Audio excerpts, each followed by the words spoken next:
Welcome to the Master Duel AI tournament. This time we're doing the Nightmare Trobadour tournament. Most of these characters are from the video game Nightmare Trobadour. Most, actually, all of them. But a lot of them you probably already know. Let's take a look. Starting this tournament, we're going to have Yami Bakura versus Strings, Obelisk with a bye, Letcher versus Panic, Joey with a bye, Weevil versus Rebecca, Bakura versus Mai, Mokuba, Crump, Hera, Serenity, Rex, Yami Yugi, Taya, Esperoba, Yusiju, Loomis, Odin, Solomon, Bandit Keith, Akana, Nesbit, Bones, Merrick, Slifer Yugi, Yami Merrick, Pegasus, Mako, Seeker, Noah, Doc, Sato, Johnson, Zaboro, Ganzi, and Umbra. Look, this game normally had 2 decks. Basically, I had my own tournament, having them do best 3 out of 5, whichever deck was the better one. Went up to move into the next rank to be the deck that they're gonna play in this game. Obelisk Seto and Slifer Yugi were different enough that I decided let's keep them and add them to the tournament to make an even 40. So let's do Yami Bakura versus Strings. Our strings are set up. Oops. Make sure all my settings are at 96. And the computer, where's computer? Player. Player set the CPU, good. Otherwise it's gonna make me play, and I can play and I can probably win. Not as exciting.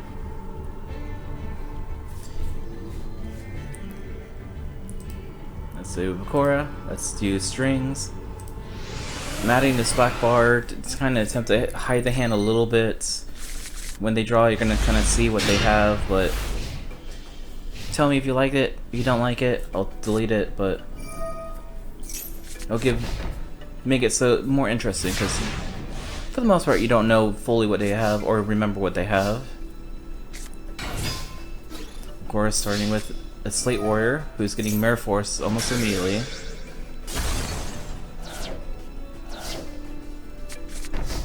Most of these decks I kind of kept mostly the same.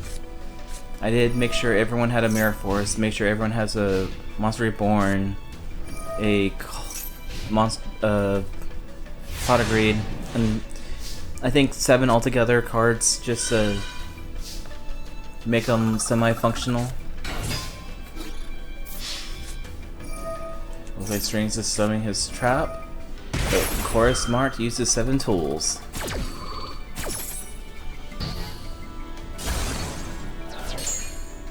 Otherwise, Bakura would have a big problem with that. Now Bakura is attacked. Brings about 7,000.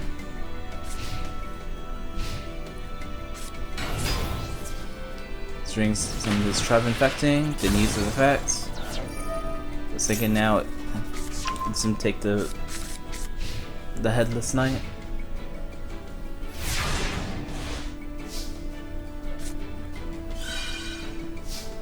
Bakura gains 500. Some of his Headless Knight.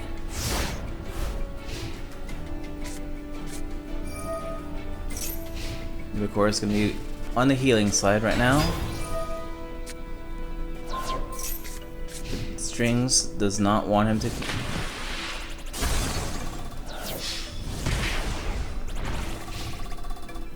Bakura is down to 4,850 right now. What will Bakura do? Bakura gain his 1,000 life points. Some of his Dark Necrofair. Get the Abyss Keeper. I'm playing 2 defense cards.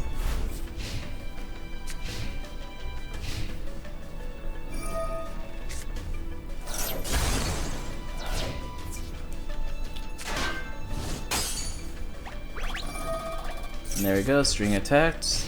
The wrong monster, now Wall of Magicians on the field. And he was smart enough to play it face down, so Necrophera's effect didn't activate. Of course, back at the leading by 100 points.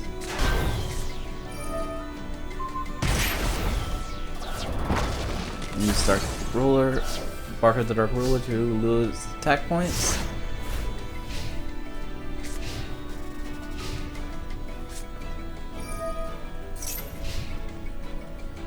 Strings is basically breaking right now.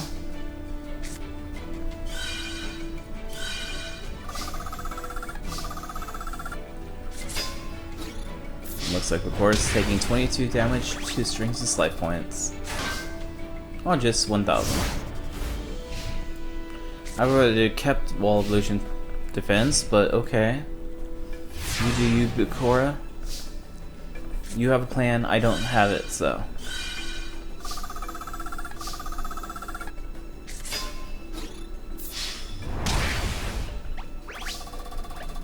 Alright, I guess Bakora is doing what I suggested at the beginning.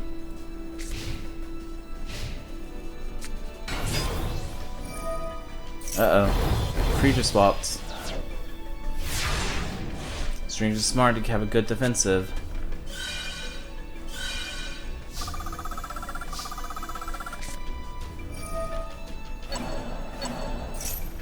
Using Shallow Grave to put a face down Dark Necrophera.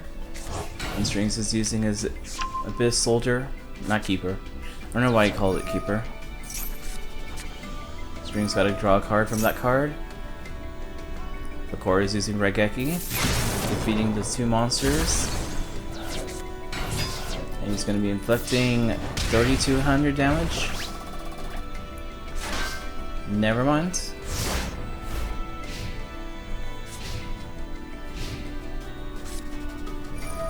Strings is doing Pot Greed to draw his 2 cards and playing a defensive monster. Probably another humanoid slime, but we'll find out.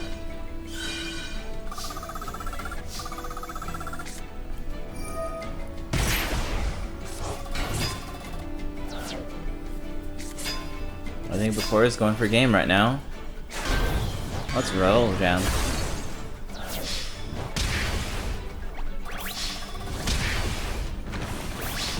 Wall of Illusion. And his Portrait Secret has defeated Strings.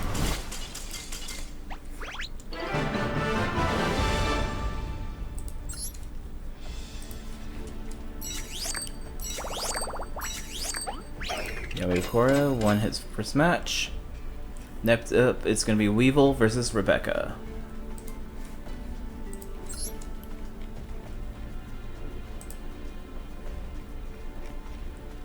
Where are you, Weevil? There you go.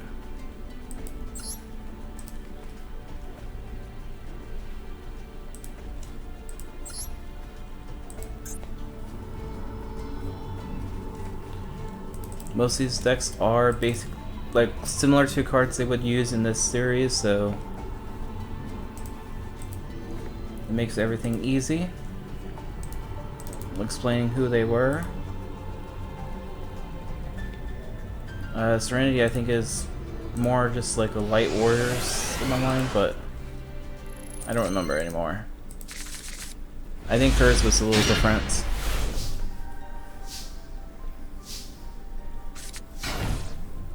It's like Weevil's playing 2 cards face down.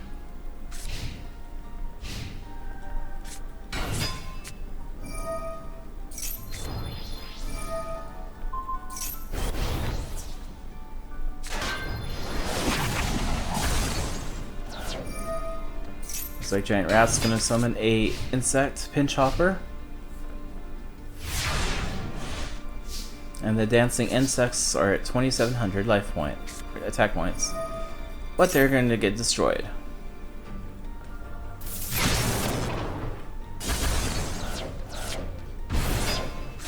Summon the Jerigomo, but not attacking because he doesn't want to lose his life points.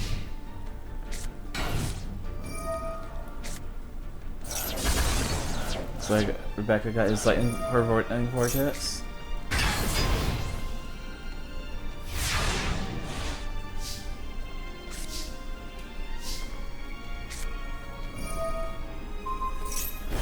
Looks like Weevil's having a big insect queen.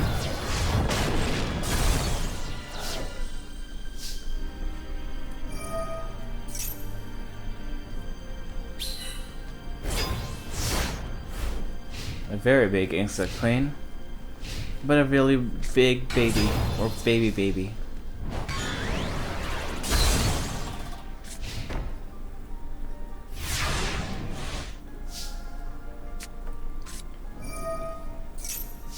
Rebecca used some wishes.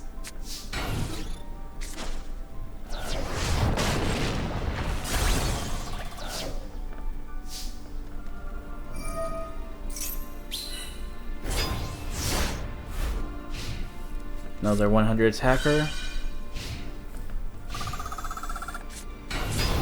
Looks like the dancing insects are on the field again. And they dealt 16 damage to Weevil.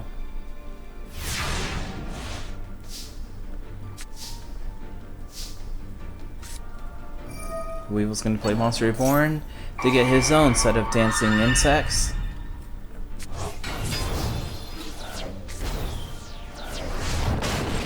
Attacking, making Rebecca lose 1,700 life points.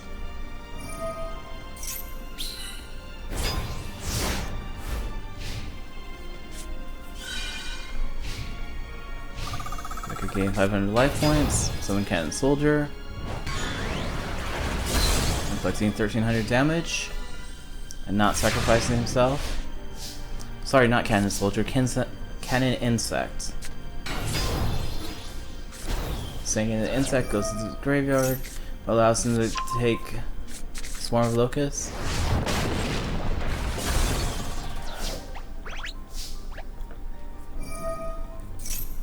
Insect Queen gets another baby.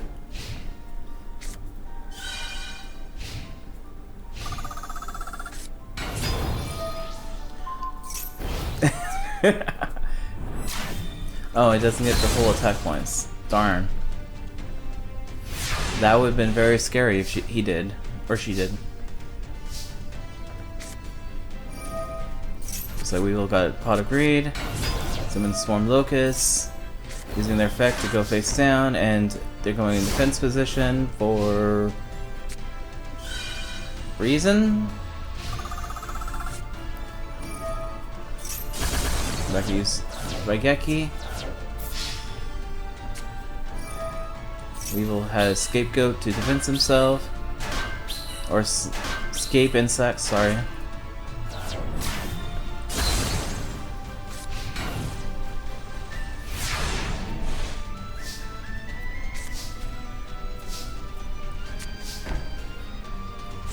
Weevil put something face down.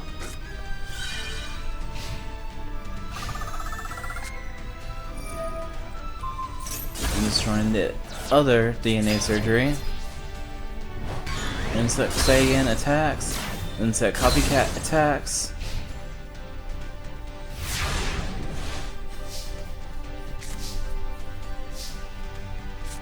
Weevil's gonna play Premature Burial to get Sangan.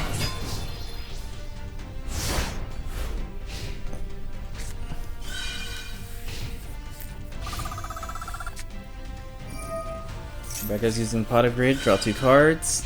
Made her gain another 500 life points. And Copycat destroys Weevil. Even though I think he could have survived with he left his queen out a little bit longer.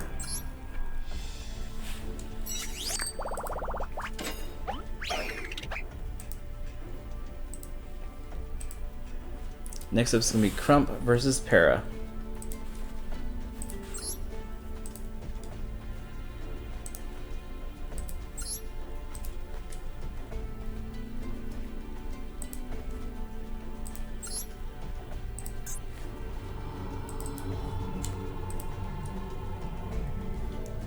Crump.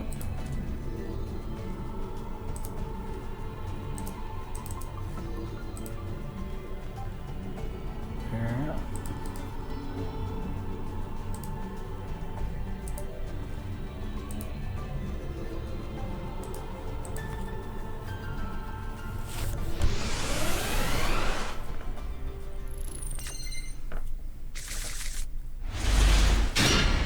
Duel start. Looks like Crump's gonna start with this duel.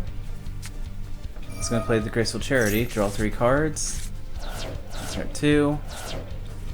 Monster is born, his giant red sea snake.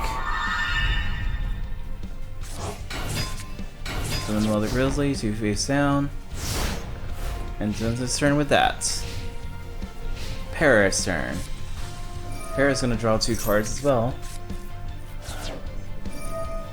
Play second coin toss. Use this Graceful Charity. Discard those 2. Summon a Wolf Axe Wielder and give it an incubation. Crump says no to that with his Magic Jammer.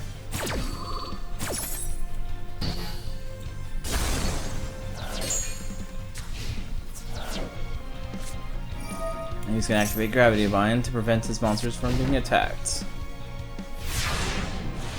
Crump, you better not have this super slow. Because he's going to summon Zangan and leave it at that. So there's Durfin's going back to Para's deck.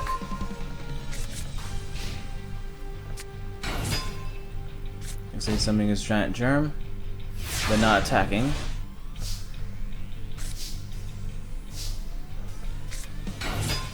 And Abyss Soldier and playing some defensive position mode.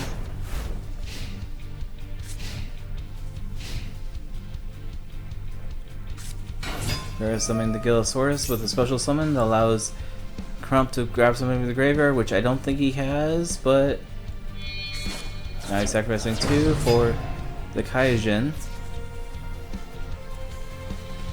Gillosaurus is level 3, so it can attack.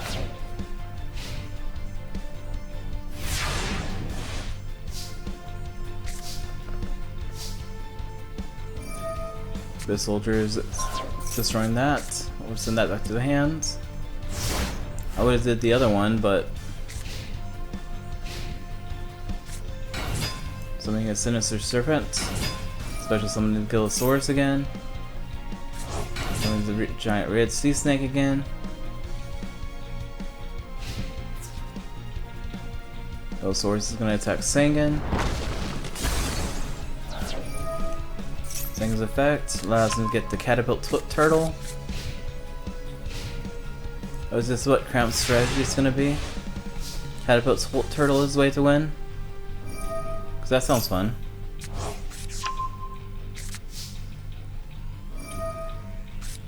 He's just going to discard that, send that back to his hand. He's going to summon Mother Grizzly, and end his turn. Saving his Catapult Turtle. Mystical Space Weakness is getting rid of Gravity Binds. So Para actually has a way to start attacking now. And he's going to do that to attack the giant red sea snake, causing 600 damage. First blood on turn 10.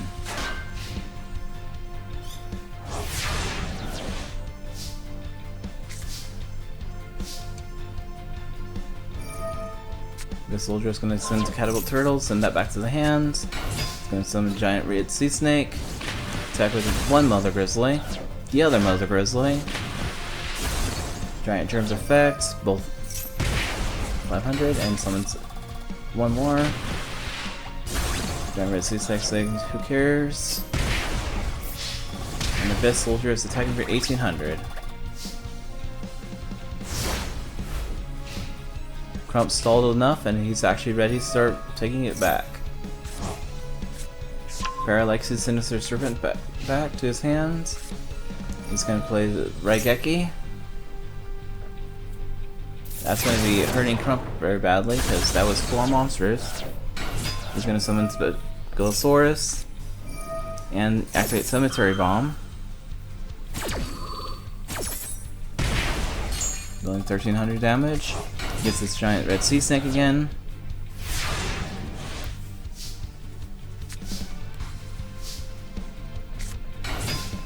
Crump is summoning his Tribe Infecting Virus. And he's going to attack both those monsters.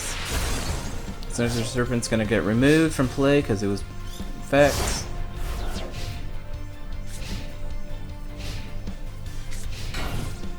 Looks like Para's on the defensive side. You know one of his cards in his hands.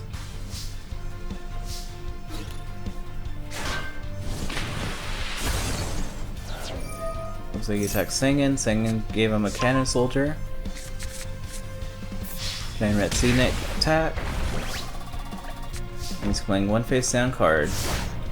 Wonder what that is. So it's time for his Jurigumo. It's going to heads or tails. Nope, Mirror Force.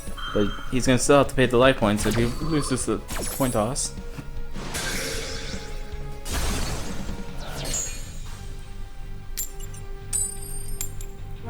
Lucky he didn't have to lose half his life points.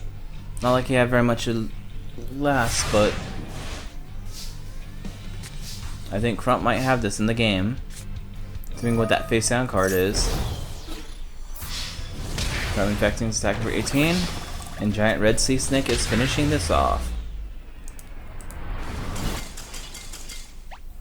Good job, Crump.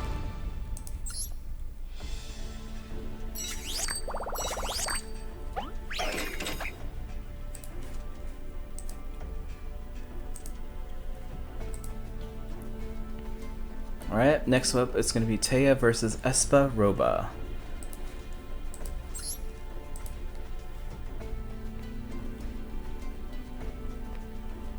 Where are you, Taya?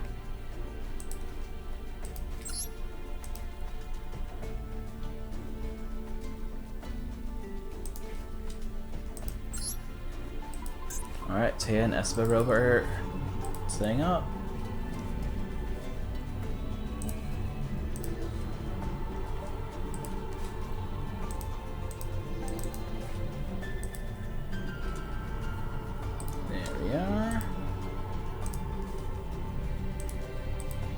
Alright, Taya and Espa Roba are on the field, ready to battle.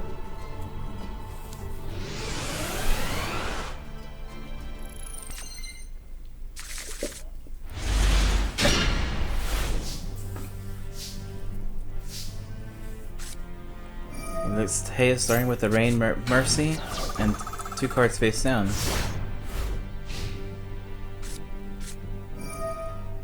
Getting Solemn Wishes. Espa says no healing on your end.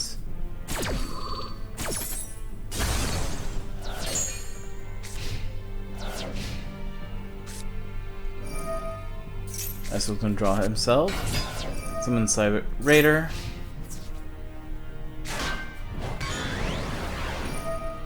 Skellinger lets her draw a card. And 2 cards face down.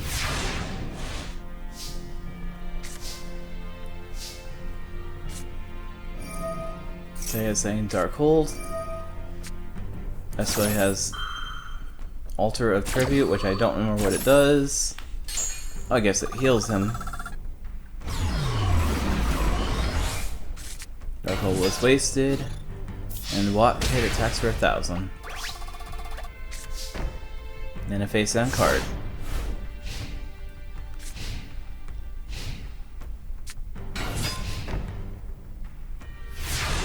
Looks like Espa also has a Watt Kid. Please tell me I didn't just give both characters the same deck. We'll find out. That's weird. Watt Kid attacked. And card face down.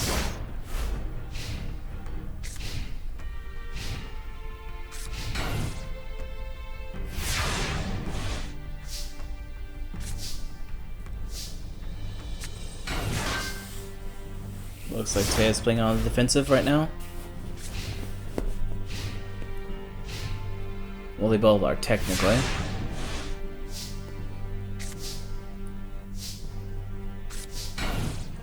Taya sets a very powerful monster.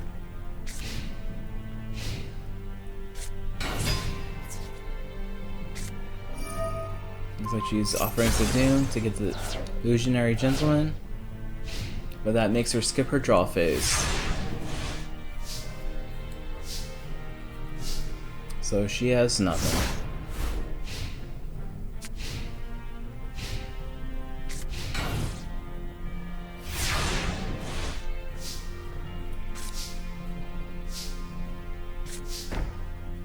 Playing another defensive card. Alright, this is gonna be a very slow match, I guess. I don't have the speed up button. Looks like Espa is using his Jinzo number 7 that will slowly defeat her. Looks like she's gonna play Monster Reborn to get the Illusionary Gentleman.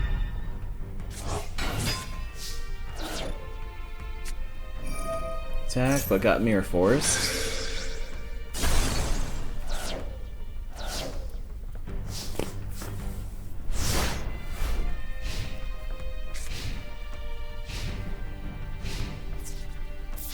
Just gonna do a slowly attack, so 16 more turns and Espa Robo wins. 16 of his turns.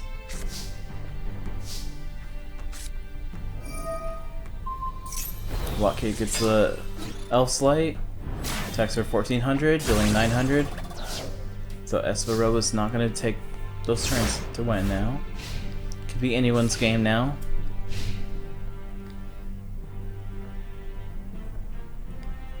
Espa's thinking about something and summoning Jinzo. And destroys What Kid.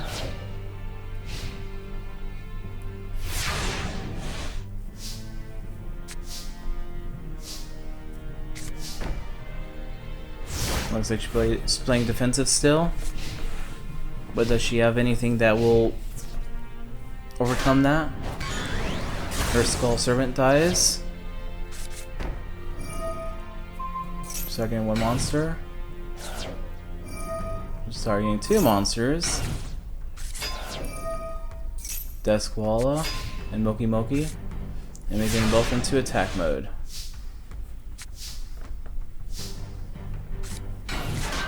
Looks like she's setting all three cards back up. Jinzo was just happy he didn't have to lose all that life points. Or Espa did.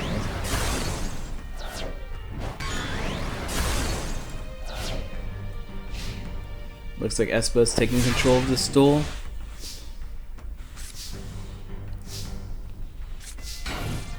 Taya has nothing.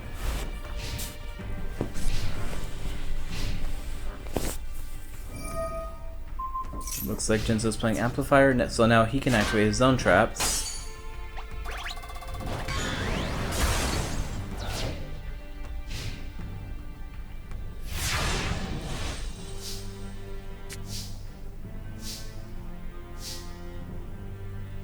Looks like she has nothing, she pricks. He summons What Kid. Destroys the Moki Moki. Big Guy attacks. Jinzo attacks. She's not gonna survive another turn without doing anything. She plays the card face down, but she has nothing. He's gonna trade Graceful Charity, discard those two cards. Pocket attacks. Jinzo's gonna finish this off. Exact 0 game. Only took 28 turns though.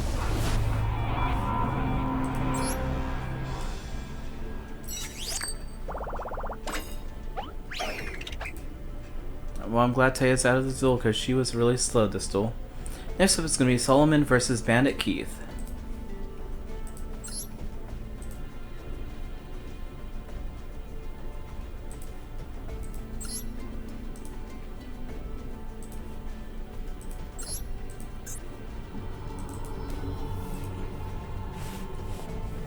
Where are you, Grandpa? There you are, Grandpa.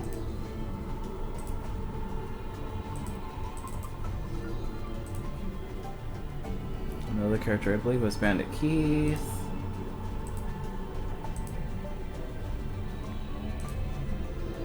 Alright. Yeah.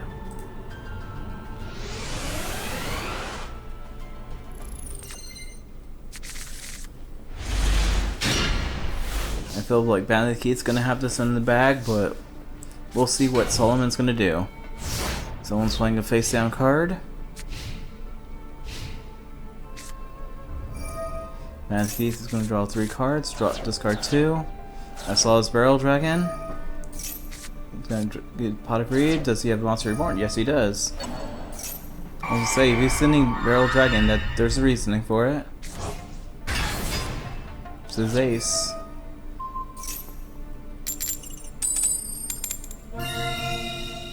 Nope, not strong enough to attack. So completed, destroys Pyramid Turtle. Pyramid Turtle summons the Snake Hair.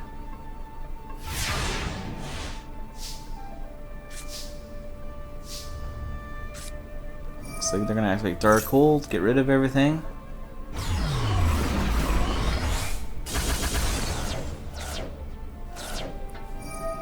Monster Reborn, getting Barrel Dragon for himself.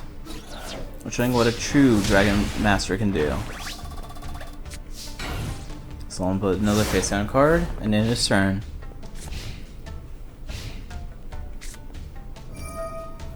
There's the Band Teeth like that idea, using Dark Hole, and a face down card.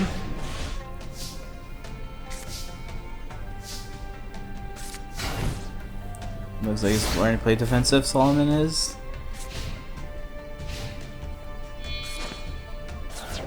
Sacrificing the Pendulum Machine. And then Solomon used Manfaith knew it was a monster and destroys his Rock Grotto Golem. Empowering him up with the Megamorph. Solomon might be a little in danger.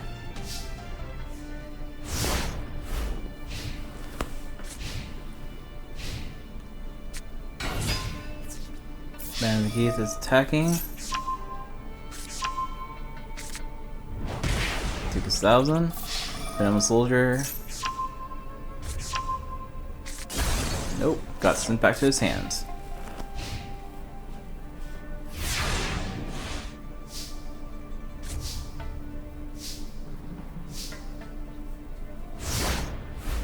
Solomon's kind of breaking at the moment.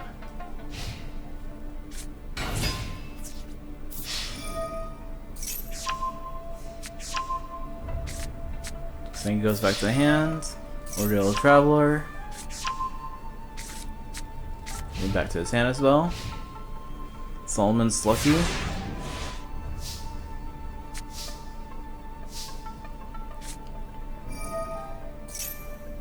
He's calling Call the Mummy. Special summoning the Pyramid Turtle to attack for 1,200. But now you just made sure your hand is very monstery. Looks like Vanity summons Gradius, but it's too free to attack. Solomon's gonna see what that face down is. That was a Marafor, so it's a good thing he didn't attack straight away. Pyramid Turtle's effect activates, getting Snake Hair to attack for 1,500 lifelines.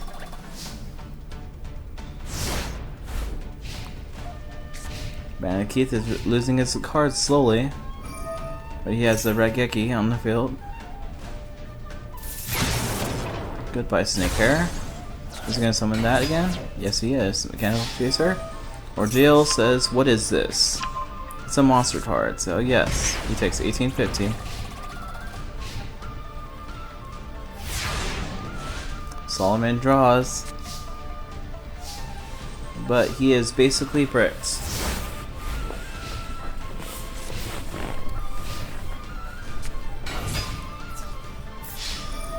Ordeal's activating again. What is that? And he knows it's a monster. Attacks.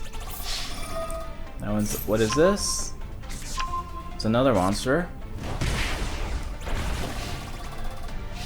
Solomon's losing his life points. Now it's his turn. What is he gonna draw? He plays the Dark Room of Nightmares. Kind of a, I want to say, useless deck card in his set. Even though Solomon doesn't have any useless cards. Looks like Zoa's on the field. Can use that to get 2 more monsters back to his hands.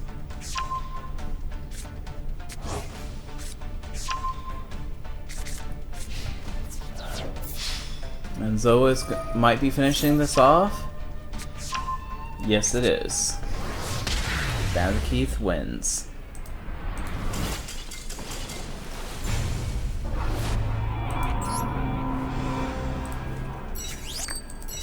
No Exodia for this one battle. Next up, it's going to be Merrick versus Slifer Yugi.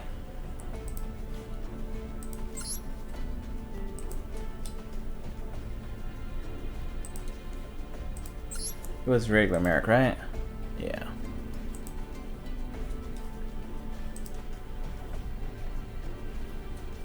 Yami Merrick I gave the raw card to.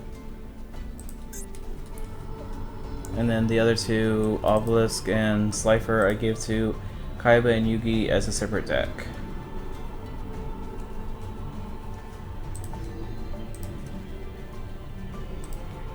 Slifer was in the first place, right? No, Merrick was in the first place.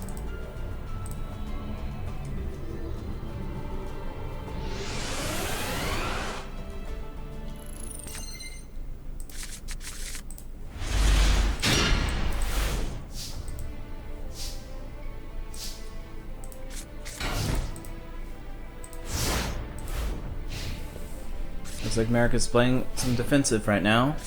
He's betting. Yugi is playing his skill Dark Magician. The plot agreed. Using Thunder Dragon to get 2 more monsters.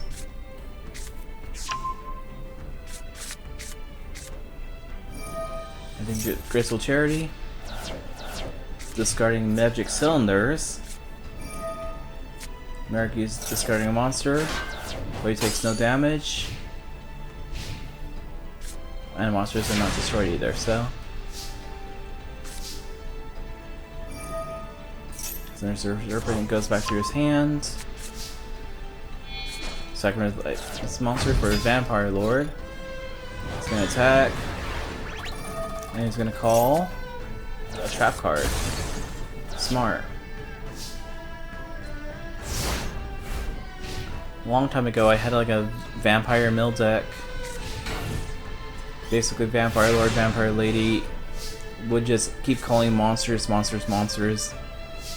And what I'm secretly doing is setting up Morphing Jar number 2, so when they're shoving the monsters back in their hand decks into their deck, they're slowly running out of monsters.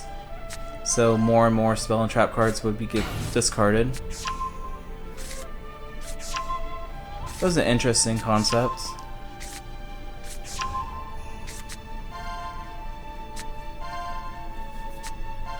I don't know if I could rebuild it or not.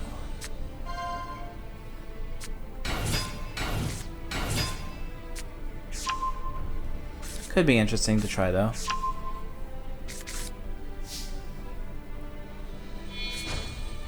So he's using Dragon Zombie for Filtration of the Darkness, the Fake Zombie, and a Raigeki.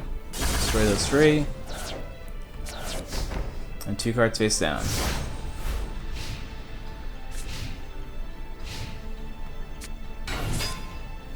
Looks like Skill Dark Magician on the field again. Then with Duo, we got to discard those 2 cards. Counters on the field. Despair of the Dark was discarded, so he gets special summoned. Activate Raigeki Break. Discard another summon card. Destroy the United Withstands, which would have been a really good card. Sinister Servant goes back to the hand. Vampire Lord gets back on the field.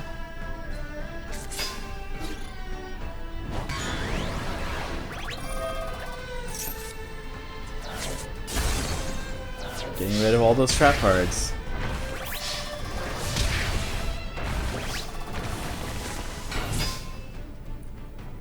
Never summon Magician of Faith. Come on, Merrick. I know it's a bait card, but still.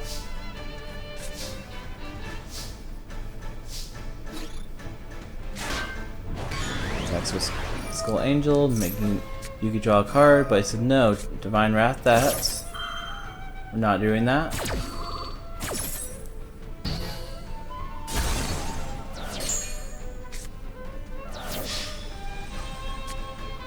Using Call Haunted, save himself a little bit of life points,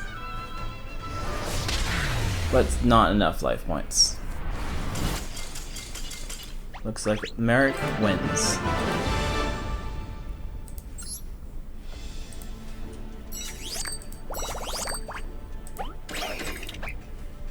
Alright, next up is going to be Mako versus Seeker.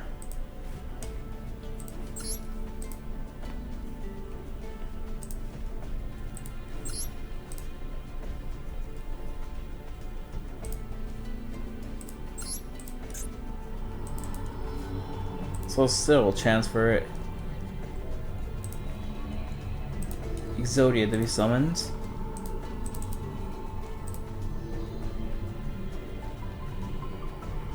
Where are you, Seeker? I'm blind.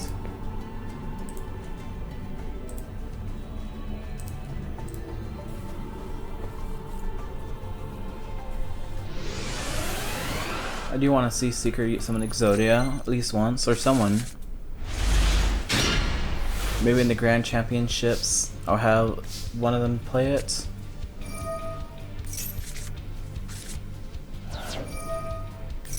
Looks like Mako's starting with the Legendary Ocean.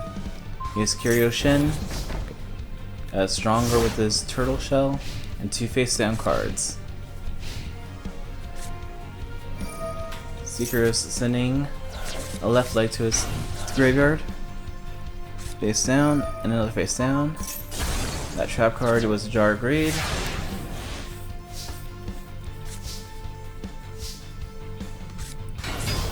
Some giant red sea snake attack from this tomato. Tomato summons a Sengen. Seeker takes 14.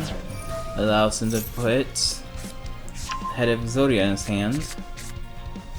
So we have at least one piece. Seeker draws a card. He's a defensive monster. He's not summoning any of the other monsters, so maybe those are all Exodia pieces. Looks like they got the Fortress Whale Oath in his hand already. Always needs the whale to summon his big beat stick. Seeker's running out of life points though, so if he's gonna summon Exodia, it better be now. Nope, he's playing defensive. But I think Mako is gonna win this now. Mod your attacks. Here's attacks.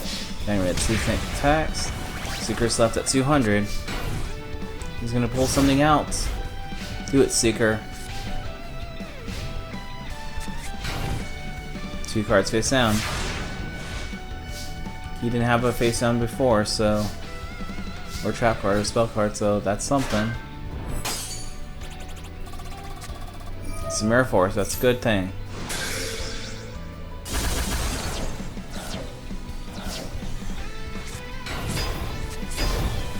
Looks like somebody's giant red sea snake and a jellyfish.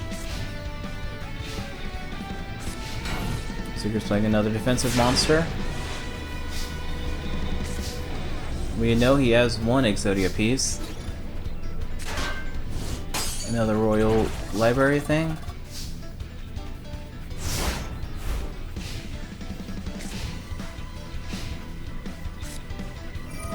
He's using his tune card thing. Tune table of contents allows him to put a spell card in there. He can do that one more time. Do that one more time. Just trying to thin out his deck a little bit. I guess he only has no other tune monsters or anything to do the third one. So Legendary Fisherman's on the field. Mako's building his army. And Seeker's playing defensive still.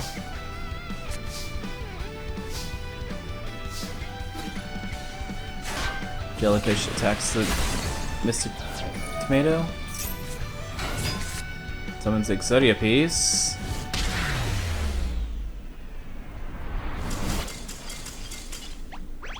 Might not have been a good idea for that, man. Looks like Mako won though.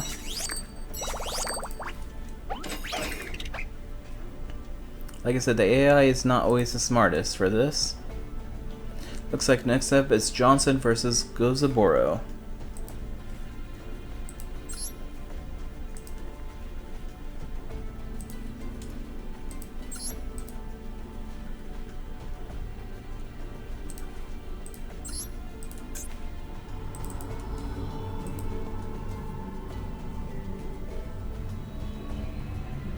Where are you, Johnson?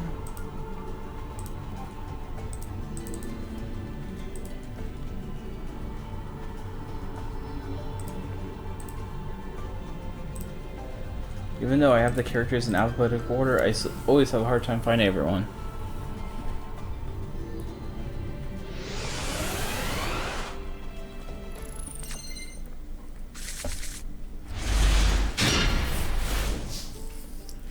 Looks like Johnson's starting to duel. Discarding his Thunder Dragon to grab 2 more. He's going to summon Summer of the Dark.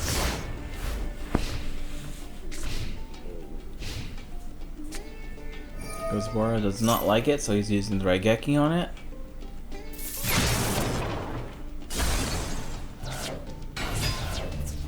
And summons Kiku the Ghost Destroyer. His effect allows him to remove those 2 cards from play.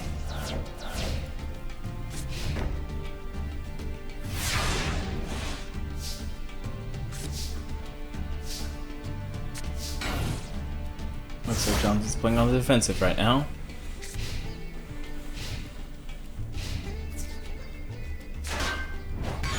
Johnson's Angel's effect activates, allowing him to draw 1 card. Johnson plays some lower face down.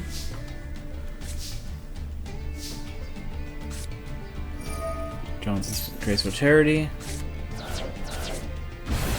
Someone's Goblin Attack Force. Deal 500 damage, but Goblin Attack Force gets protective defense position. And 2 cards face down.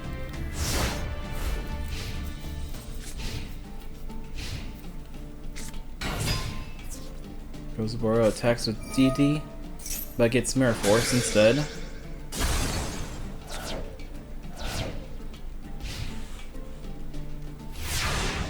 Goblin Attack Force cannot switch it to attack position just yet. Uses non-aggression area. Sacrifice that for Thunder Dragon. Gozaboro puts a defensive monster 3000 feet stick bottom.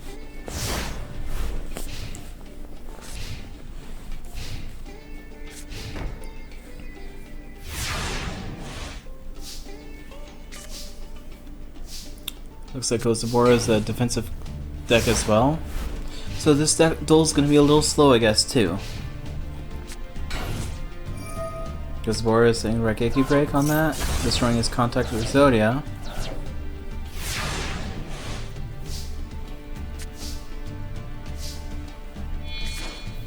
Sacrifice with this other Thunder Dragon. Destroy the Sinister Serpent.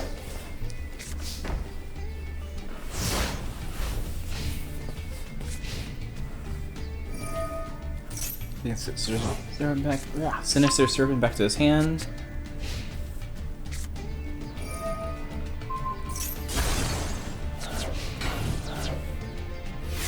Yeah, I'm slowly building GX characters. Currently I'm on the Gen X character. So right now I'm trying to figure out a good deck for Mantra D.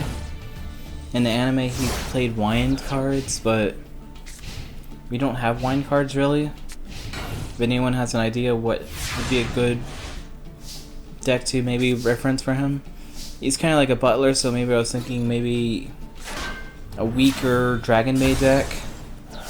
But I think that's kind of weird too.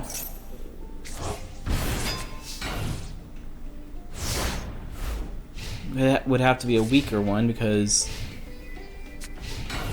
Dragon Maids actually are pretty powerful.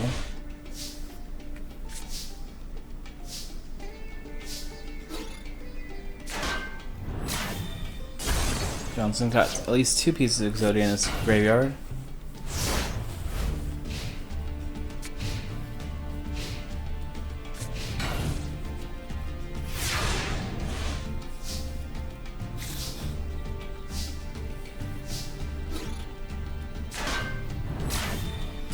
Iron Dragons destroy another one.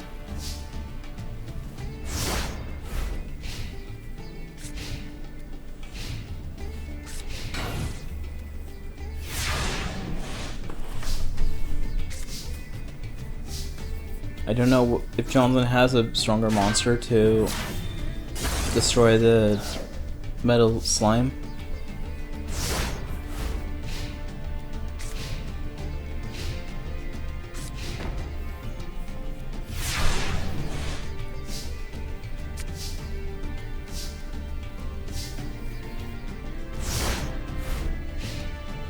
Alright, this deck duel's going really slow. Come on, people. Let's speed this up.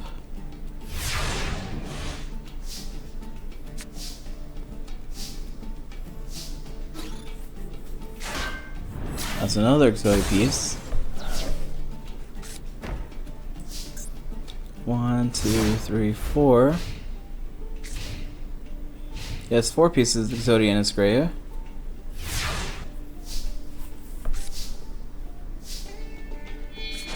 Severing Sagan for Judgment. Sagan's getting Divine Wrath.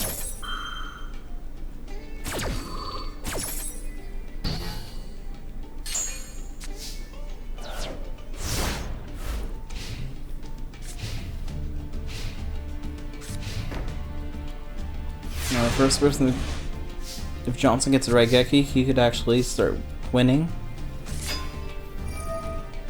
So his magical thing, gets it upgrade. Got his Raigeki.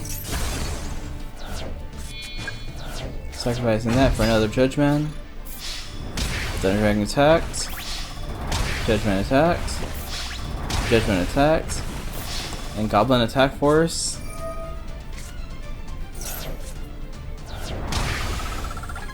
Barely doesn't make it. Gozbora is down to 200 life points. But will he be able to win now? Gozbora is playing defensive, so probably he has nothing. But I don't no clue what's in their deck fully, so it could be anything. Magician of Faith, getting his own Raigeki. But that's too late because Johnson's gonna win right now. Thank you, Johnson. This soul was kind of sucky.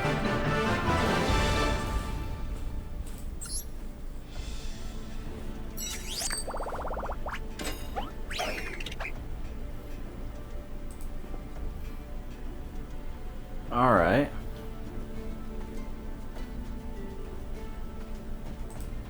Let's turn this to the top 32. Let's get rid of the annoying characters that were in the beginning. Next up is going to be Obelisk Seto versus Yami Bakura.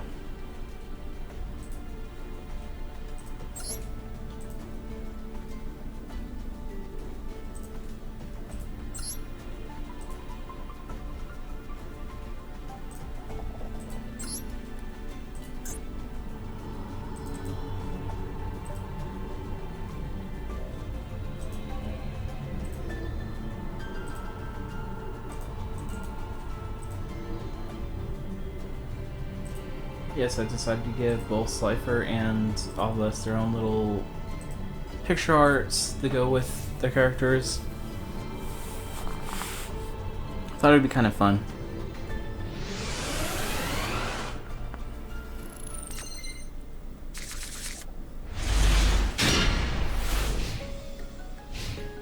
Yay, my favorite song. This is Yami Bakura's Makes graceful charity and plays a tea set.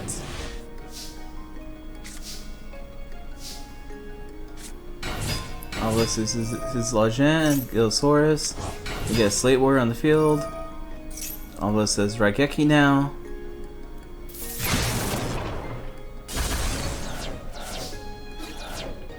And attacking for that much damage.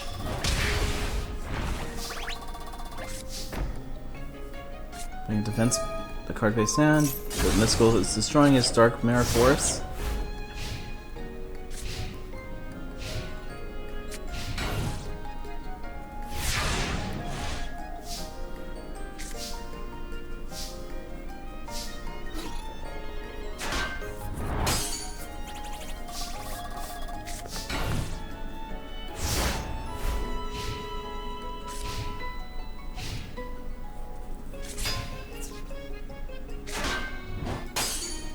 Like in this, all the DM characters that gave Pot of Greed, all the GX figures are giving Pot of Avarice. I think I give each character, like, Indolus monsters 7 staple cards, I guess. That's the best word for them. GX, the same thing as 7. But the next arc 5Ds, I am unsure what fully to give them yet for making them semi-competitive with each other. I could give them nothing, but I think I'm going to give him one of the pots. I don't remember which the pot comes in next.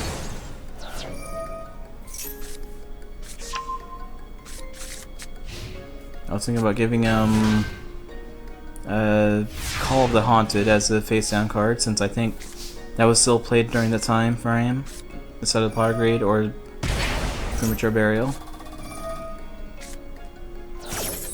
Not Pot of Greed, Monster Reborn and Premature Burial.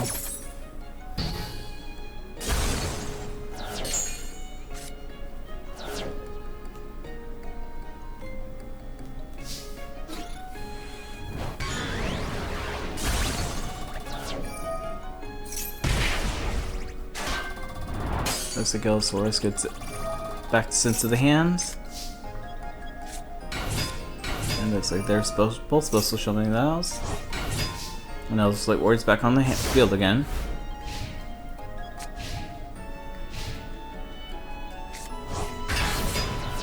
Next, the Yami Bakori's summon his Dark Necrofear.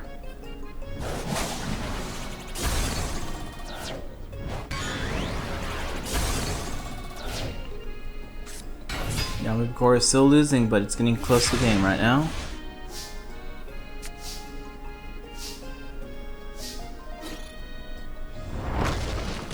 Zeto's destroying the Sengen.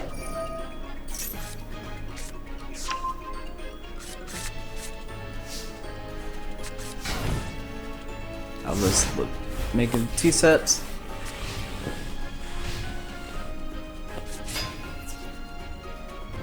Necrofear attacks the Gillosaurus. All versions stack Cyber Drawer.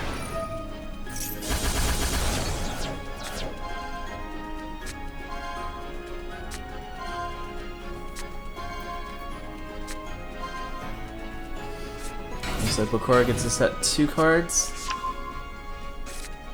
And add 3 cards to his hand.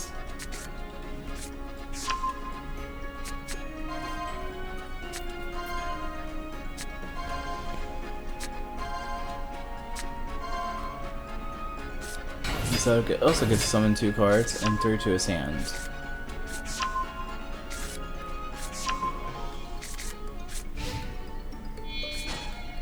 The Knight Assailant for the Earl of Darkness, or Zemaya's, whatever.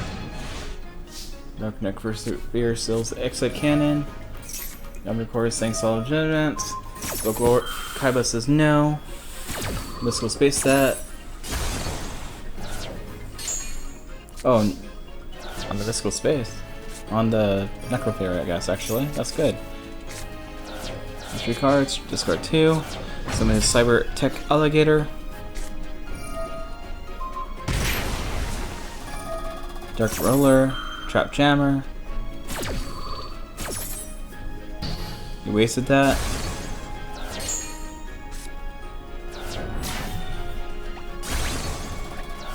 And Kaiba wins.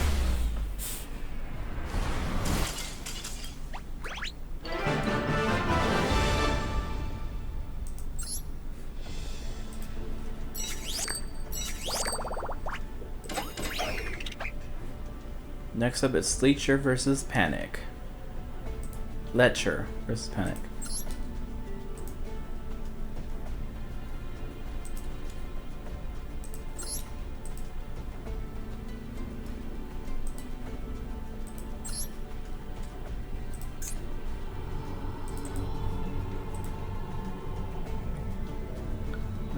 Lecher, where are you?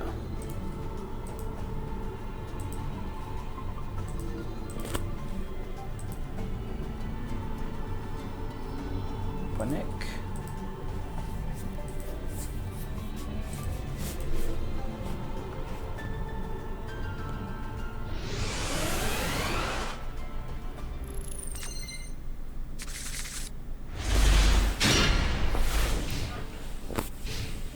Looks like Panic is starting the duel by summoning his dragon zombie.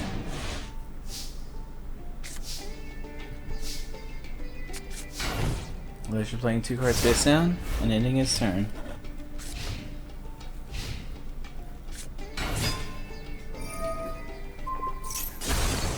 Panic says no defenses for you. That's his thing. And attacking for 3,100.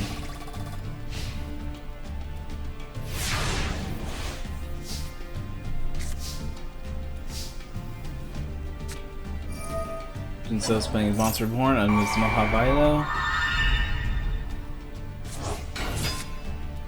Saying the Luminous Spark, making it 2050. Attacking the Dragon Zombie. And playing a defensive monster.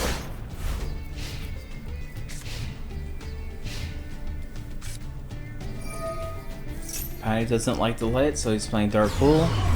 Everything but the field spell. And summons whatever that thing is called. What are you called? Sorcerer of the Doomed. He always looks pretty cool badass, honestly.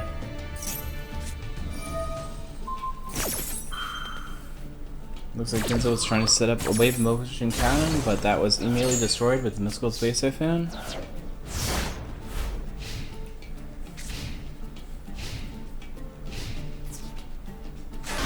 Panic attacks the Magician of Faith. Magician of Faith gets him Monster Reborn back. And destroyed for his King of Yami Makai. Looks like Monster Reborn. Miss Velos there. Shell spells attack. Vilo's Graveyard. Plays it face down and plays Last Will. Last Will allows him to set the injection very lily.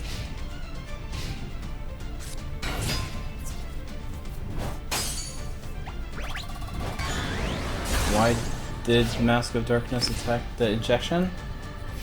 That was strange.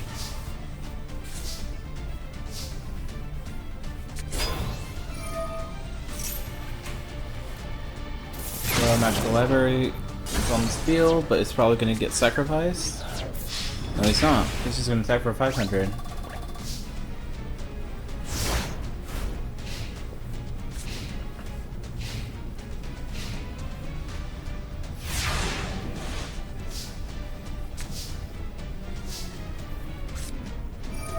Looks like Richo's using Enigma Duo, but he only has 2. Only had 1 card in his hand, so I didn't know you could activate it.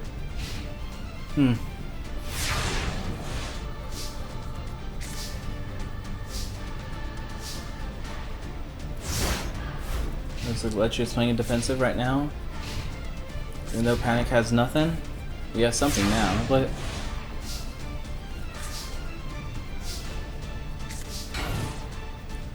Lecher's afraid, so he's playing another defensive card.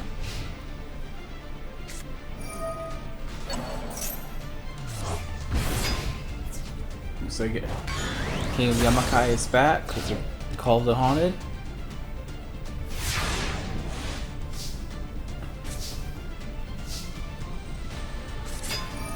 Looks like Trobadour is destroying them both.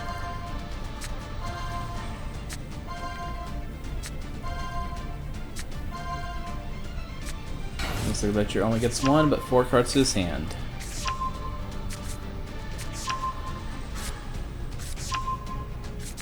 Panic gets 1, 2, 3 cards to his field, and 2 is to his hand.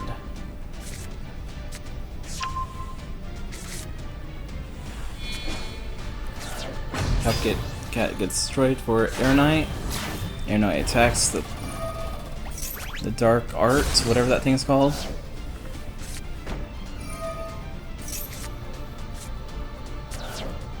Air Knight's getting a really powerful boost right there for 3,200.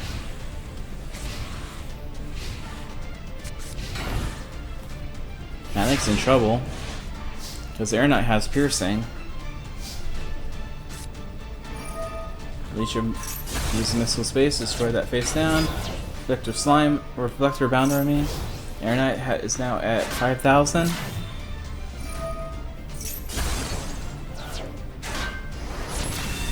And Panic is taking 30-70.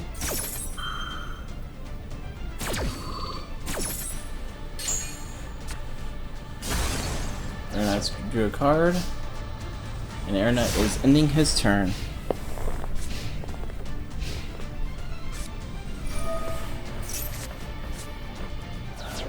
Panic's drew his Pot of Greed.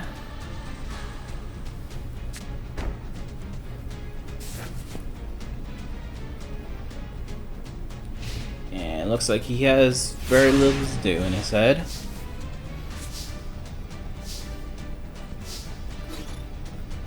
Air Knight attacks for another 30-70. Killing Panic.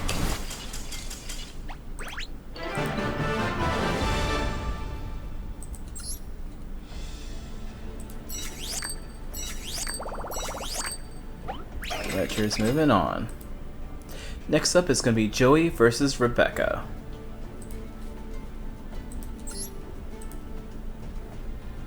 This never happened in Yu-Gi-Oh! Or did it?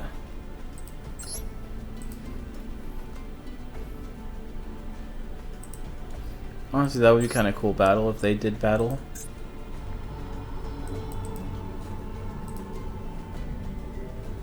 Both have shenanigans of randomness to them.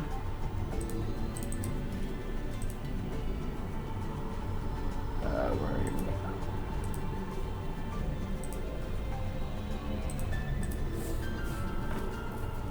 Maybe they fought in Grand Championship. The Grand Championship. Because I remember Joey faces Solomon, Rebecca versus Vivian. I don't remember who played next, but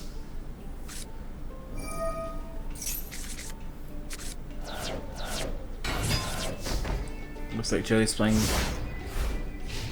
pretty much defensive with his Axe Raider. Rebecca has another 1700 attacker. And they're just standing ready to fight each other. Joey pulls his Pot of Greed and his Alligator Sword.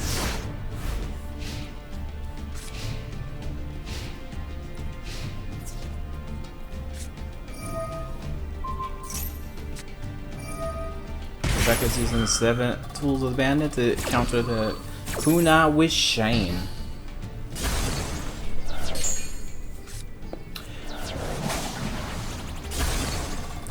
So in the abridged version of Yu-Gi-Oh! Bridge, Joey's from Brooklyn. Joey's now the top 3rd duelist. So wouldn't that make him the top American duelist currently in the Bridge series? Because the only other 2 Americans that we really know canonically is Rebecca and Bandit Keith. I'm sure there's also more American characters throughout the series. Rebecca's playing his her Gravity Vines. Looks like Joey's summoning his Time Wizard.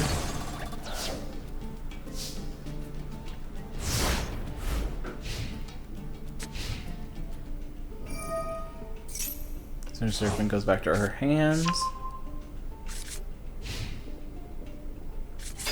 Vision of Faith gives her the Mystical Space Siphon again. Summon Fire Princess. Face on card. Wonder what that card is.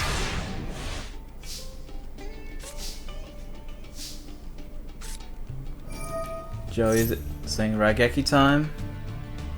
Let's get rid of those females. Because the only woman in his life is Serenity. I'm not counting Mai.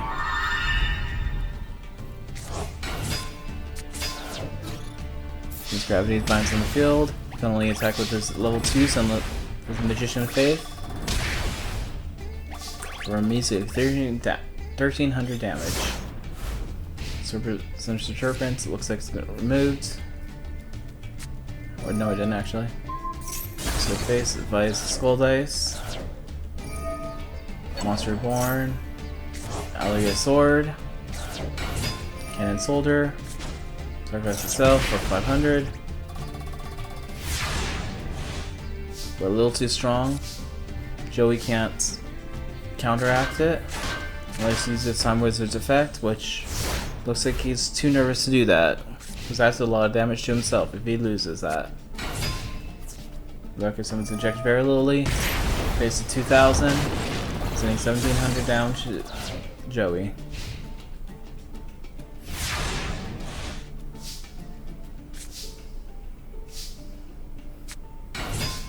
Joey summons his Alligator Sword, possibly trying to set her up to use that effect again.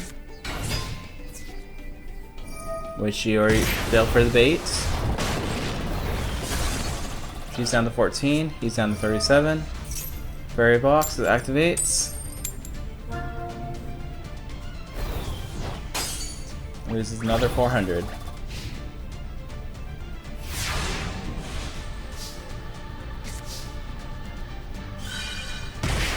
Looks like he's paying the cost for Fairy Box.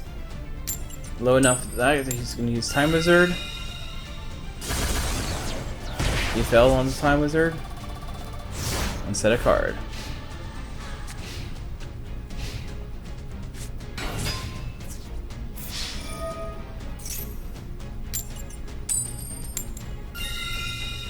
Fairy Box. Says that's okay. She can't use the effect anymore, so. But it wasn't okay anyway. Singing. Yeah, that's fine for singing. Looks like Rebecca played it face down. Is Joey gonna pay the cost? Yes, he will. And he's playing defensive. The right monster. Never mind. Someone that servant of something.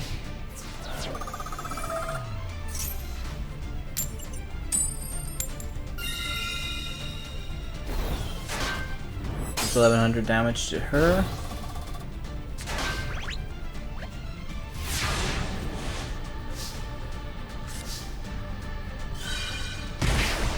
He's paying the additional. He's summoning Baby Dragon. Gonna finish this off with Baby Dragon? Yes, he is. Very close game, you two. But Joey wins.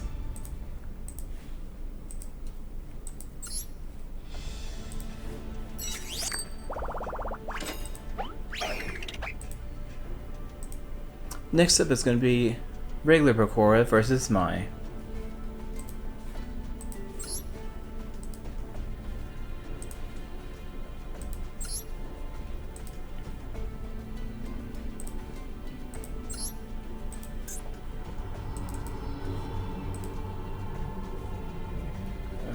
Bakura.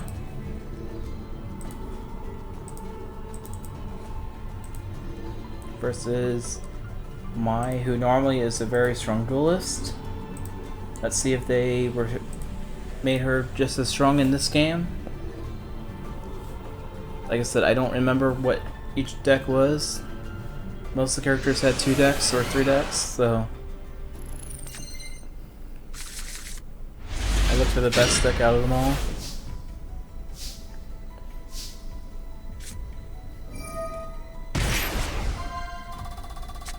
Bakura is trying to use his changing room to summon something. And summon his armored zombie. And playing another face down 2 cards.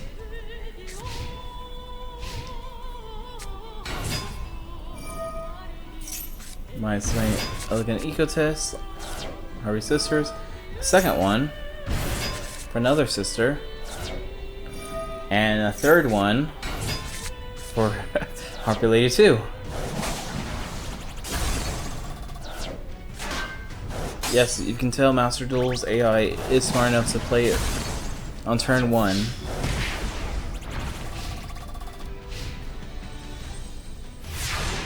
Will it do dumb moves and play on the main phase too? Yeah, it will too, but looks like this is going to be a turn 4 victory for Mai. I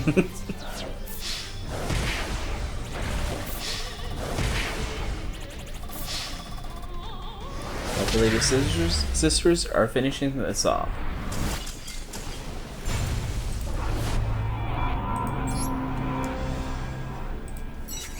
That was a quick duel. Sorry, little Bakura. Next up is Mokuba versus Crump.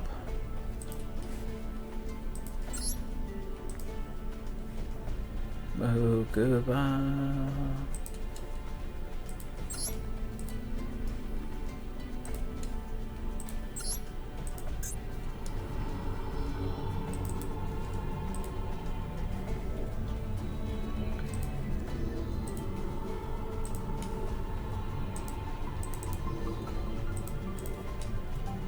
Another character that might lose quickly, Mokuba. I don't know what his deck is at all. So let's see what they are gonna do with Mokuba on this one.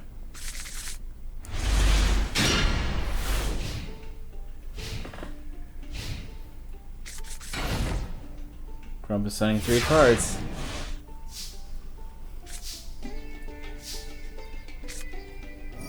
Mokuba saying, let's destroy that middle card.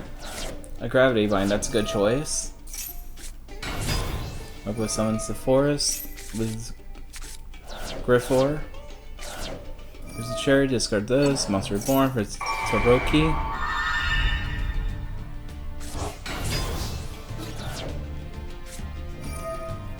Let's go space on the Forest.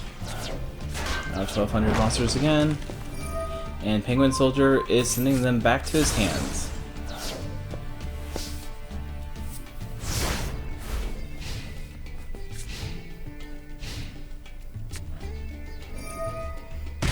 Crump wants his Penguin Soldier back to attack for 750 life points. And he's sending another monster face down.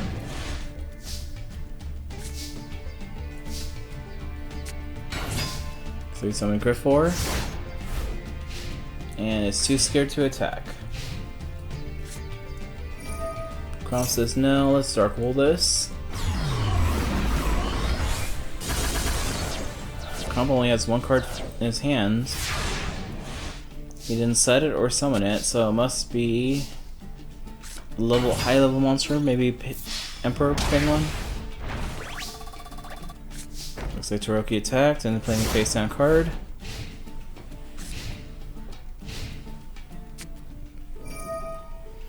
Crump's gonna use Delinquent Duo, discard those 2 cards. But he still has a card in his hand that he's not using, so I assume it's some kind of level, like 5 or 6 monster or something they can't summon.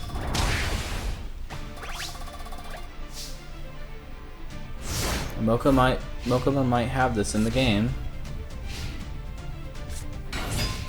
Oh, you got his Mother Grizzly.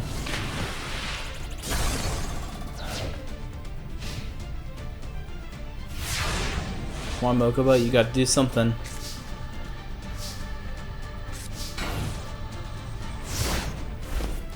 He's doing this monster in attack position. Is this for a bait or something?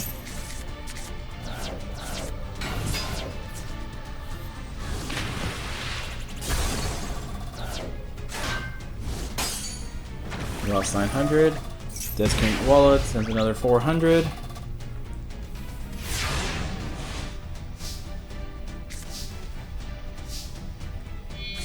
Attacking his Deskrawler for his Rude Kaiser. Attacking the Mother Grizzly, sending 400. Mother Grizzly summoning his Catapult Turtle.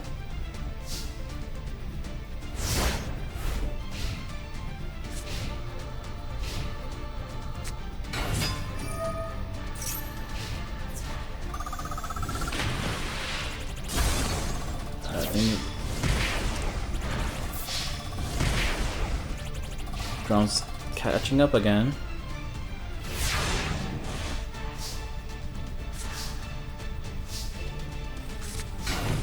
Looks like Mokuba's setting all his cards. Maybe one of his cards will be something that will save him. Penguin Knight makes him lose 900, so he only has 1,000 left. Take another 400. Mirror Force destroys all his monsters. And that makes him lose. Sorry, Crump. You lost to Mokuba.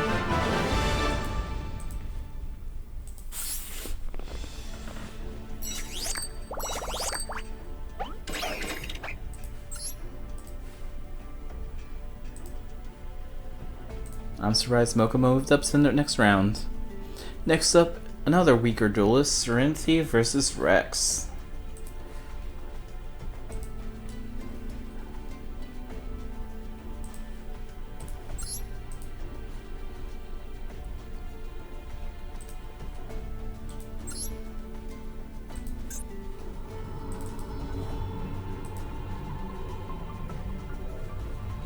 Serenity.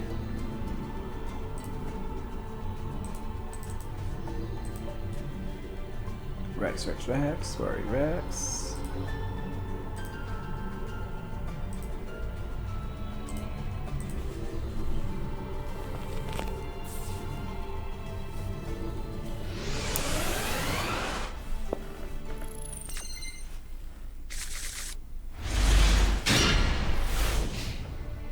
Looks like Rex is starting out the duel with his Pot of Greed and T setting.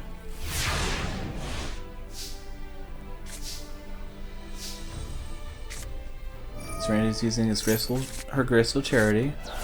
And scoring those two cards. Assuming Amazon, yes, Archer. Attacking the giant rat, but it's not strong enough. And she's using Raigeki on it. It's not destroyed by battle, so it doesn't gain its effect. Rex Raptor draws one more card with his Jar of Greed.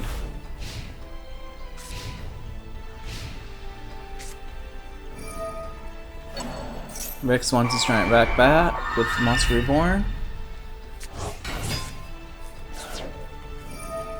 Like the Raigeki so much, he's using himself. Assuming Rivi.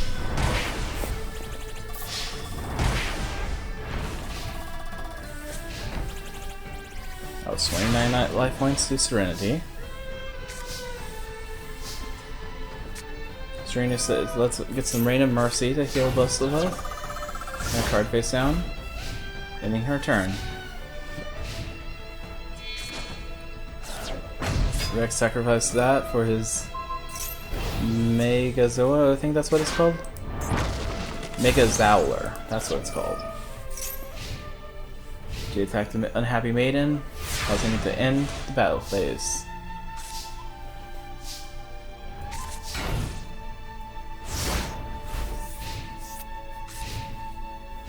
Rex's turn again. So we're gonna try this again. And unhappy maiden ends again.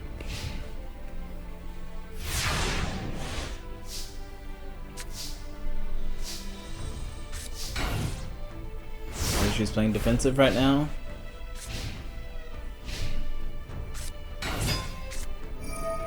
Just saying, Horn of the Heavens, getting rid of the Mad Sword Beast, Giant Rat, and the Megazowler attacks. Serenity, draw. Looks like she's setting another card and ending her turn. Rex Raptor is spamming its Crawling Dragon number 2. Giant Rat attacks. Ending the phase again. That was her last unhappy maiden. Now she's gonna draw it with Pot of Greed.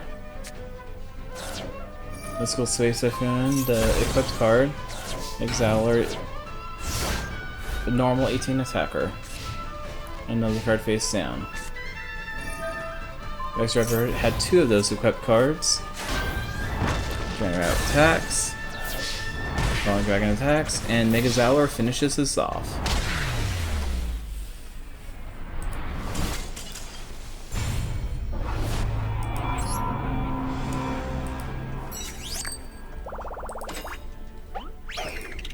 Told you Serenity's deck was a little weird one. Next up, it's going to be Yami Yugi versus Esparoba.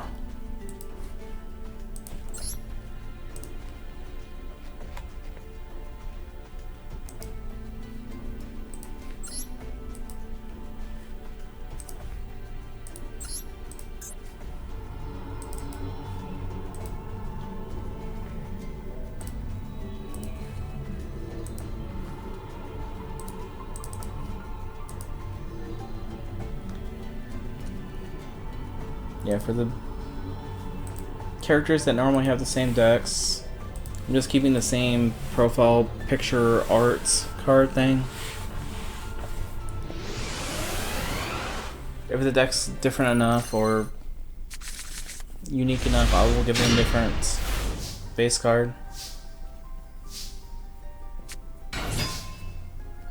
It's Yugi starting with Sombra the Dark.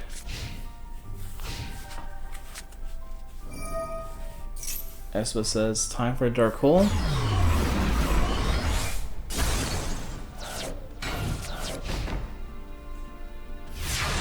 Yeah, I think this game's slightly rigged. Like I said, they always draw like a Regeki, Dark Hole, Mirror Force, like the very beginning. Yugi plays the Heavy Storm.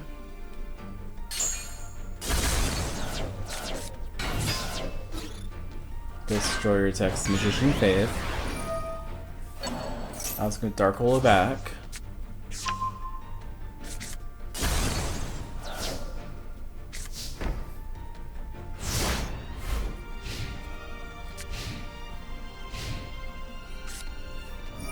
Espa's going to repeat the same plays, playing Dark Hole. Summoning Jinso number 7. Attacking 9 points directly. First Blood.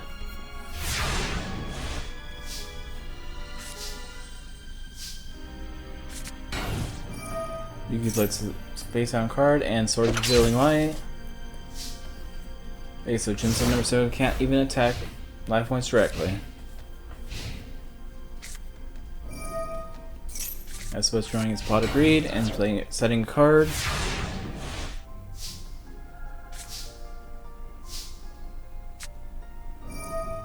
Playing Monster Reborn on the Magician of Faith.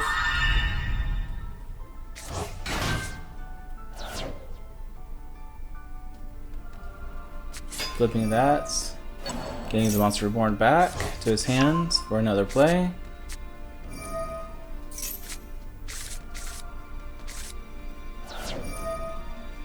Smart, using my wipe to get rid of the Monster Reborn.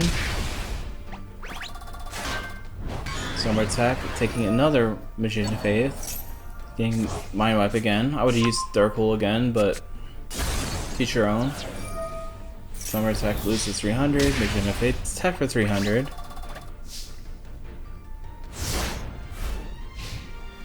With effective Snatch Shield, Esparoba gains 1000. Looks like he summons Mega Fiend, Mega Cyber, which gets the Glass Ring of Destruction. Yeah, so it's playing defensive again. To attack light points directly. Stormbird attacks for 19, but loses another 200 life points or attack points, and both magicians attack for 600. Another face down card. Smash Show makes her gain another 1000 life points, making him advanced again.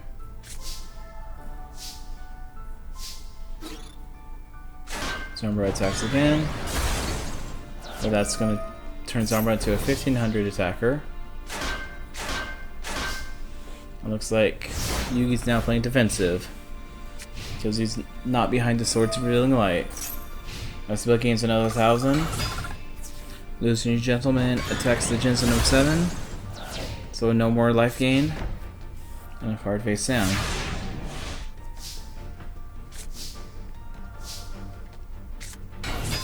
Summon skill Dark Magician. Destroys the Illusionary Gentleman.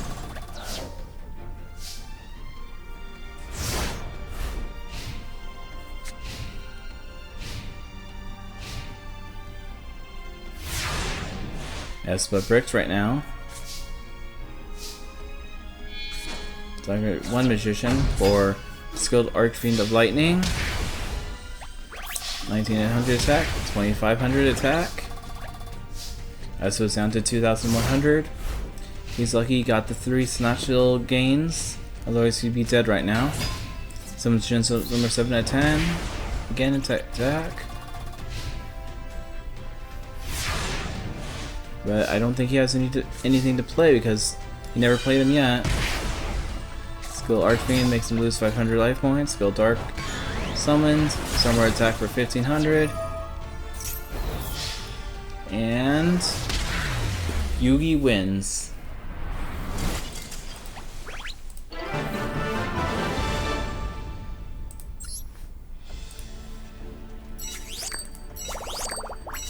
Yami Yugi wins. Next up is Isizu versus Lemus. I can never pronounce her name.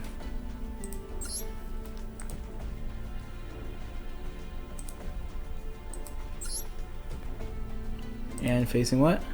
Loomis.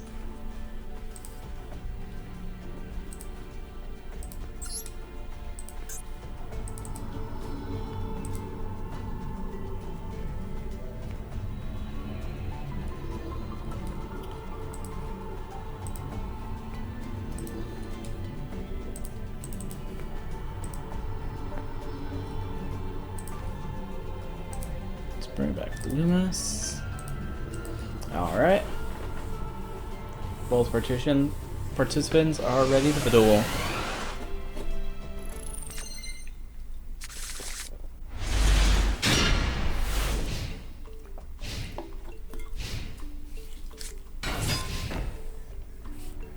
This Loomis is starting with his Reflect Bounder. He's using Pot of Grade. And Raigeki.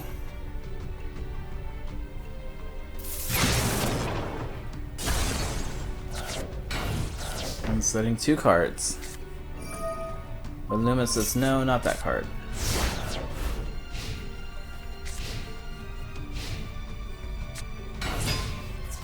Loomis summons the Dark Witch. Isizu summons 4 Scapegoats. Which is causing some lag a little bit, but looks like he's destroyed the yellow Scapegoat.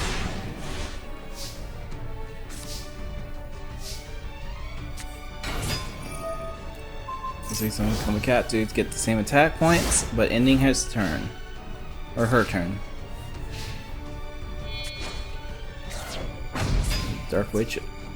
Got sacrifice for Aeronite. Aeronite makes him draw a card. And that's not good for Scapegoat because Scapegoats have 0 defense. And Aeronite is a Fairy Meteor Crush. It does piercing.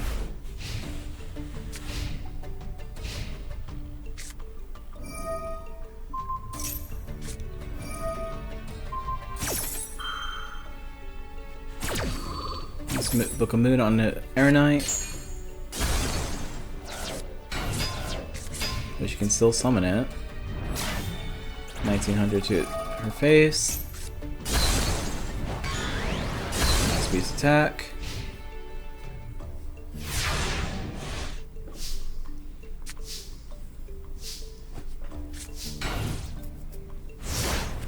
I think Isizu's just gonna lose this because a lot of her monsters have low defense position points. Aeronite's getting power buffed, and now it's 2900.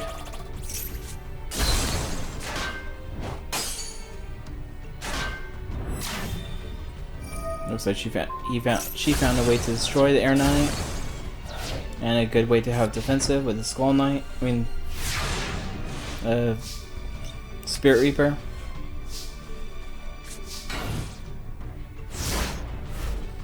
But if you can summon another Air Knight or resurrect it, it's all over. Vision of Faith gives her a Pot of Greed back.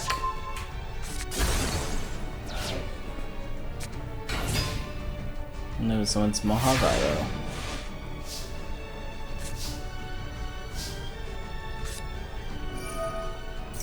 You get Pot of Greed. So it's a card and activates Gravekeeper's Servant. So if he attacks, he loses a card.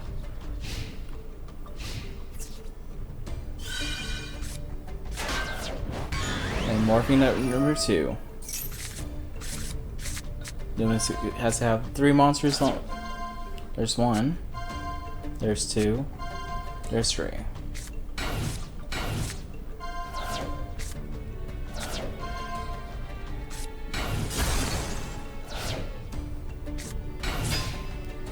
Lewis is stupid and summon the 3rd monster. Now he sees you could be smart and flip that right now.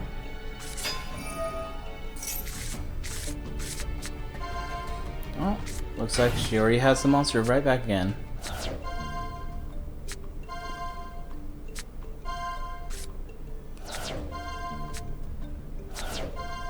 Uh-oh. There it goes. So Loomis is starting to lose some of his deck. Which was another face down.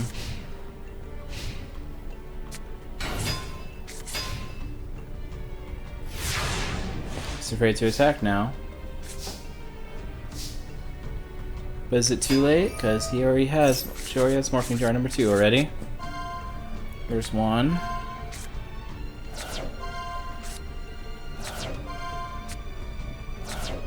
There's 2. There's 1. Well, there's 1. There's 2. There's 3. There's 4. Lucky, lucky.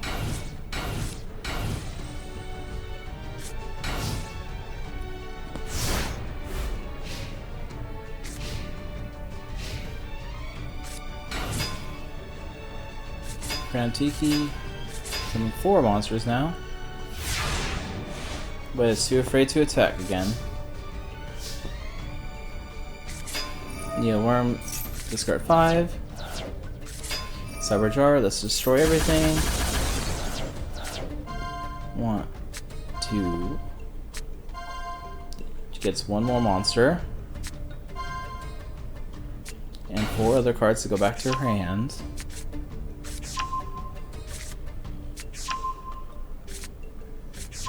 Now she has a giant hand, actually.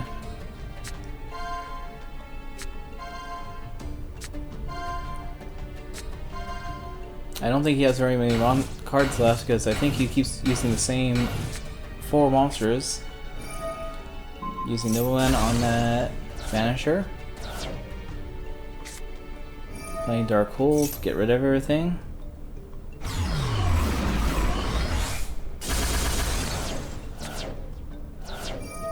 I think it makes you draw a card. Gets Grand Tiki. And 2 cards face down.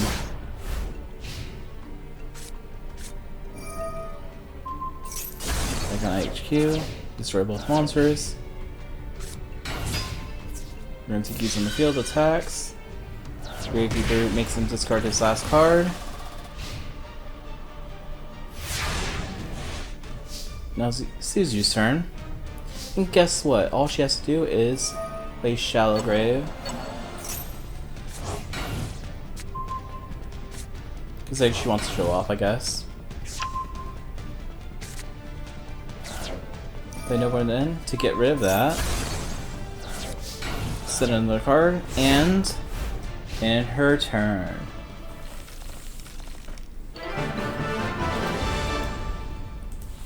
Loomis lost.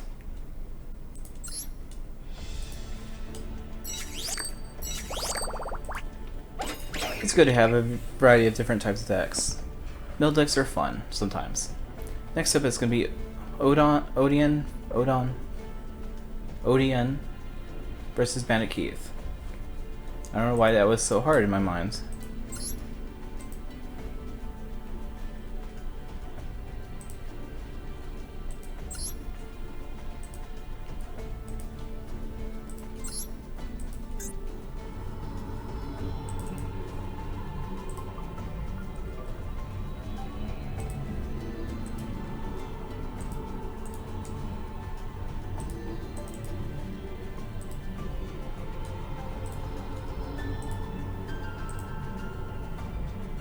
Alright. Both men are ready to duel.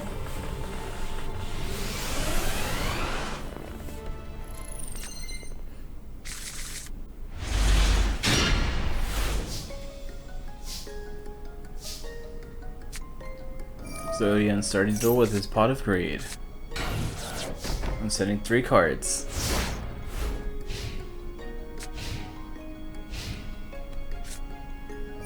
Found the keys. This goes to destroy one of those face down cards, which is summoning his monster anyway. But I think it does get destroyed. Yeah, it does, yeah. Mechanical Chaser with the equipped card. Attacking Knight Assailant, which destroys Mechanical Chaser. Now he's playing face down card. And now he's summoned his other trap monster.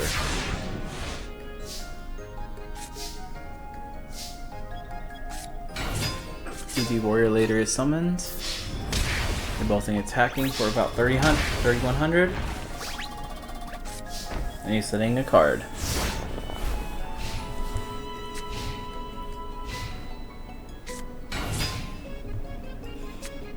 Banky summons Robotic Knight, but lets him draw a card.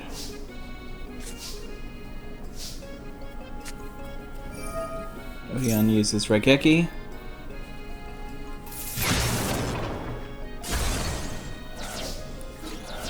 Attacking for 3100 again.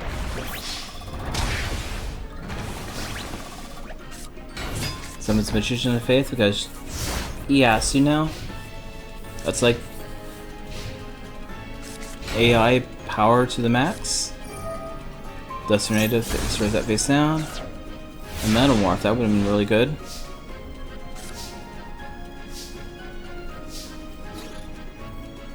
DD Warrior later attacks.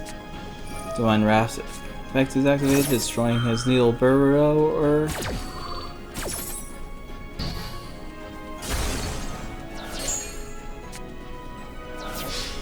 Magician of Faith attacks. An embodiment of the Postus wins.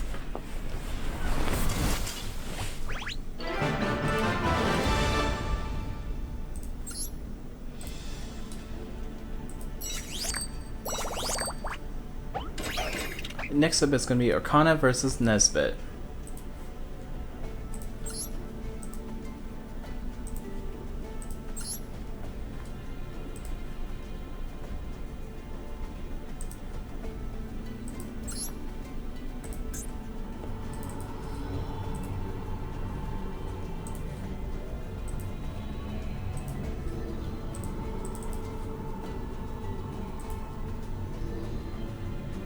Nesbit, there you are. From one machine user to another.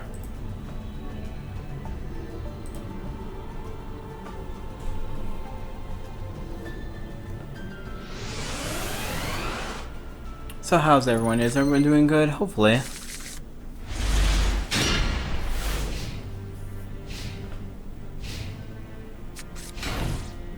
Looks like Nesbit starting the duel with a T set.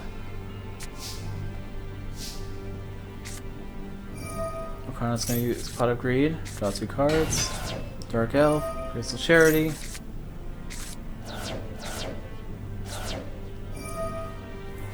Monster Reborn, his Rogue Bell. Honestly, I could probably make the Black Bar a little longer because sometimes Crystal Charity or something else makes things pop out a little bit more, but kind of already see what some of the cards are anyway. I think it's fine like that.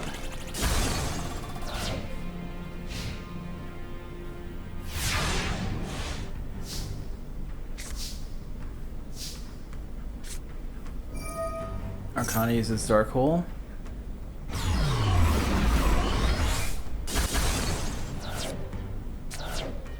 He's gonna pay half life points for summon the Dark Magician. Rachel going to attack for 2,500. And he's also set a monster as well. Nesbit used hammer shots, getting rid of the Darker Magician. Playing Premature Burial to get his perfect Machine King. Or just regular Machine King, never mind. Call the Haunted for his something in the Moving Fortress. Trobadour protected it, but Machine King said no. Maker Bounder is taking it 1700.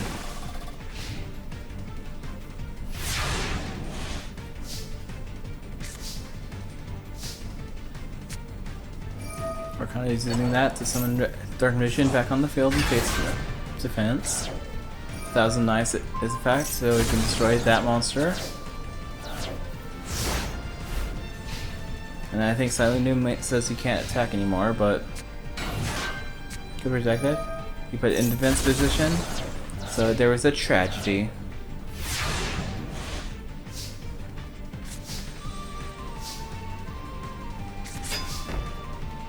Yeah, he can't attack. Nor would he want to, because there's Reflector Bounder. Monster Reborn. Moving Fortress.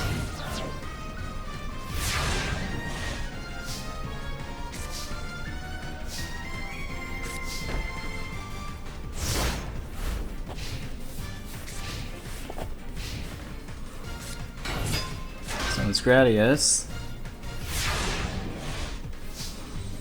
I think all machine characters want to carry Gradius for whatever reason. It's a cool card.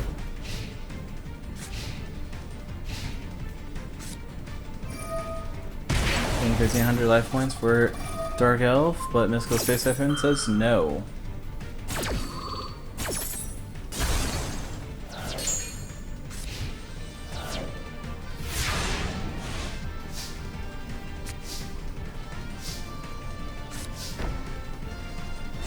Looks like Arcana's spinning face down as well.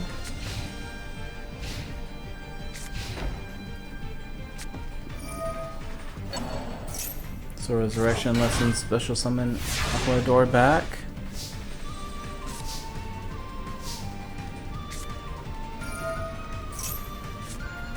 Place our magic ritual. Dark magic attack, mystical swift room, let's destroy that trap card. Breaker summons. Attack Gradius. Nesbit's down to 1300. Arcana's down to 1850.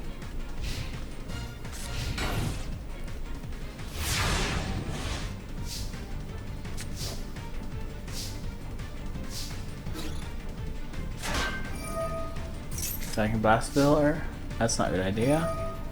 Breaker says no, we're not doing that. And play the card face down. Solemn Wishes is activated. If Arcana can stall a little bit, he can actually... Never mind, Arcana can't stall very long. Nesbit wins.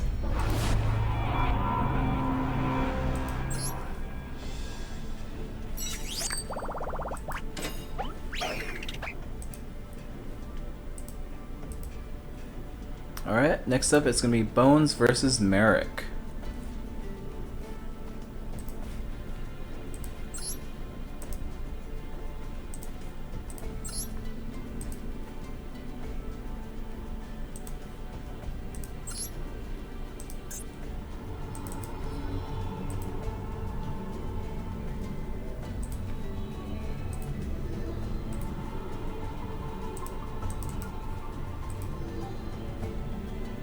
Merrick, where are you, Merrick?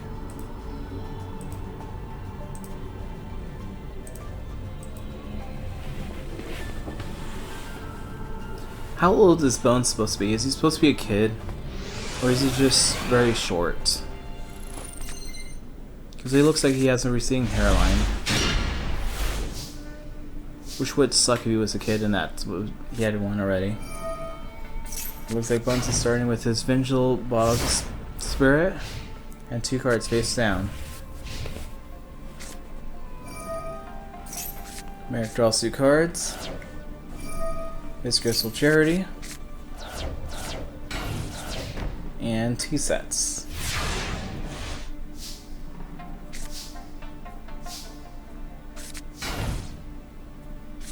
Bones playing 2 more cards face down. Destinator destroys Skull Invitation. Makes him let it set a card. Whoever gets a sacrifice for Patrician of Darkness.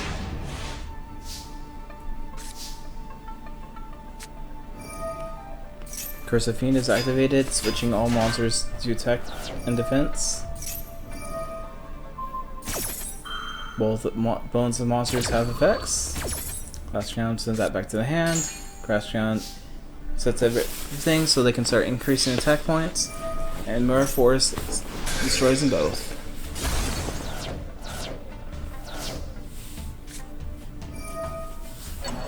Bones like his Crash Crown right now, so he's summoning that back up.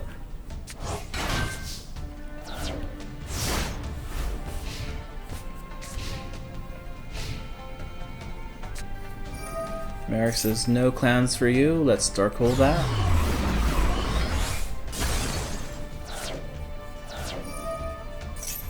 Merrick is going to special summon a zombie.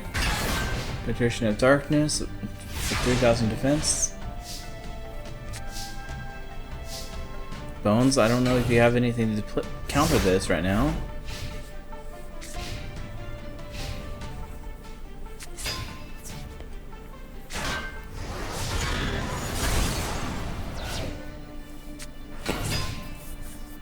Despair from the Dark, I think that's the name is, right?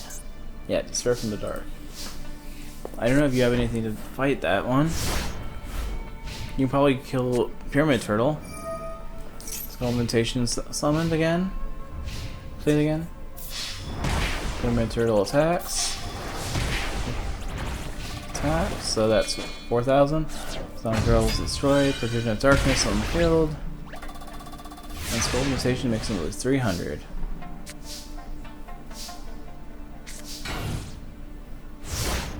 Looks like Bones is going defensive. He may have not thought Skull Invitation would have been a good idea, personally, but Skull Invitation makes him lose 300. Bones, you gotta do something. Heart of the cards. Nope, Bone loses. Unless Merrick does something really dumb.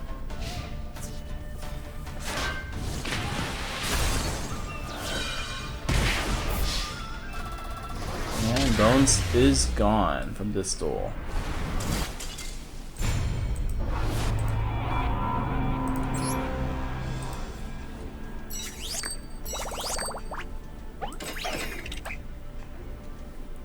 Next up is Little Yugi versus Yummy Merrick.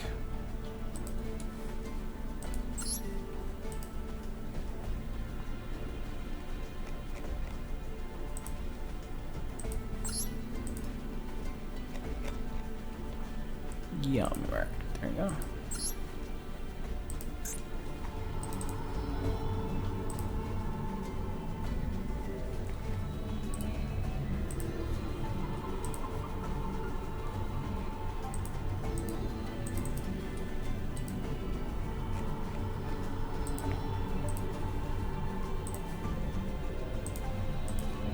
There we go.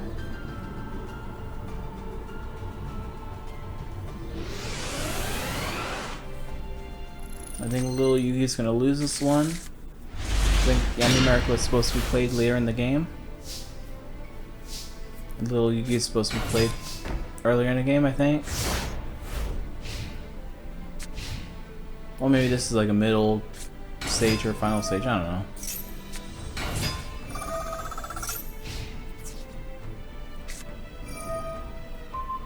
Yummy plays Magical Dimension to summon his Dark Region of Chaos. And one makes him lose 2,000. That makes him get the Magical Dimension back.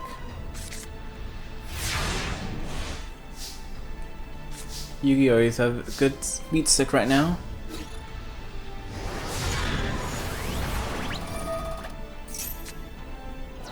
You're just gonna remove cards from play. And he played 2 cards face down.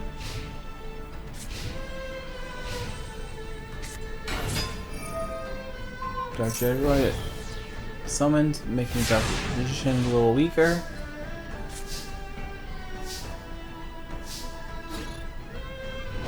It's not weak enough, so it attacks. Knife was removed.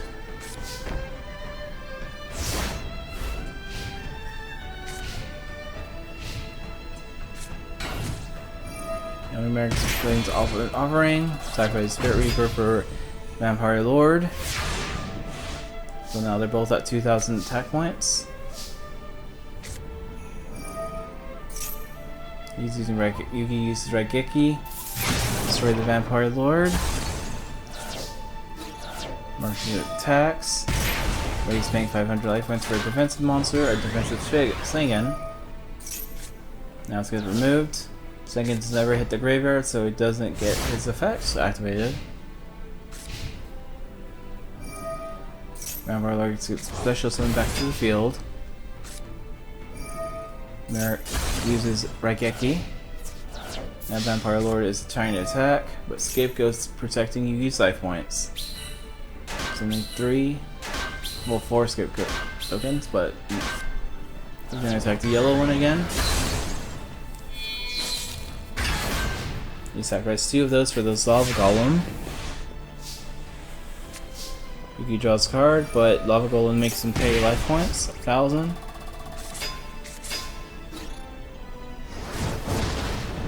He sends the skip token into attack position and attacks with Lava Golem. I don't know why he summoned Scapegoat in attack position, that's a little weird.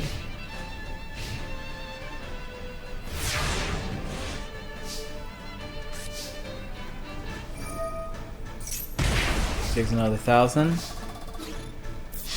But looks like he's trying to finish this with Lava Golem. Little Yugi wins.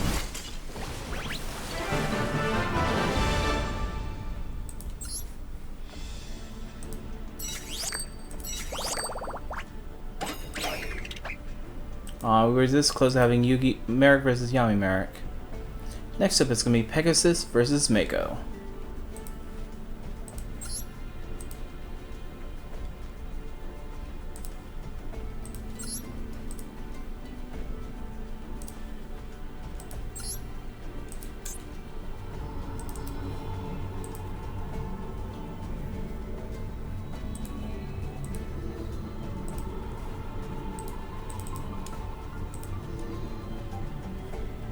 I was just rewatching GX and a couple episodes ago was the duel between Pegasus versus Crowler and Bonaparte.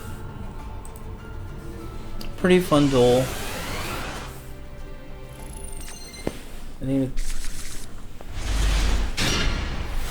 think Pegasus should have been in the GX competition as well, but I guess he wasn't allowed. Pegasus starting with this table of contents, whatever it's called. He's going to use all 3 of them to get Toon World in his hand. He's going to activate Toon World. Summon Cannon Soldier and 2 cards face down.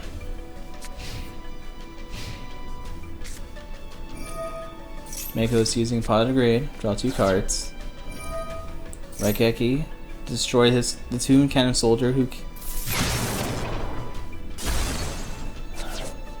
summon his giant white or great white. That's getting Mirror Forest.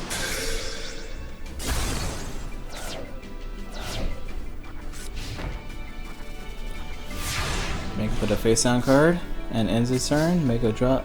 Pegasus draws with his Pot of Greed. Base Call Haunted. And Toon Cannon Soldier. Summons the second one, uses 1 effect, burn for 500.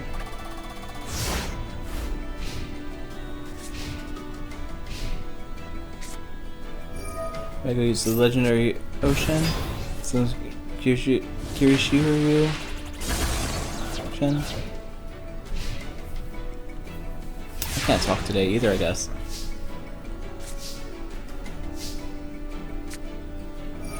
Pegasus using Dark Hole.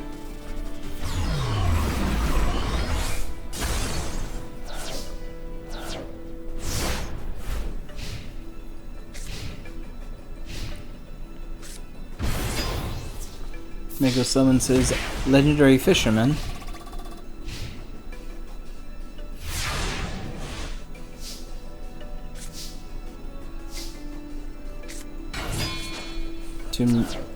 Sorcerer was sacrificed for Toon Magician Girl, but that was mere force.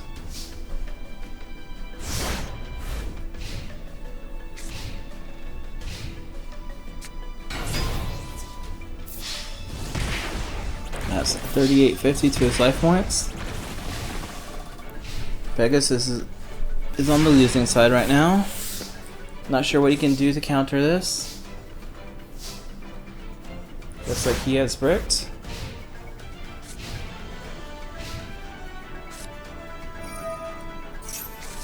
Graceful Charity, grabbing some more monsters. Playing Monster Reborn on his Amphibian Beast. And attacking with Amphibian Beast. Looks like Mako is in the next round.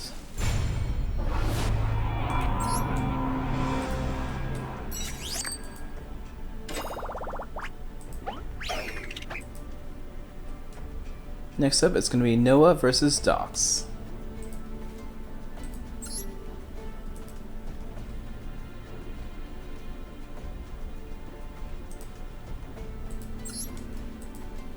Noah Docs.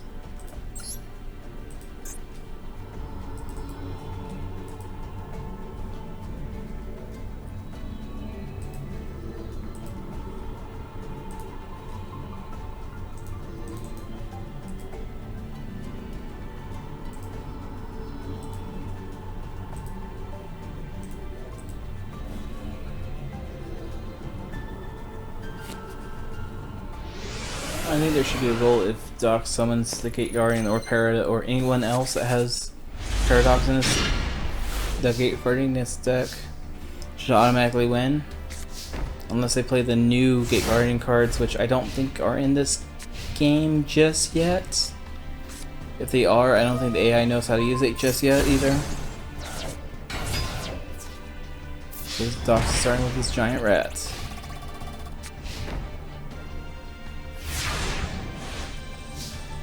Noah's turn. Noah's gonna start with the Pot of Greed. Draw 2 cards. Summoning Sonato's Arc, or Sonato with Sonato's Arc.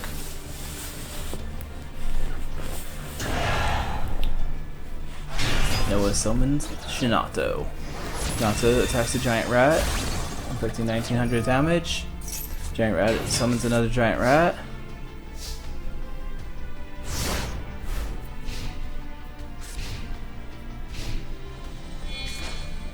There is some Labyrinth Wall. Using attack and defense, or shield and sword, whatever.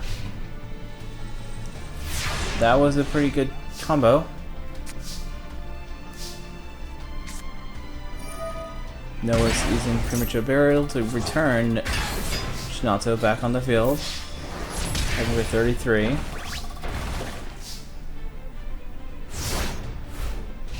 Actually, that was a pretty interesting play, actually. Sword and Shield the Labyrinth Wall. I would have never even thought of that, honestly. Not like I would have either of those cards in my normal decks anyway, but still. So Giant Rat's attacking for 1800. Noah's at 4000. Dox is at 2800. Noah's activating Fissure. Getting rid of that rat, but seems to have bricked.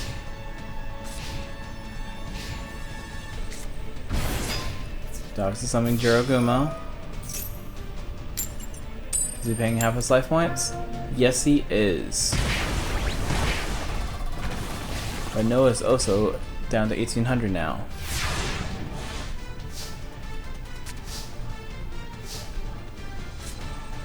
Noah's acting Swords of Concealing Light.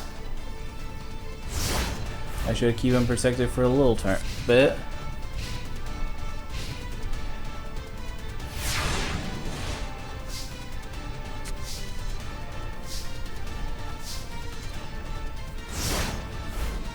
That's turn 2.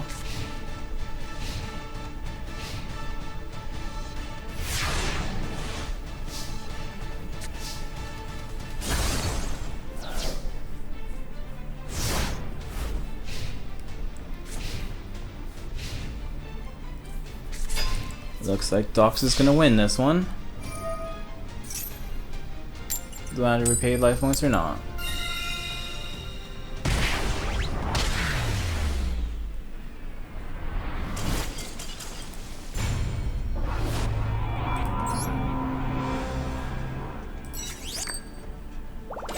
Dox is a winner. Next up, it's gonna be Seto versus Johnson.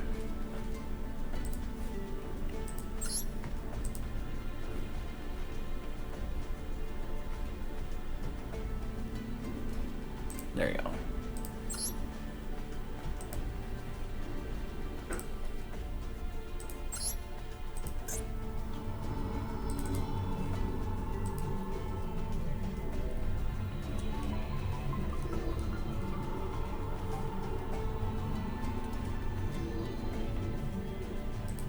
I go back and forth calling Seto, Seto, or Kaiba. But there's a couple Kaibas in here, so it's kind of hard to...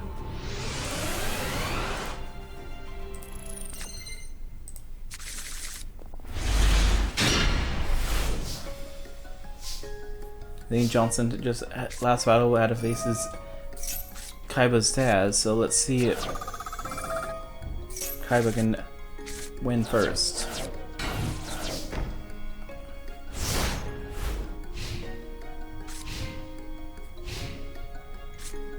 Kaiba T-set. Johnson wants Reborn. Now Blue Eyes White Dragon. Some Berserk Gorilla as well. Thing is destroyed. Allows him to get Copycat. Blue Eyes attacks.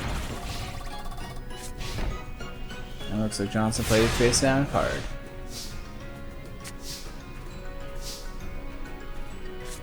He's gonna play Call of the Haunted on Sengen. And use Copycat on Blue Eyes. Destroy Berserk. And Sengen's just gonna be there for Blue Eyes to attack as well, I guess. Johnson said no. Let's Raigeki this. And we can summon a 2000 attack monster. He wins. Sengen allows him to draw another Copycat into his deck, from his deck. Just like 100 off.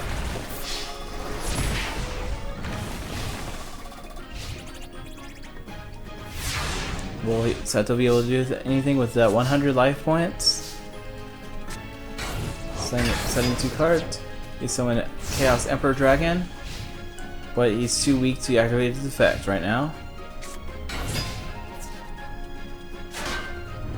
Musician of Faith allows him to get his Upstart Goblin back.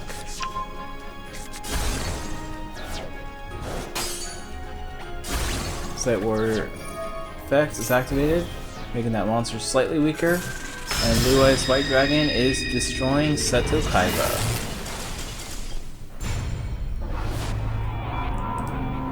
Poor Seto, losing to his own Blue Eyes.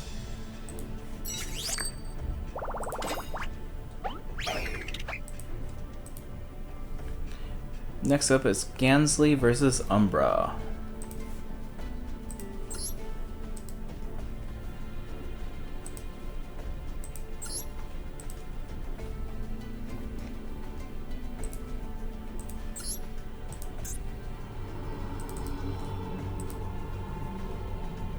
Gansley. This Gansley's a little weaker than the one that I made originally.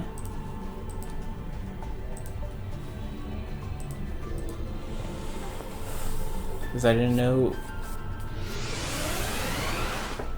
Deep Sea and Atlanteans were really powerful during that time, I guess.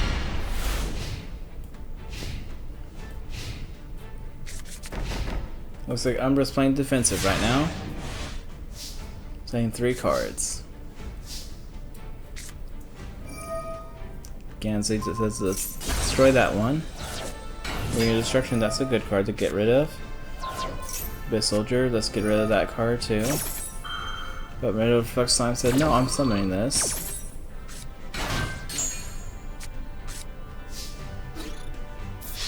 It's like for 1800, but Compulsive Evacuation Device sent well packing. Umbra's turn. We know 2 of those cards. Or 1 of those cards.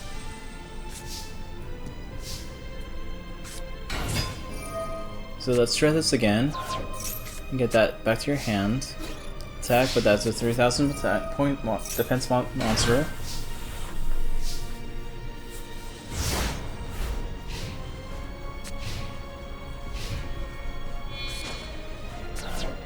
Fine, look good. Vampire Lord. Getting a strong Vampire Lord. Getting even stronger Vampire Lord. This soldier is destroyed. And he has to start its Dark Hole. I would have got rid of a different spell card, but okay, Gansley. Gansley's setting a card face down. Umbra's playing the life point so I can keep the Vampire Lord strong. Playing this to destroy Singin, but Singin allows him to get a monster. Vampire Lord attacks 35. Calling Trap. That's no more turn still tribute.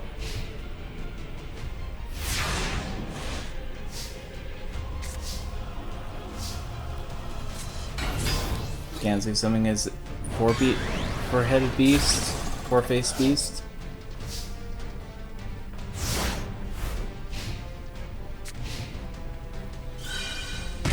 Umbra's taking another 1000 damage to keep that monster strong. Vampire Lord attacks, he loses 1500. This card is Savage.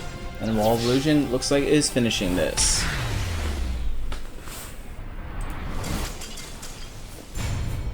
Umbra wins this duel.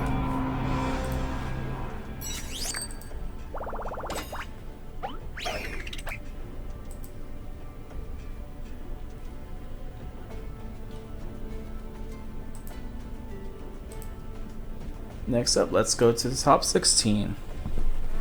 Looks like we have Avla Seto versus Lecher, Joey versus Mai. Sounds like a good duel. Mokuba versus Rex, Yami Yugi versus Isiju, Odion versus Nesbit, Merrick versus Yugi, Mako versus Dox, Johnson versus Umbra. First up is going to be Obelisk versus Lecher.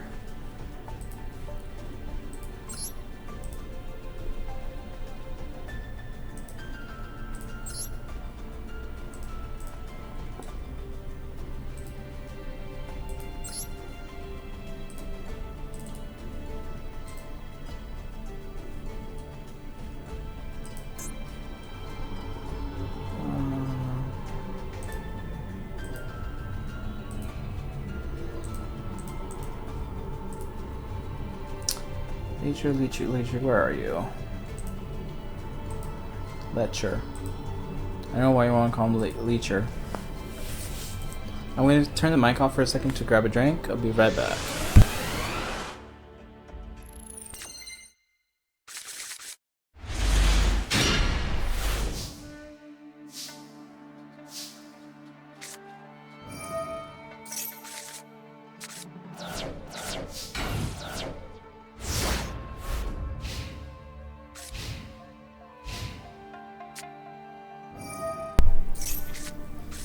Lecher's turn, play with the Pot of Greed. DD Warrior Lady, very strong. But Cyberjar is stronger.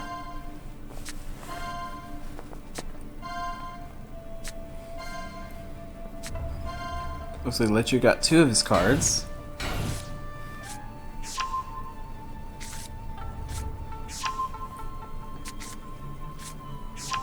Now what will Seto summon? Enrage Battle Ox, Gilsaurus, Cybertech Alligator,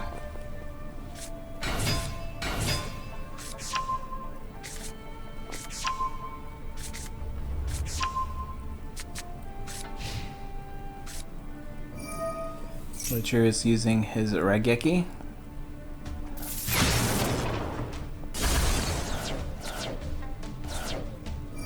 Monster Reborning, Cyberjar. That is a strange summon. Unless you have like Book of Moon or something weird like that, maybe? Let's go space from that. Oh, it's a dark hole. That was really weird. Monster Reborn, Gilsaurus, sacrificing for the tick, Alligator. Monster Reincarnation, discard an Ancient Lamp for Gilsaurus. Special summon Gilsaurus. DD War Lady. Destroy the face down Reflect Bounder. Attack the face down Injection Fairy Lily.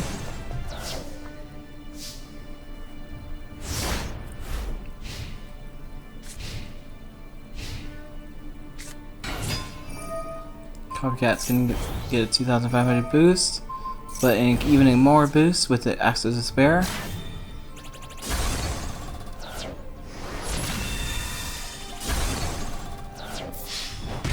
And Cyberjar is attacking with 900 life points.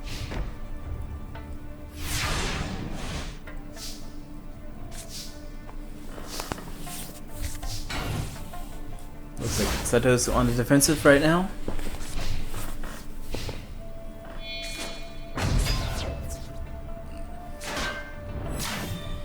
Air Knight makes him lose 900 damage with piercing. And that's 5,000 life points right there. Kaiba's down to 100 life points.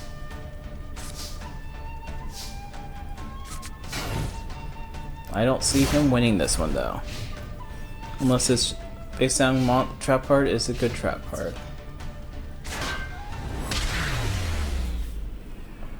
Obvious, Kaiba lost.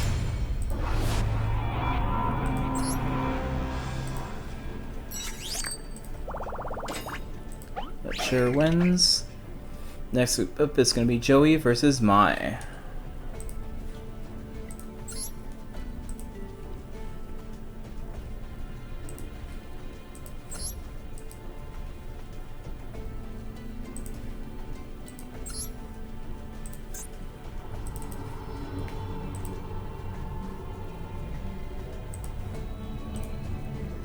Let's go JoJo.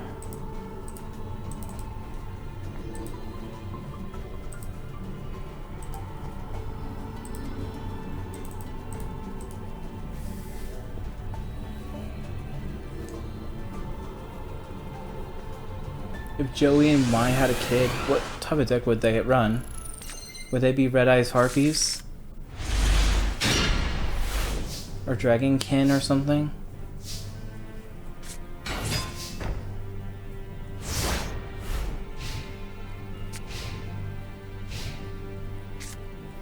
There should be a Red Eyes Harpy.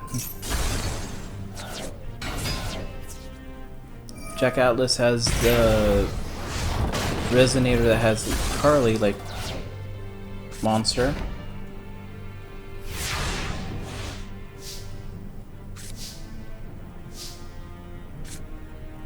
Looks like Joey's playing this polymerization, using his Baby Dragon and his Time Word for 1,000 Dragon.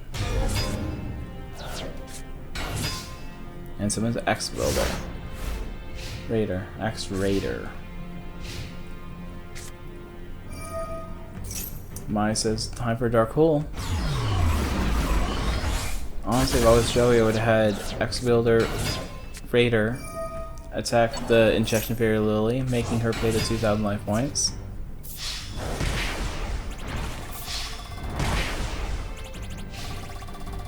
And then maybe attacking again, because I don't think she keeps the life points. I mean the attack points.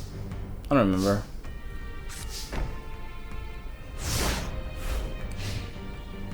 Joey's playing card face down. Mine's going to attack for another 2,000 life points. Or finishing this off with the injection of Paralily.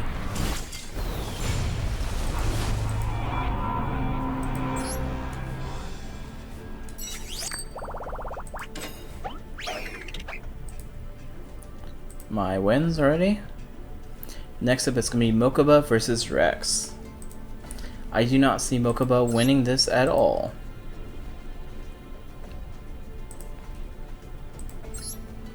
Mokuba.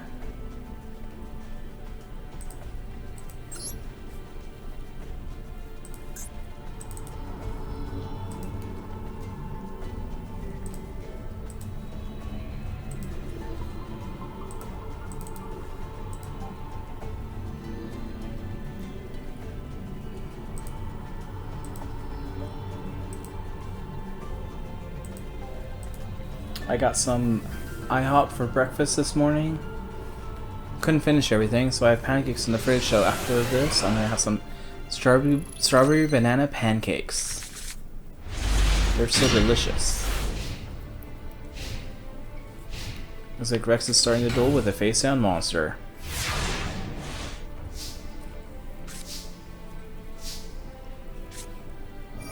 Mokuba gets Crystal Charity. Someone says Griffor.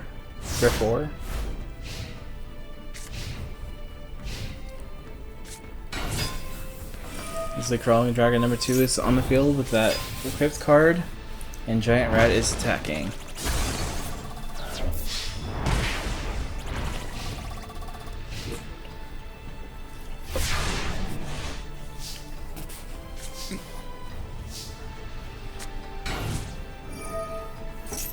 Mokuba sets a monster, activates its Stray Lambs, and sets another monster. First card.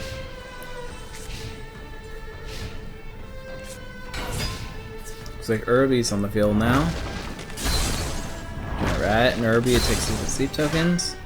Flying Dragon attacks the Penguin Soldier, which sends those 2 cards back to Rex's hand, losing that equipped card, leaving the poor Giant Rat by itself.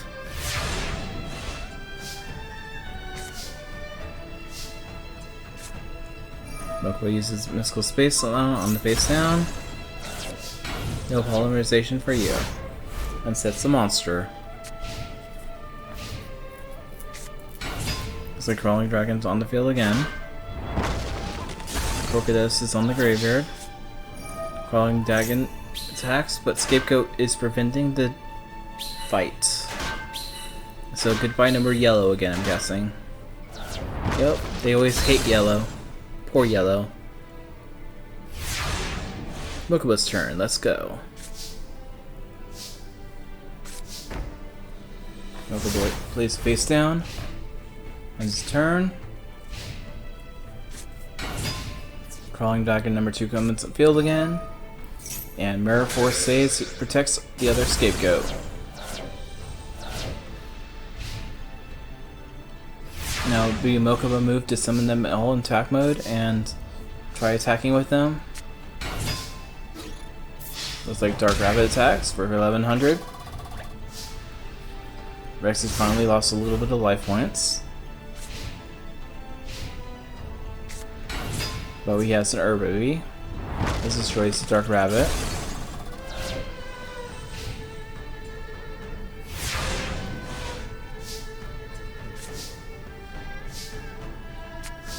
Mokuba is playing defensive again.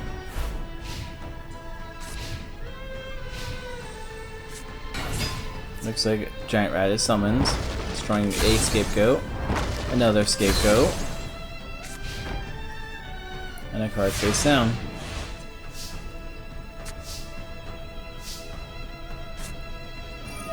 Mokuba is using Raigeki to destroy those 2 monsters.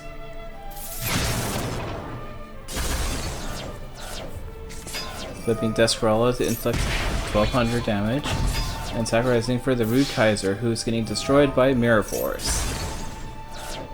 Good try, Mokuba. You're only 200 lower than the Rex Raptor's life points. But two-headed King Rex is destroying the last scapegoat. Mokuba's down to his last letter.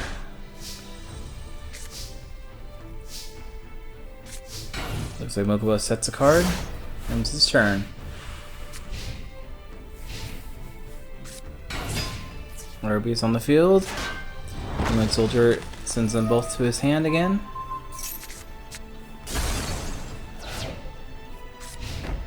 And he's sending a card right now.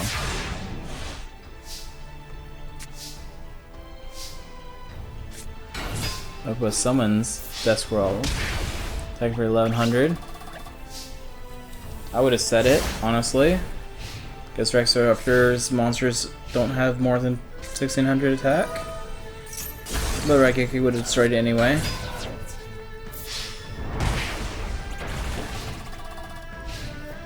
Mokuba's finally under 4000.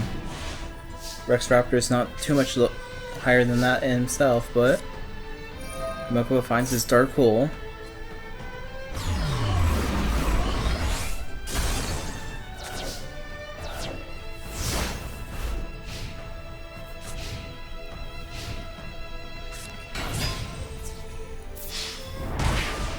Rex Raptor is using Trolling Dragon number 2 to do a lot more damage.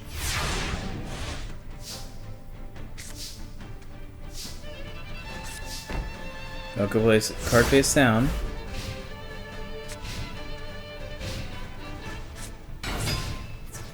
But I think Mokuba might have lost right now. Yes, he has. Rex Raptor is the winner.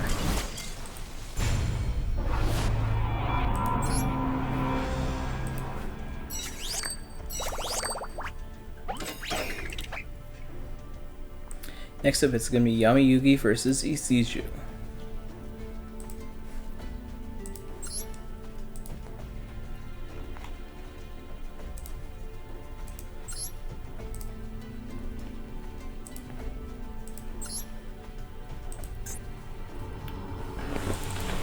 Yami Yugi might have a hard time since Isuzu is a mill deck.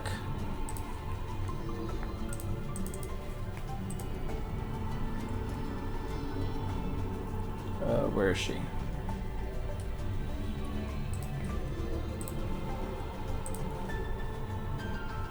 There she is.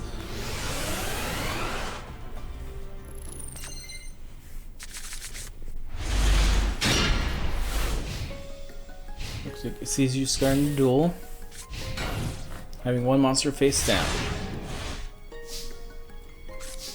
Yami Yugi starts the duel with the Pot of Greed. Allows him to draw 2 cards. And summon skill Dark Magician. Attacking the Cyber Jar. Marshmallow. Zone of the Dark. Kiko the Ghost Destroyer. All setting a defense vision with Haunted and Snatch Shield back to his hand.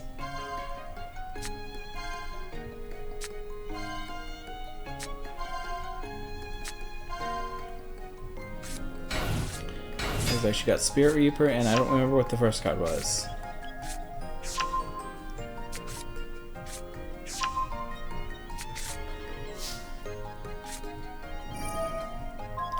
Using Snatch Shield with the Spirit Reaper, destroying it.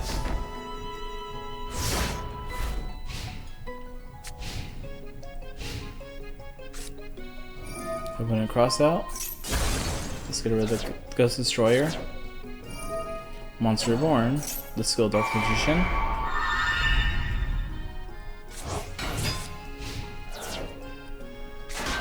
That one's destroying Sombra. And Grave Reaper Servants, but that's getting destroyed by Mystical Space Typhoon.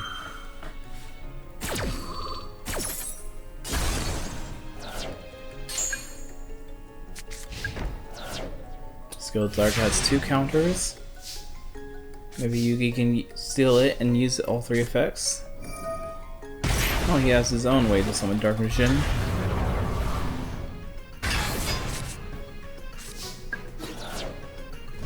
Destroys the skill Dark Magician. And 2 more face down cards.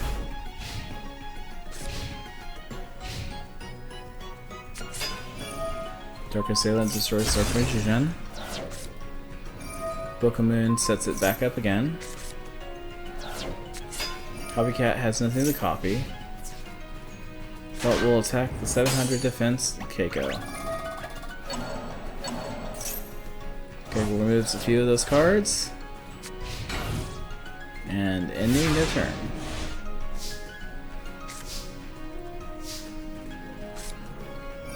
Yugi uses a different dimension. Raven played that card, whatever it was. Keiko's in attack mode. And destroying the copycat.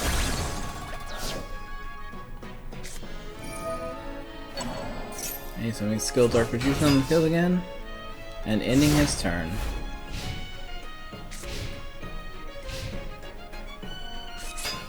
Dark Assailant's on the field, destroy skill Dark again. Morphin Jar number 2.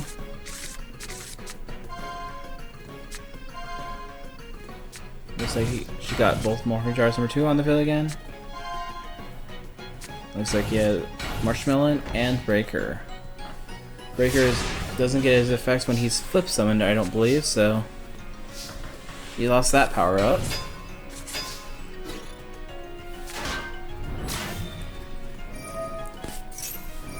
Morphin Jar is destroyed, but everything gets shuffled back into the deck again. Yugi keeps getting his Marshmallow in.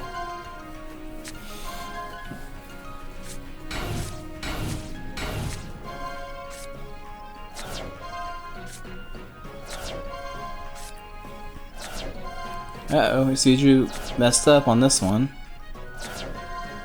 There's one.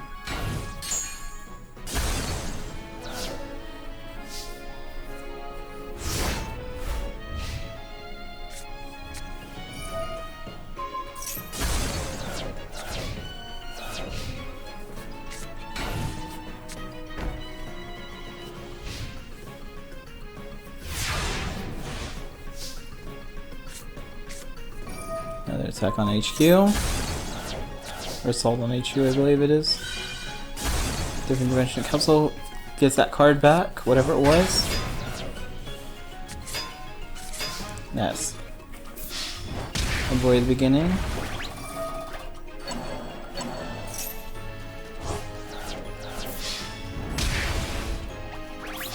And looks like Yugi wins.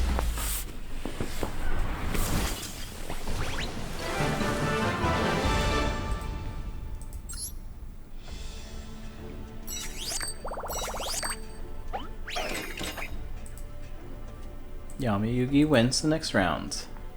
Next is Odeon versus Nesbit.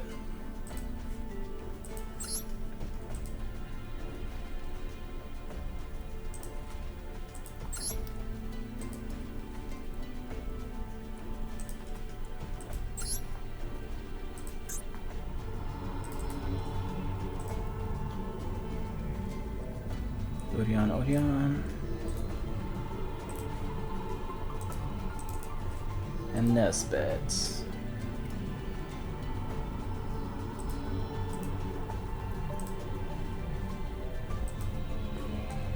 Originally I was gonna put their art in like regular Yu-Gi-Oh cards, like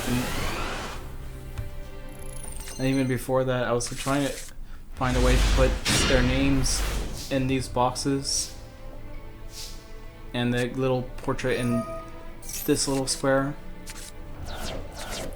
But I think just bigger portraits are nice. This way you don't forget who's facing who. Or who that person is. Looks like Nesbit is starting off and attacks the Spirit Reaper. Odeon's playing his Missile Succession, destroying the Mirror Force. That's a good hit.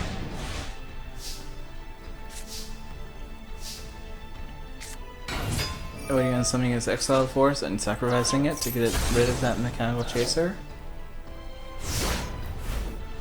Honestly, I would have tried attacking with Spirit Reaper personally, but that's my weirdness. Nesbit's like that Exiled Force, so he's summoning himself. And Call of the Haunted on Mechanical Chaser. Exiled Force is destroying the Spirit Reaper. Sacrificing that for Jinzo. Odeon is a trap deck mainly, so that might not be a good thing for him. Good thing he had a Dark Hole in his hand.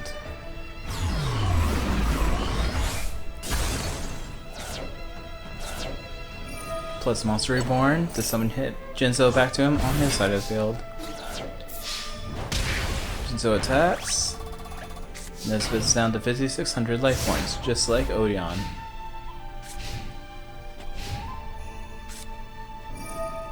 Hammer Shots kills up Jinzo. And another face down card.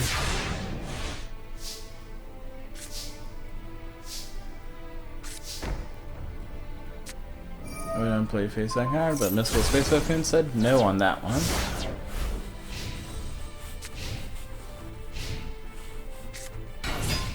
Mechanical Chaser. This was in Mask of Darkness, but Mask of Darkness, we also have the Judgment of Anubis to his hand.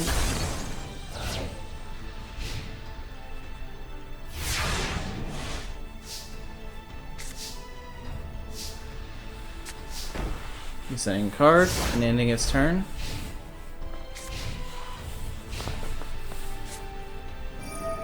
Next let's bring Ritual Burial and Jinzo again. That's 1850 and another 24.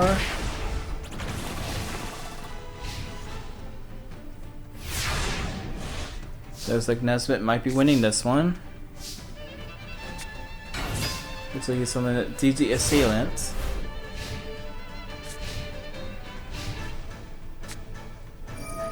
Nesbit's paying 1500 to special summon the Exiled Force, which is going to use its effects to destroy DD Assailant. And Jinzo's finishing this duel off. Nesbit wins.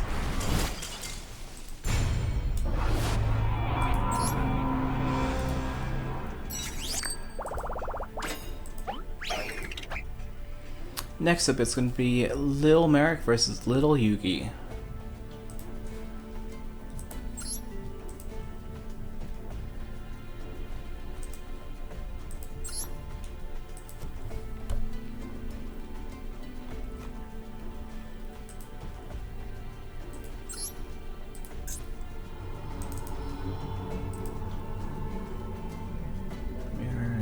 Merrick.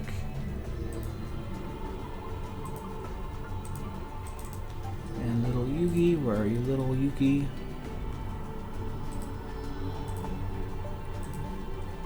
Alright, duel start. Why is my throat so dry?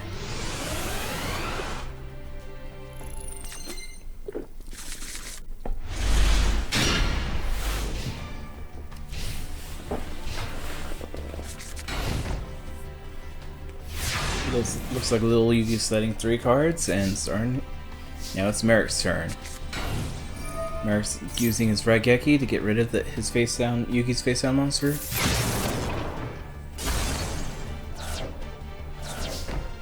And sets another card.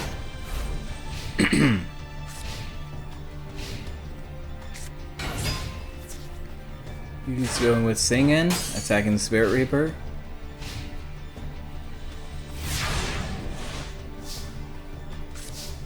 But it looks like Merrick has defensive Spirit Reaper to keep him protected for a little while. But he's going to play Graceful Charity, discard 2 cards. Play a card of Safe Return. Monster Reborn. Vampire Lord. And that should let him draw a card. Covering both those for... Mirror Force right there. Nope, that trap card said no damage.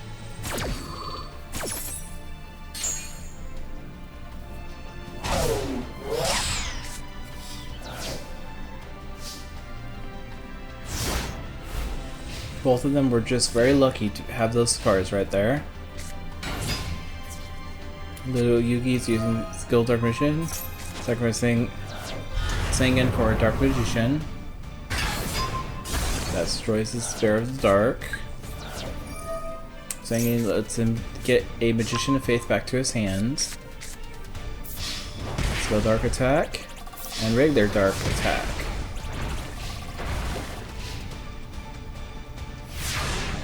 That was a pretty good combo right there. Looks like America's playing 2 cards face down.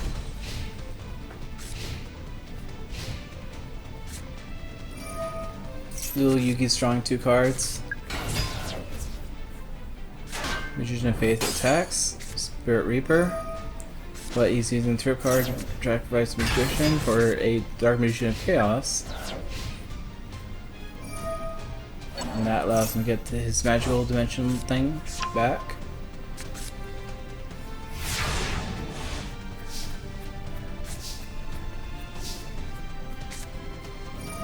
Merrick's using the Book of Life to get his despair back.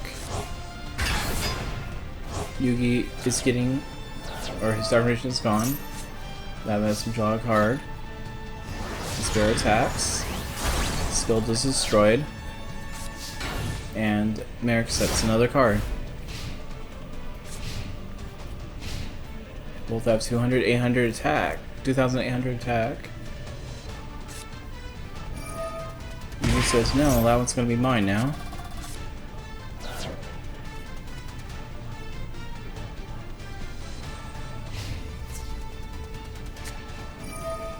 Merrick says, no.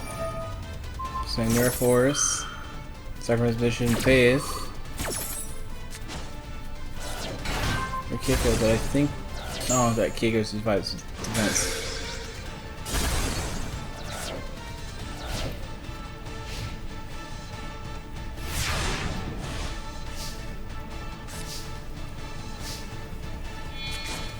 So sacrifices Pyramid Turtle for his Vampire Lord and destroys Keiko.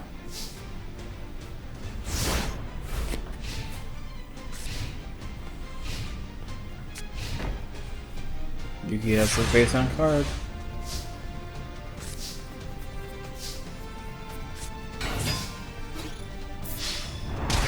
American's Pyramid Turtle attack. Vampire Lord to attack. Vampire says, get rid of their trap card. And that's a good trap card to get rid of.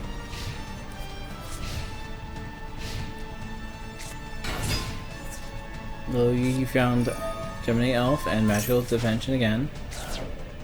Summons Dark Magician again. Destroys Zombie Turtle. Destroys Vampire Lord.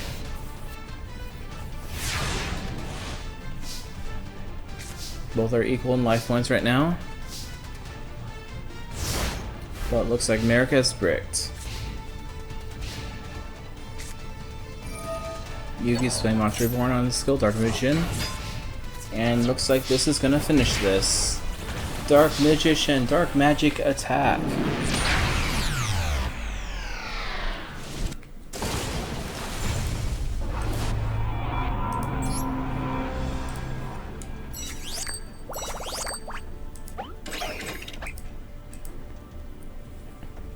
Next up, it's going to be Mako versus Docs.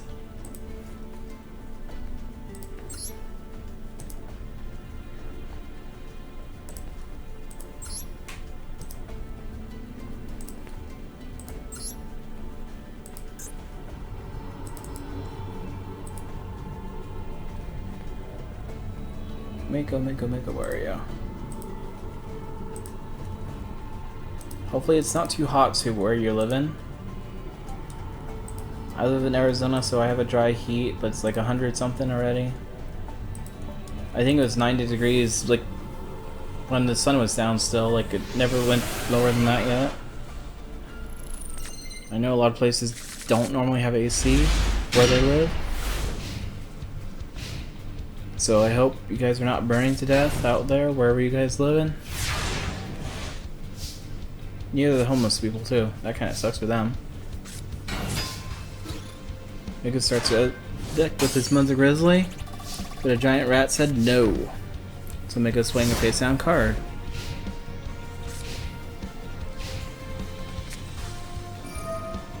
Dox is making his giant rat a little stronger with his innovation. Strong enough to defeat the Mother Grizzly. But Mother Grizzly said, here, let's summon a jellyfish. Everyone loves jellyfish.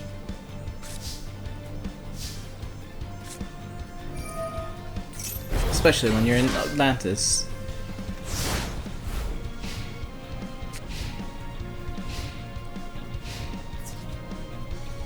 Giant rat attacks the giant fish now.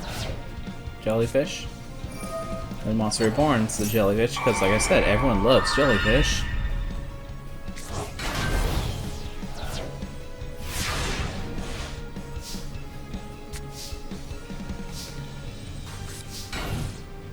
I guess that's another card.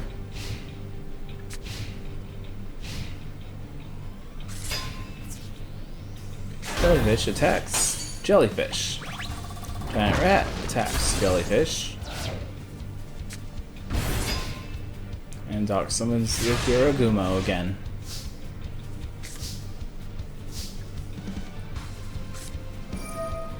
Oops, it's Savage just getting the Mother Grizzly and jellyfish back to his hands.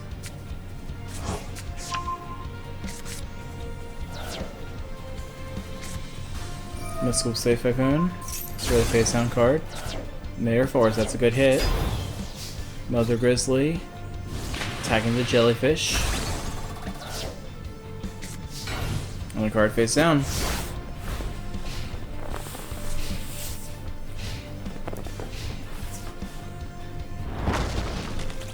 Giant rat defeats the Mother Grizzly. Mother Grizzly special summons another jellyfish. Jerome is going after the jellyfish and pays like half his life points for it. Now that just put Mako in the lead.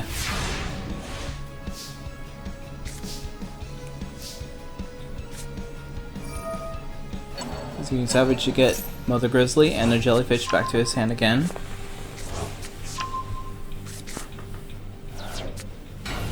And he's setting a card. 2 cards.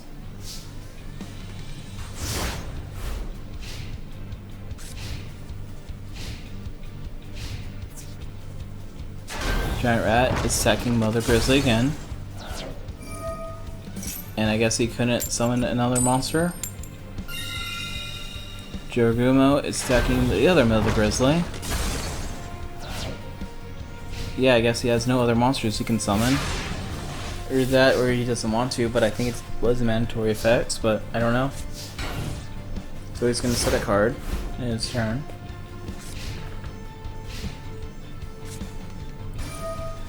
Dox is playing Pot of Greed. And summons that fusion material monster. Taking 600 life points. Giant rat is attacked. Jiragumo is attacking. And he doesn't have to pay life points again. Lucky, lucky.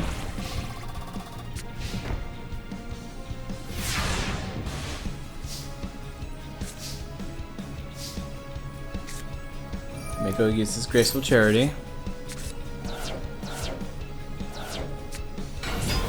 Summons the giant red sea snake. Destroying the giant rat. The giant rat lets him summon another giant rat.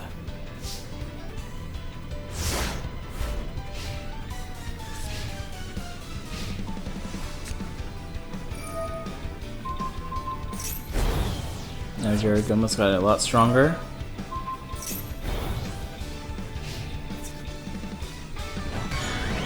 Fusion material attacks. Giant rat attacks. And Jiragumo is going to finish this. But is he going to pay half his life points? No, he's not. Good job, Dox. You beat Mako.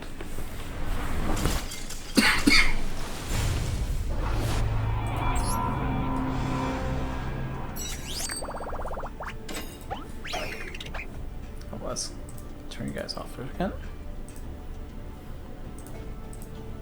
Next is it's going to be Johnson versus Umbra.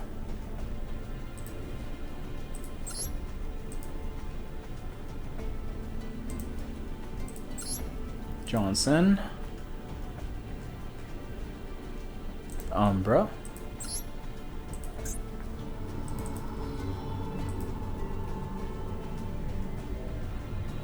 Johnson.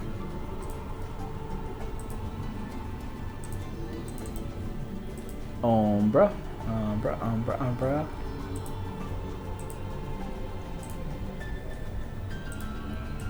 Alright, let's duel, guys.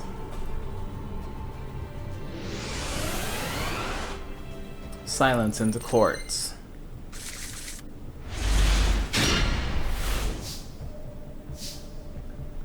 Johnson starting to dole out. Using Thunder Dragon to get 2 other Thunder Dragons to his hand. And 2 cards face down.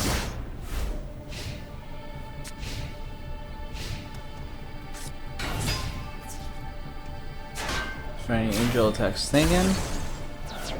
And Singin allows him to add a Sinister Serpent. Umbra's already playing a face down card too.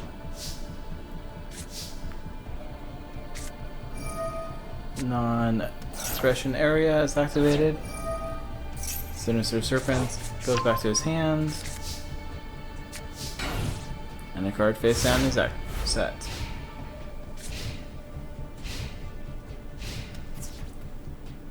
Shining Angel attacking Skull Angel.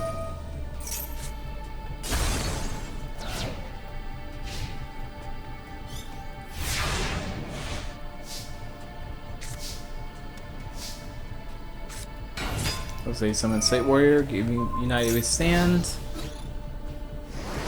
Warrior is attacking and inflicting 1100 damage to Umbra.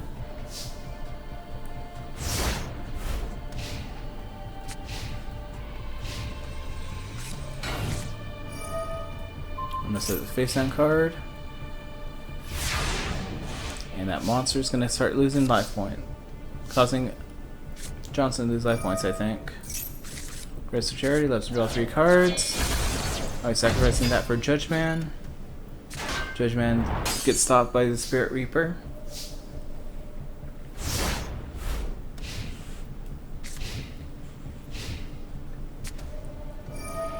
Misfits Plasma Zone's activated. Plasma summons Vampire Lord. And Vampire Lord's inflicting 300 damage and says no more spell. So goodbye, Darkhold.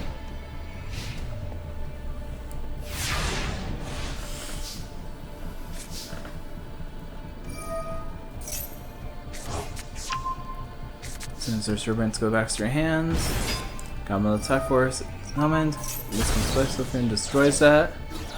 And Goblin Attack and attack for 300. And that forces Goblin Attack Force to go into defense position.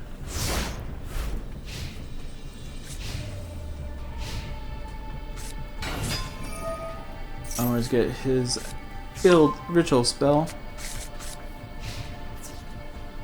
Attacks for 1400. And sets a monster. Sets a card.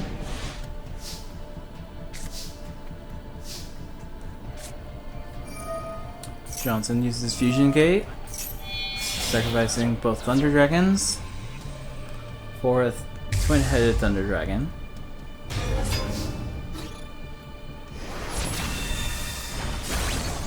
Destroying Suju and a card face down.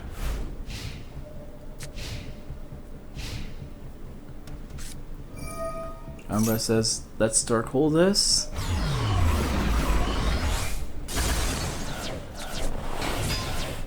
And someone sang in to attack.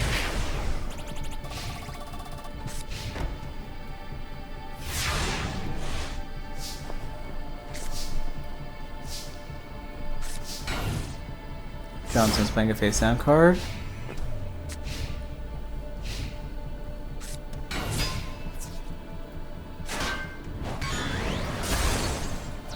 Sinister Serpent attack.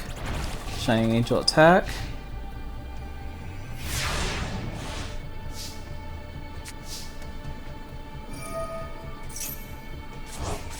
Sinister Serpent's back to his hand. Johnson uses Pot of Greed. Summon Sight Warrior. That gets pulsed back to your hand.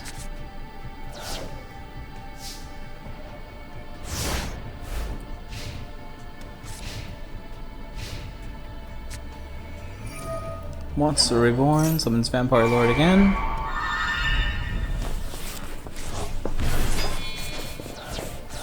Goes for another Vampire Lord. Second effects lets him get another Maju. 1600 and 4000.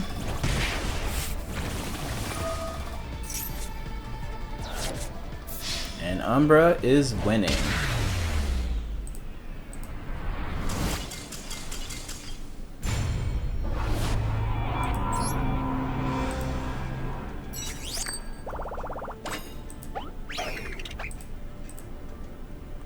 Alright, now we're finally in our top 8.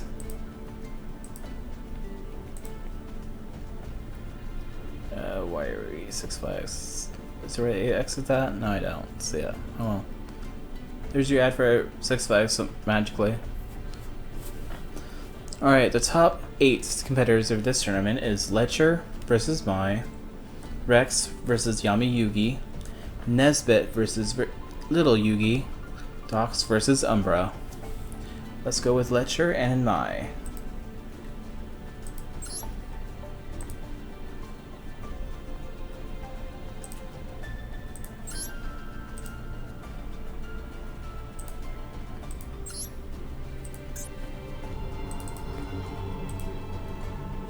Letcher, where are you?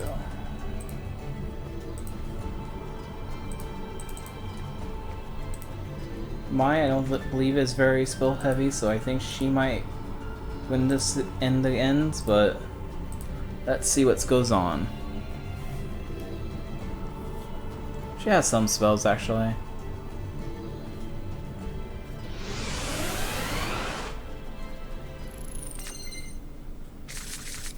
Duel. Looks like Letcher is starting off the duel with the Shining Angel, rolling an Axe of Despair, and it's really bright outside.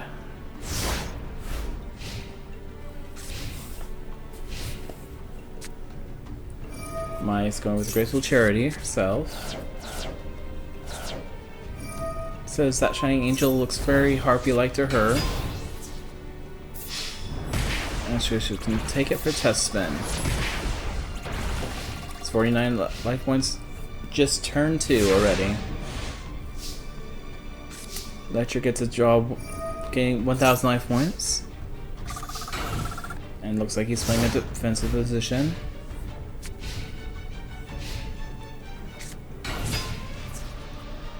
Mai attacks the Cyberjar.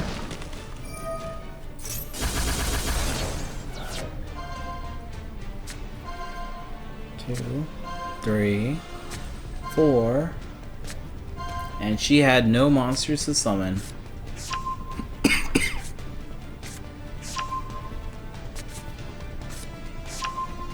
Some pretty good cards though.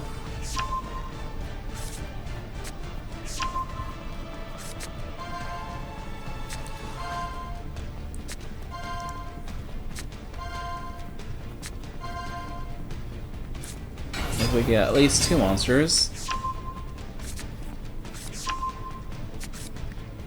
Knowing her, she's probably gonna play Dark Hole now. Yep.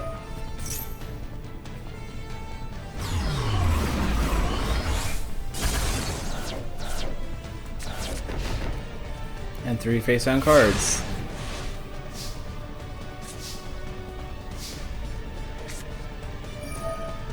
Letcher gives his Graceful Charity, discards 2 cards, and plays another face-down card, and ends his turn.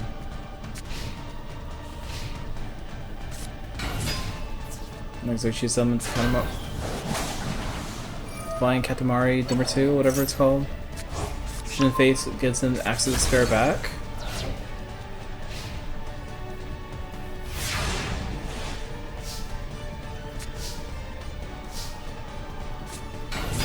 Caveat is summoned. Axe of Despair is summoned on, encrypted to it. Now Copycat's gonna attack, but Mirror Wall says no, making Copycat lose 200 life points. And now Nesvix using Dark Hole himself.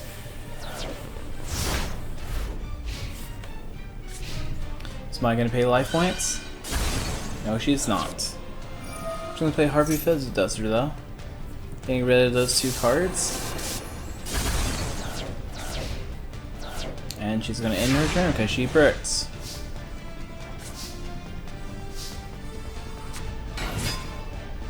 Royal Magical Library getting equipped with United We Stand. That's 800 damage. I have never seen anyone attack with Royal Magical Library, really. Or use Raikeki on one. Okay.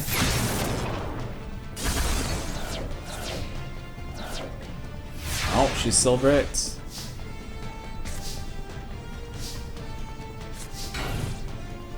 Ledger played another defensive monster.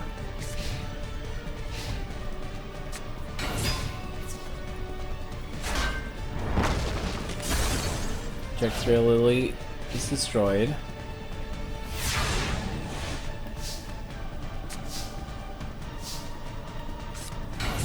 Deity Warrior later attacks, but uses effect to remove them both.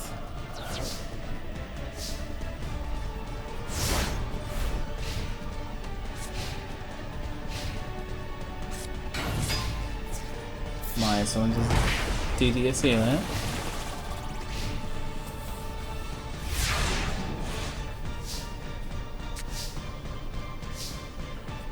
I just playing Pot of Greed. And Lightning Vortex. And ends his turn. Now if my draws an 18 attacker, she wins. Mai wins. Took a few more turns than I thought, but good job, Mai.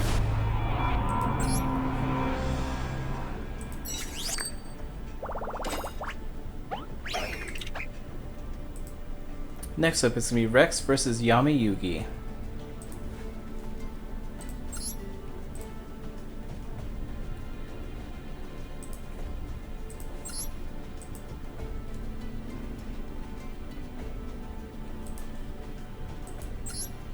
Rex, Yami Yugi, there we go.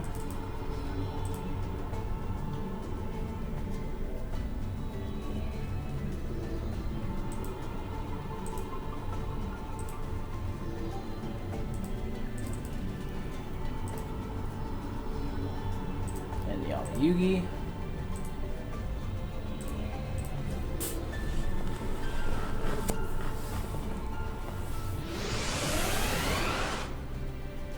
I feel like Rex is going to lose this one, but we'll see.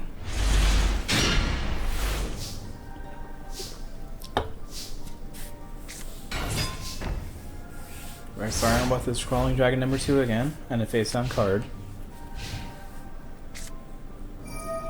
Using Dark Hole on that one. Like I said, I think this program cheats because they all only have one Dark Hole.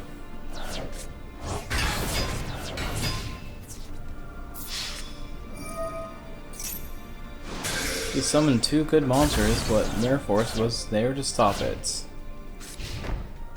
Yugi plays face down card.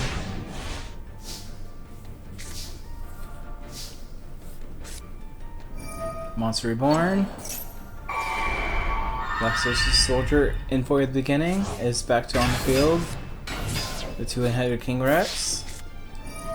Look, like Yugi also had the Mirror Force. Now it's 2 cards versus 2 cards. Yugi draws his 3rd. Pays half his life points for the Dark Magician. There's 2500 right there.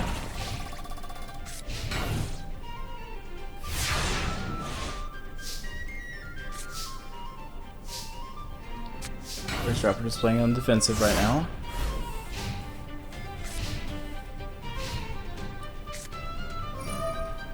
Now Yugi's summoning Crawling Dragon number 2 instead of Envoy the beginning, but okay. Destroying Giant Rat, but summons another Giant Rat. Origin doesn't like rats, so he's also attacking. Giant Rat dies and summons another Urubi.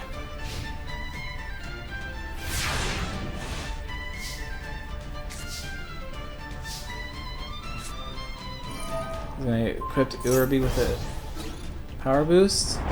Need to attack the Crawling Dragon number 2. And setting a card face down.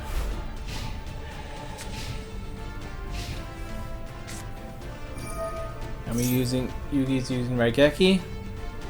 He also only has one, like all other characters. Rebecca was the only one that had, I think, the Lightning Vortex.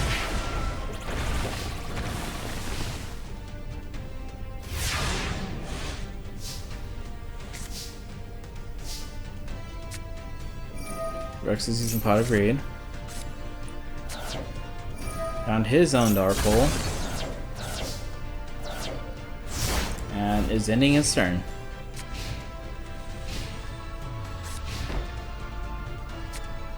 You played face down, but Mystical Space Spectrum says let's destroy that defense card thing. I don't remember what it's called. Twin-Headed King Rex is attacking. And their life points fairly close to each other.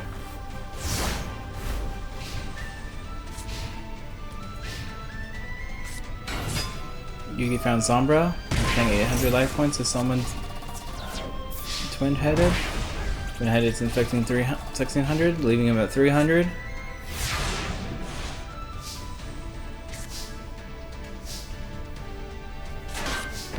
King Rex is going in defense position. Sombra's a little too strong for it. Heavy Storm is getting destroyed.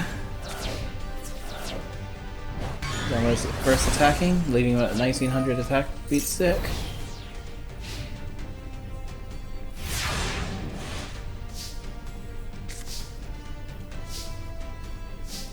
And Rex bricked.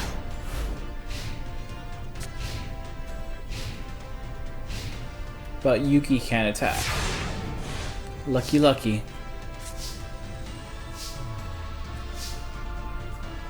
Rex can't do anything either. Yugi summons a good monster, he wins. We're gonna play a monster, like a card. Could be monster, could be spell, could be trap.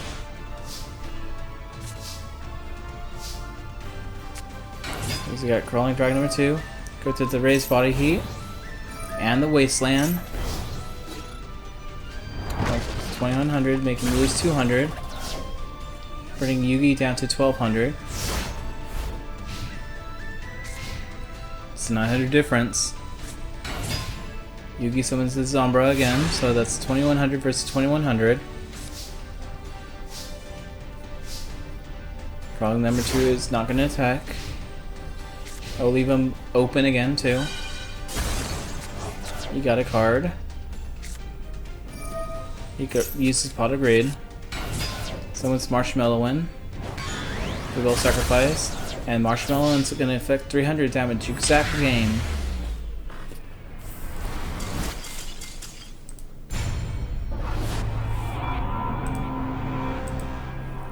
Yugi wins. That was pretty decent duel. A little slower for my take, but looks like little Yugi's turn to face Nesbit. Nesbit versus Yugi.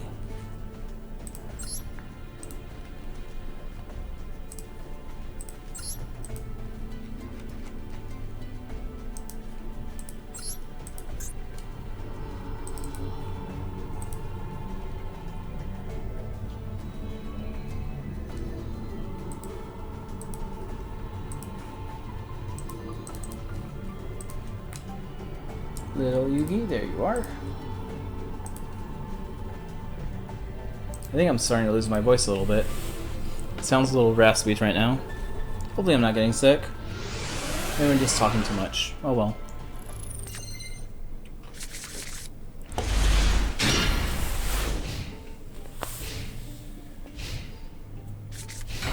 Looks like little Yugi's playing 2 cards face down.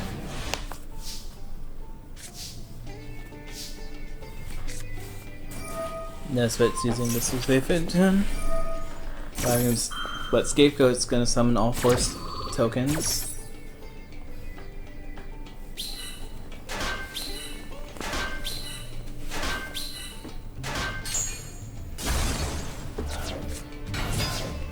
Nesbit summons Reflector Bounder.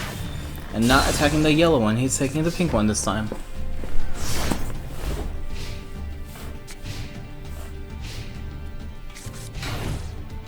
Yugi plays 2 more face down cards.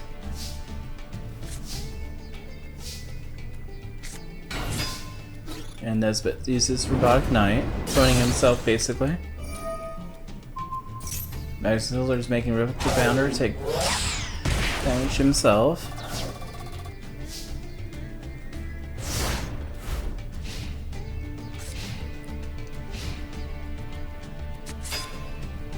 Magical Library is on the field. Raigeki destroys the 2 of Nesbit's monsters. Vision of Faith allows Scapegoat back to his hand. Sacrifice both for the Dark Magician. Dark Magician attacks.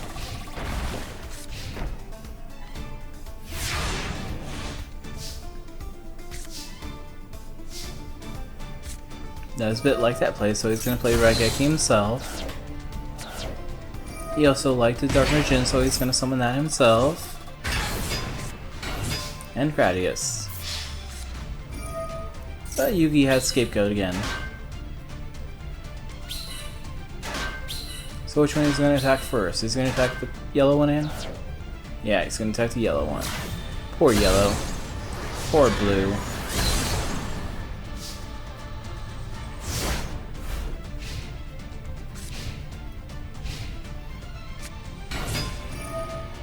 Yugi summons Breaker, the Magical Warrior, sacrificing that. Destroy the Omnibus attack unit, destroying the Dark Magician. Then attacks Gradius, but Gradius got limited removal, and Breaker dies. But so does Gradius.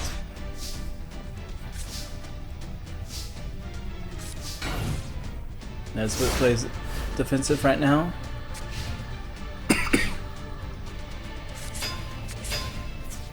But Yugi has this send those things to attack position for whatever reason.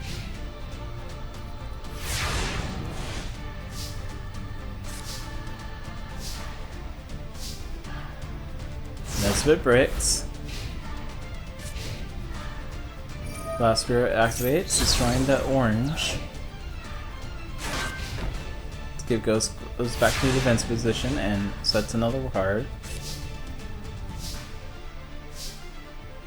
Nesbit ends his turn.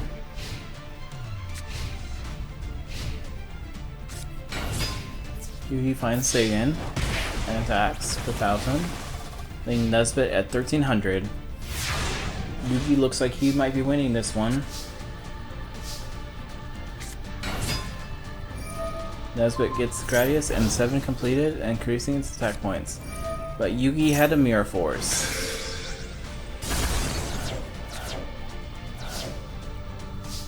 Yugi can summon something with 300 attack, he wins.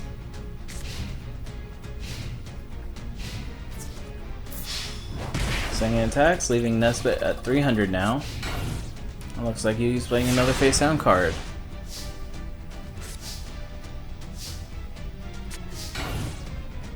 Nesbit sets another monster.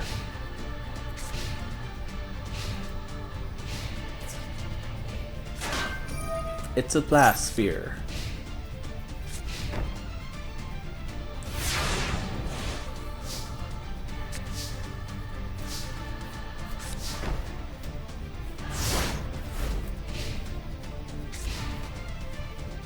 Face, Blast Spirit activates, destroying that, inflicting 1000, second effect activates, and gives him Kuribo. Are you gonna win using Kuribo? No, he's activating Dark Mission Girl.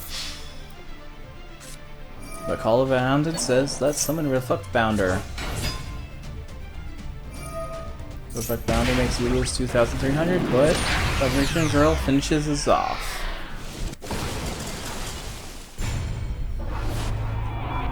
Little Yugi wins.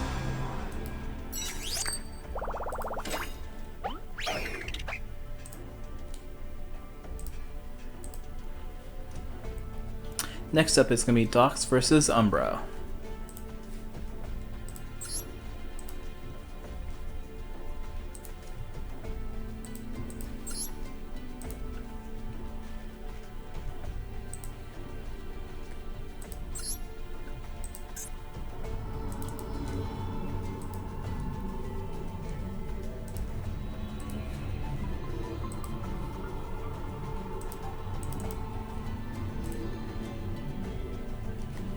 Umbra, Umbra, Umbra. There you are.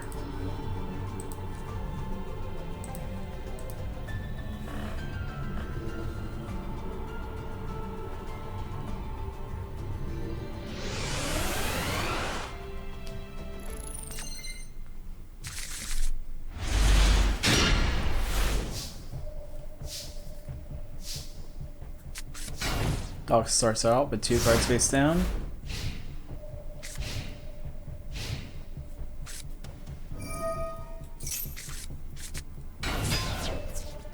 Like Umbra starting with the Shining Angel, destroying the Sinister Serpent,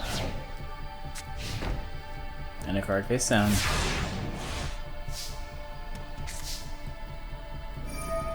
Sinister Serpent goes back to his hands.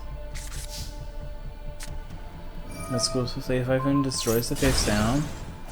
A Mask of Despair, I think it is. Jaragramo's attacking. And he did not have to pay his life points. And he ends his turn.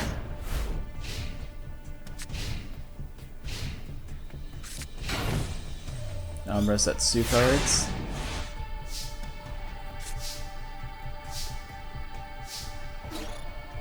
Looks like Jaragramo's attacking again. Hang out plus life points this time. For Spirit Reaper to be in his way.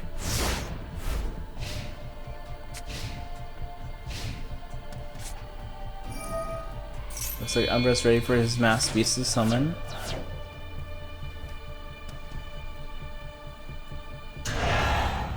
He summons the Masked Beast.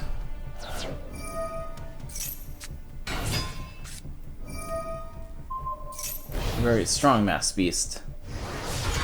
Affecting 2,002 Dox's life points.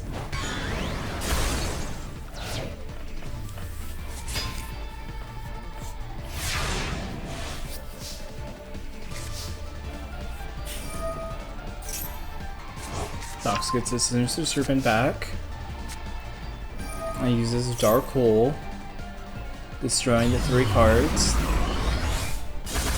But Singing's effect allows him to get another monster to his hand.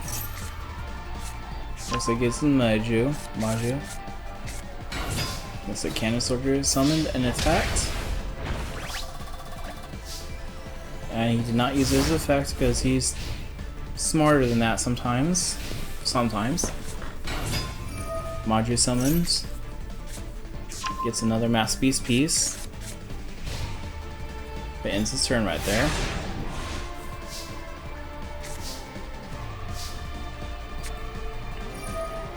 Dox is using Shield and Sword, attacking for 300 damage.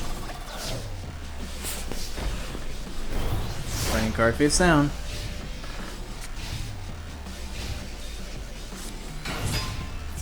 Umbra uses Keku, but Keku gets destroyed by Mirror Force.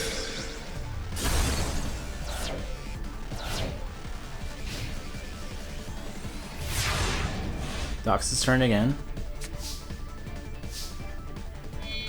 Cannon Soldier gets sacrificed for a Dungeon Worm. Dungeon Worm is attacking for 1800. Dox is slowly catching up. Umbra's destroying the face down card. There's a Curse and Anubis, and that's a monster.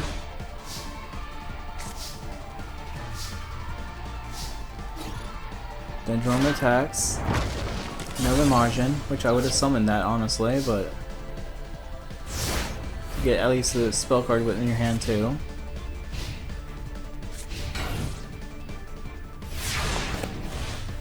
And the monster set. Summons Giant Rat. Giant Angel has a good defense. Or Shining Abyss, whatever.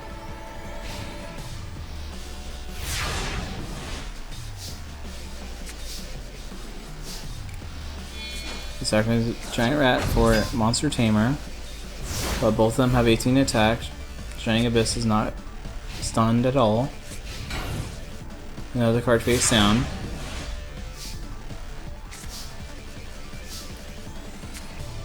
Dox is using Pot of Greed right now.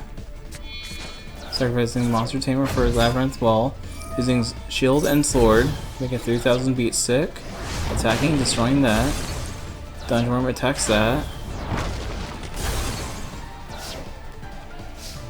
And ends your turn, and attack and defense gets reverted. So Labyrinth Ball is in dire shape, but it looks like Umbra had nothing.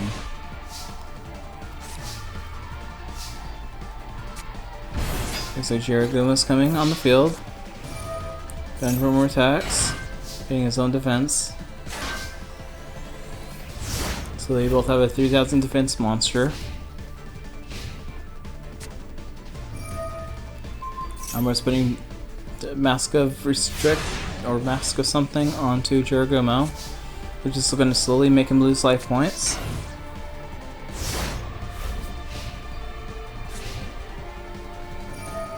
Mask activates, he loses 500. He loses in 3 of his turns. Polymerization.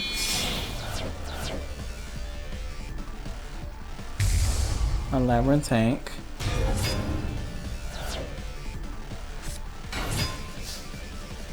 Quite honestly, I would have just summoned Cannon Soldier and started sacrificing.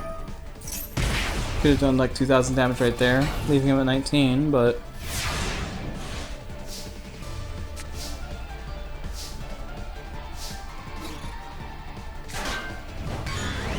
Black Forest. Summons Umbra the Dark in his hand.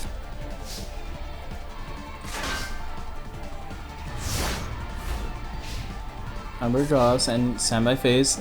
Mask takes another 500 damage. Dox is going to lose next turn if he can't do anything. Mask Beast is summoned anyway, so I think he lost right now. Umbra plays the Miscapasso Zone and makes a big Umbra the Dark beat stick to win. Dox is out of the game.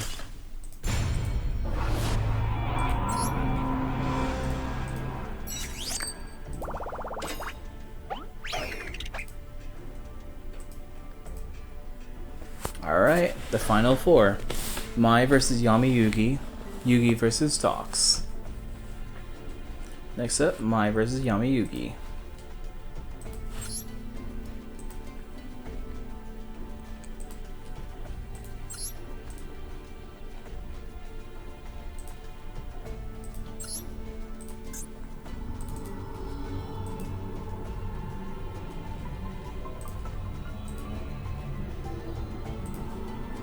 Mai. Yami Yugi.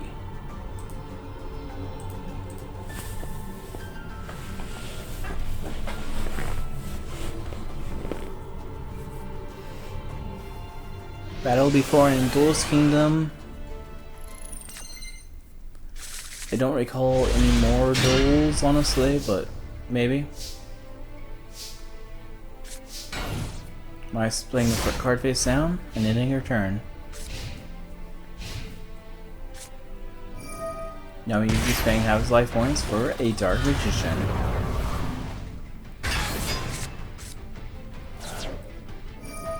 Then Graceful Charity. Then there's some more monsters. Attacking the Magician of Faith. But she had nothing to take back. And he's playing a face down card. Now her turn. She's playing Monster Reborn to get Copycat. I think Copycat does get its effect right now. Distill the Dark Magician's attack points. Braigeki's on the field, destroy the Dark Magician, so.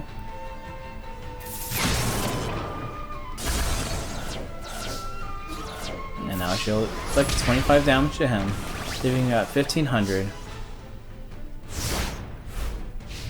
This could be a turn 5 victory for her. She's activating this one for the Chaos Emperor Dragon. And by the beginning. Monster Reborn and Summon. That's 500 right there. Allows him to attack again. Field Dark attack. And Dark Magician attack. Leaving her at 100. If you could only squeeze that a tiny bit more, he could have won. But I think she lost, because one monster is not going to protect her. No monsters are going to protect her, actually. So, Lackluster Soldier Chaos Beginning wins.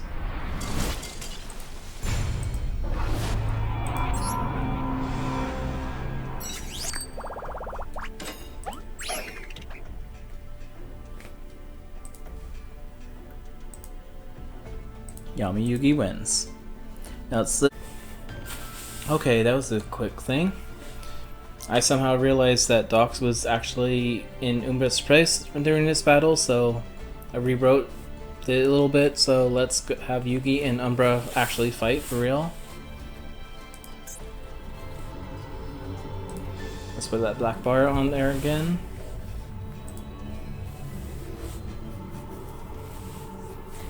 No, I was looking at the third place and say, wait, Dox wasn't supposed to be here? So, yeah, in that battle, Yugi fought Dox, and Dox lost. So, let's have the real battle now. The little Yugi is playing the T set right now. Umbra's turn. Umbra's gonna draw 2 cards. Breaker, the Magical Warrior.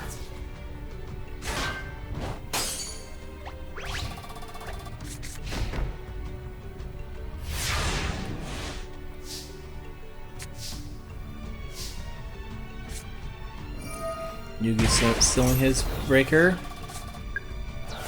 using its effect. Ring of Destruction is activated.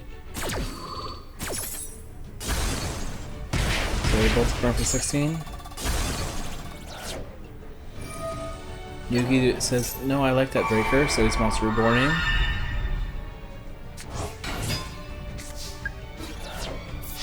Breaker attacks. And that gets back to Umbra's hand.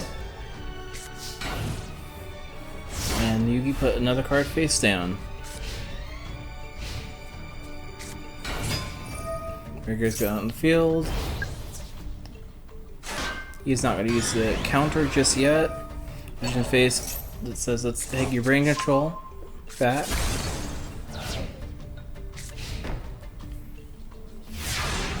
And Breaker's going back up. Yugi says, let's repeat this again. Steals Breaker. Uses Royal Magical to actually draw a card. Breaker destroys a card.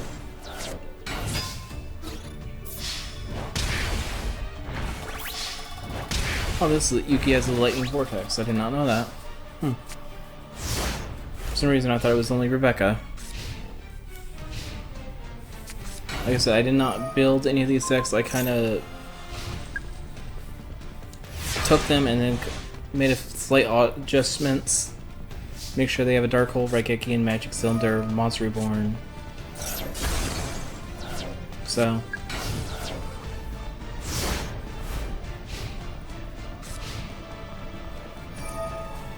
Gonna burn. Yugi takes 500. Umbra summon the Wall of Illusion. Attacking the Royal Magical thing. And Umbra summoned another Shining Abyss.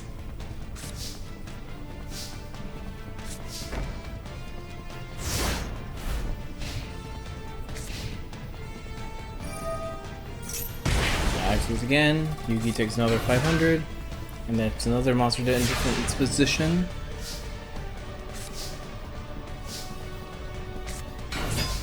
Yugi summons a Gemini Elf. Attacks.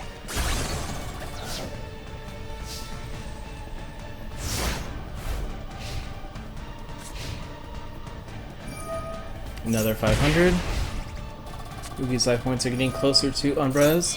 It looks like Mass Beast is getting summoned.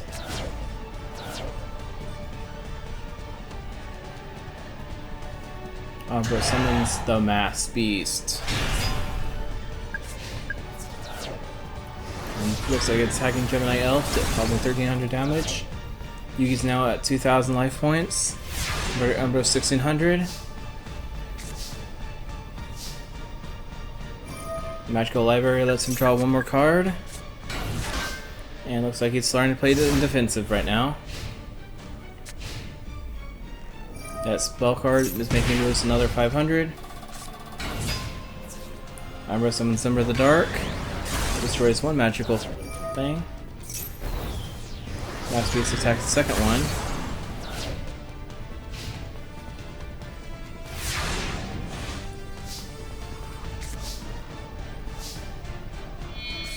Sacrificing both things for a Dark Vision of Chaos. Second lets him get a card to his hand, which is the Karibo. Vision of Chaos. Dark Vision of Chaos attacks. Storm was removed from play. Dark Vision of Chaos gets the monster reborn back to his hand.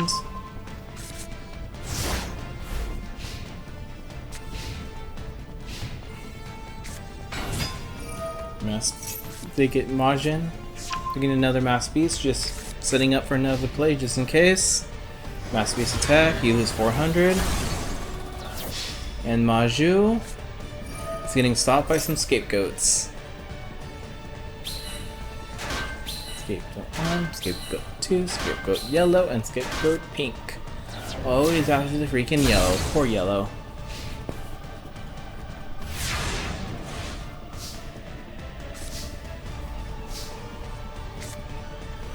Yugi summons Monster Reborn, getting Sankin. Why Sankin? You could have summoned the Dark Machine of Chaos and attacked Maju. That would have beat Umbra.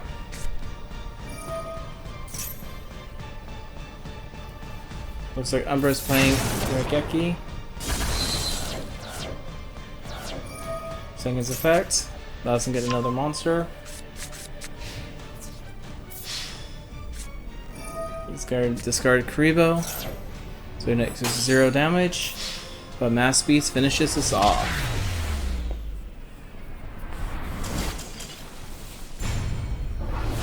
Looks like Umbra wins.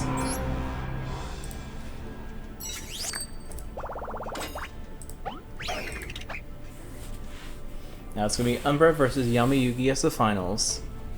But before that, let's do Mai versus Little Yugi.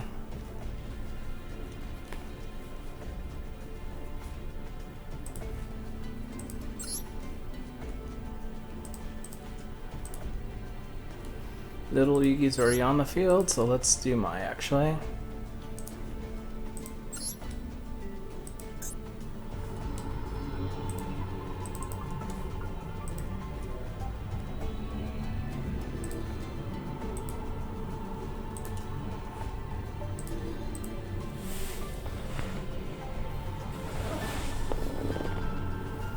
Honestly, I probably will add on the Yugi versus Dox and Dox versus Mai at the very end, maybe as a what if kind of thing.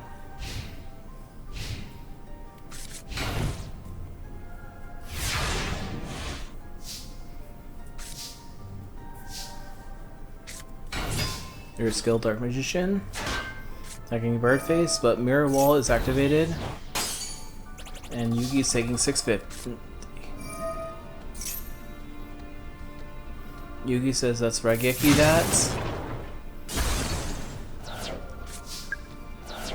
And is winning a turn.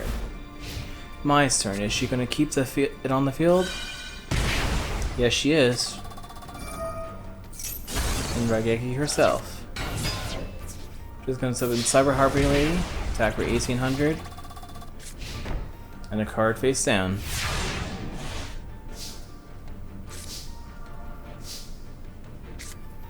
Little Yugi is going to activate Dark Hole, destroying the Cyber Harpy Lady.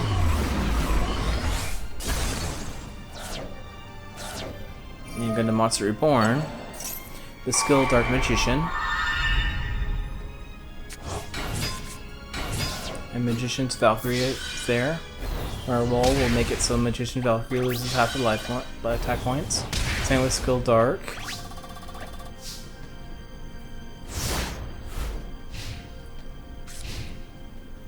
Is Mai gonna pay it? Mai's gonna pay it again. Looks like she summons the Assailant. Attacking Magician Valkyrie.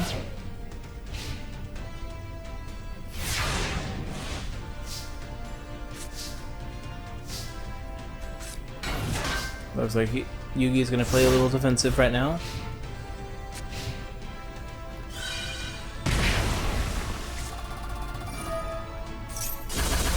Mai's playing Dark Hole.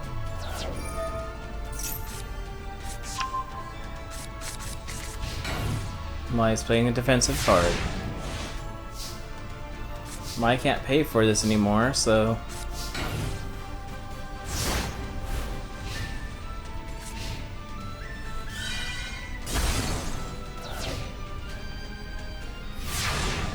she ends her turn.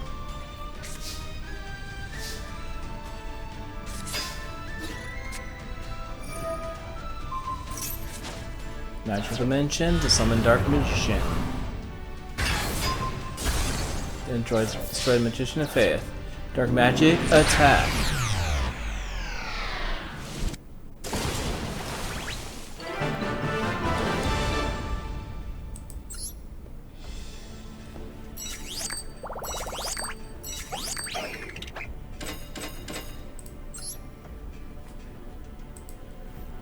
Looks like Little Yugi is actually the winner. Well, third place. Now it's gonna reset again. Because always third place. It always happens with third place. I don't get it why they don't do that with first place instead.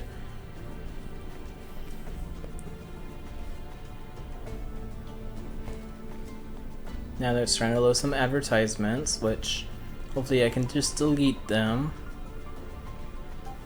Well, it doesn't really matter. There it goes.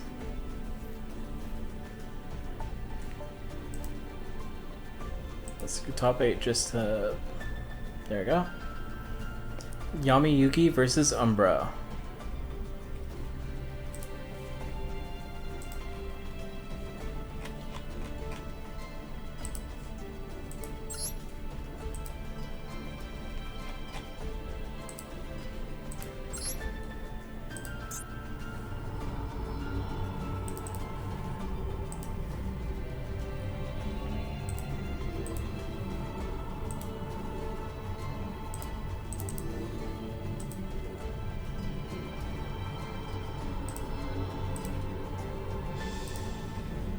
Umbra, there we go.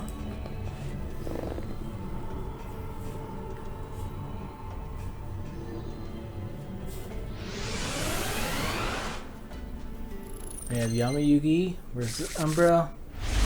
I feel Yami Yugi is the king of games, so he should be able to win, but we'll see. Umbra starting with a Pot of Greed and setting 2 cards.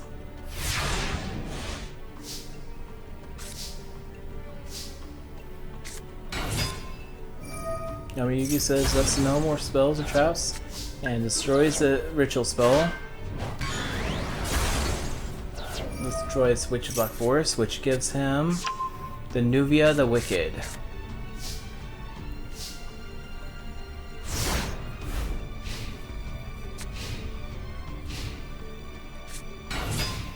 Looks like Zambra the Dark is attacking.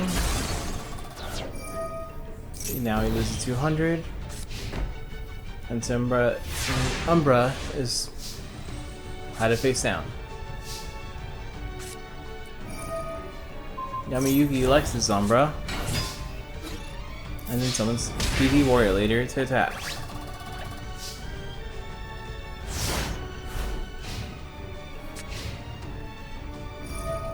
Snatch shields, make Umbra gain 1,000 life points. He puts the Mask of the Cursed. And 2 cards face down.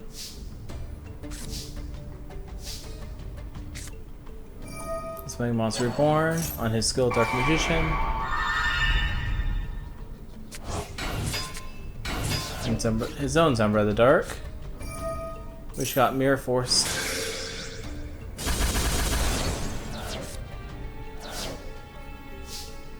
Now Yugi ends with only 2 cards in his hand.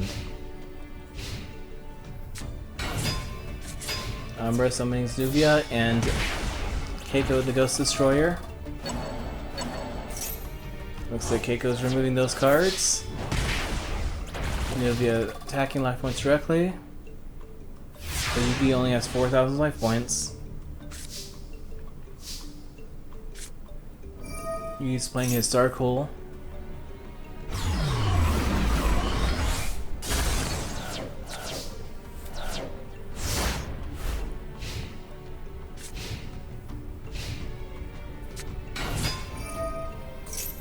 Umbra throws Mass Beast to his hand. Attacks for 1,400. Yugi's only at 2,600 left.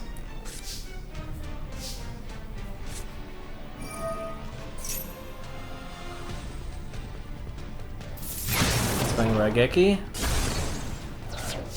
And a card face down.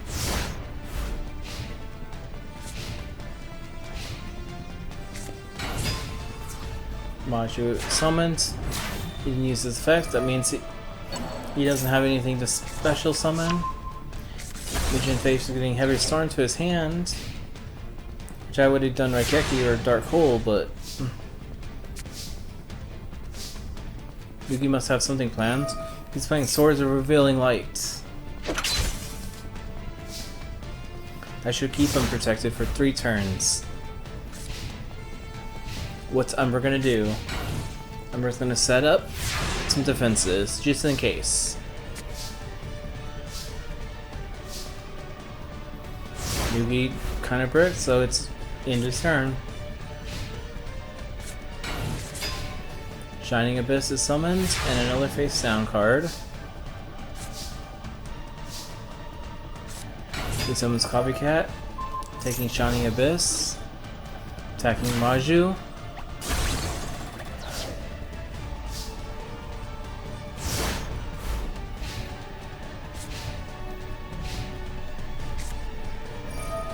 I'm gonna use Monster Reborn on Witch of the Black Forest. And then playing Dark Hole. So you can get Dark Hole's effect, or Witch's effect. Get his Umbra of the Dark. Summoning it and ending his turn. Swords are already done now. Looks like he's setting a card.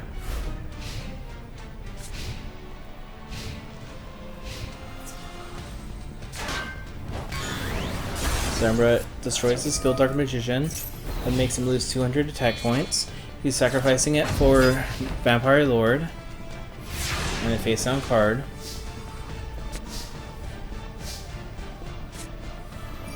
Heavy Storm is activated.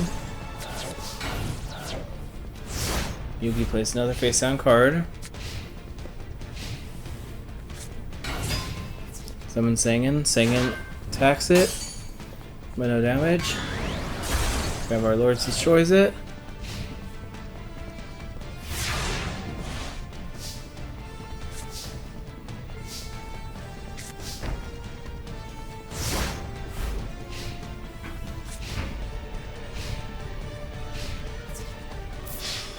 Sangan tries sagging, but Scapegoat is being defensive right now.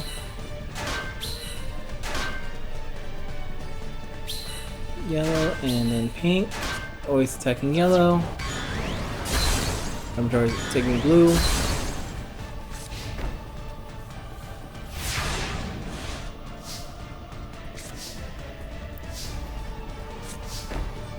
Main card face down.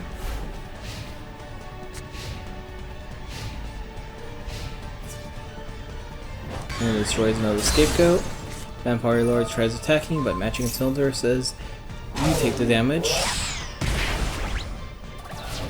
Leaving at Umbra at 5,300.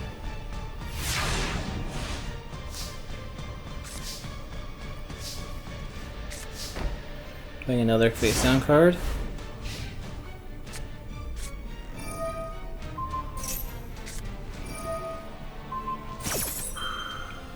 He's playing Compulsion on his own face down card, but Vampire Lord is destroyed by Burn.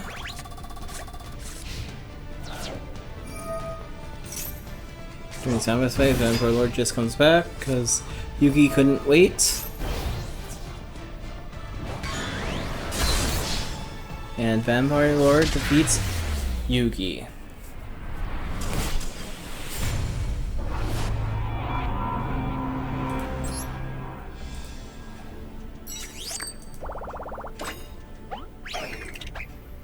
Looks like Umbra is the winner of this match.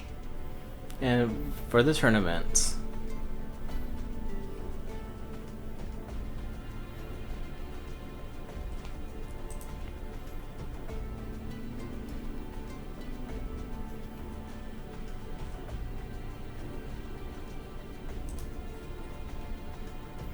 Umbra is our winner with Yami Yuki in second place, Yuki in third, Mai in fourth. Doc's the cheater I'm putting as 8th place, but Nesbeth, Rex, and Lecher are 6th, 7th, and 5, 6, 7th. Because he's cheating.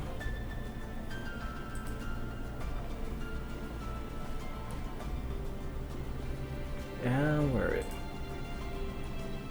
Umbra is the master of the Master Duel Yu-Gi-Oh! Nightmare Trobadour tournament. Now I'm going to add the duel that Dox versus Yugi and Yugi versus Mai. I mean, Dox versus Mai. Alright. Take it easy. Y'all have a good night. Let's see if little Yugi can beat Dox. This could be a Yugi versus Yugi.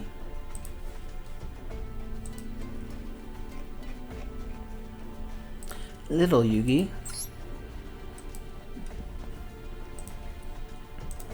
Dox.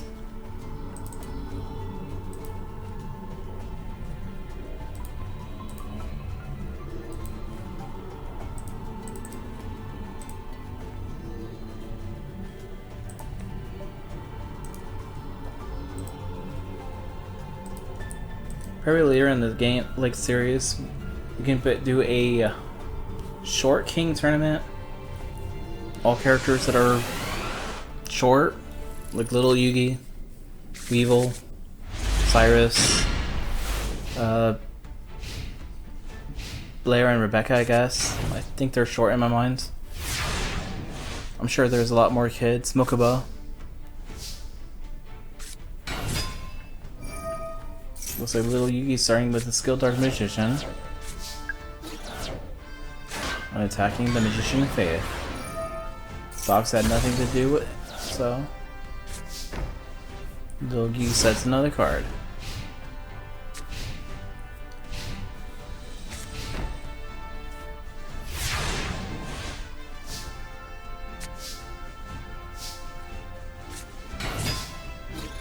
Summon Singen.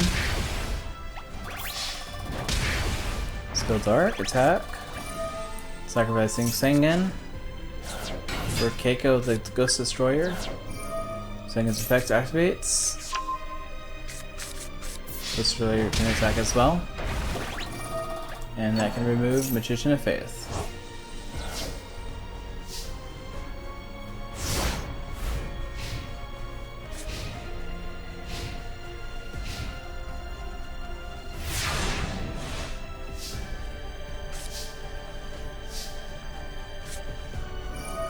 Little Yugi's summoning Singen again.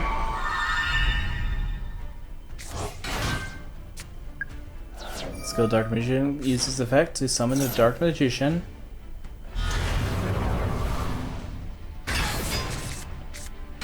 And Kribo. Keiko attack. And Dark Magician is finishing off with Dark Magic attack.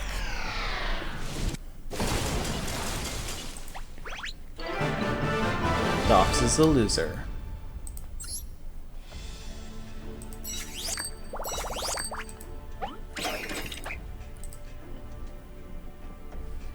Next up, it's going to be Mai versus Yuki. See who gets in to third place. Oh wait. Why Yuki?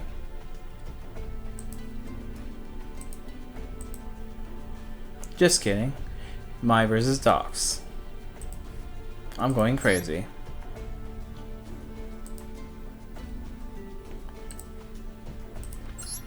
My then versus Dox. Dox is around the field, so let's switch my.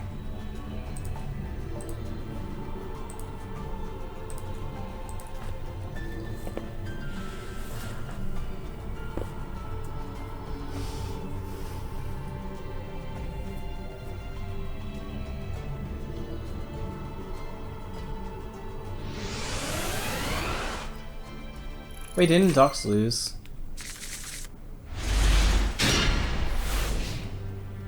Am I going crazy?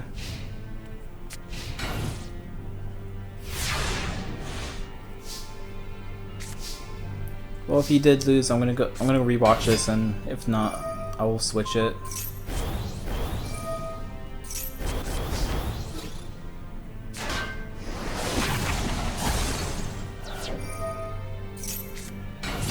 I might have to redo some of the duels, but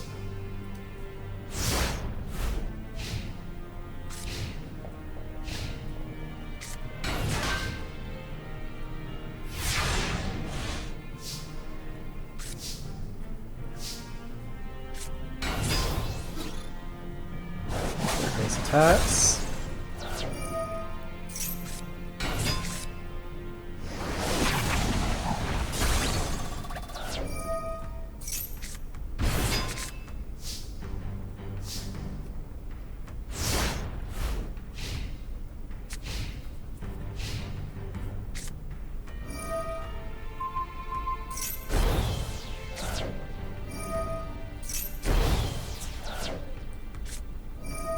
Looks like Maya has some mystical space typhoon. This one, mirror wall, for whatever reason.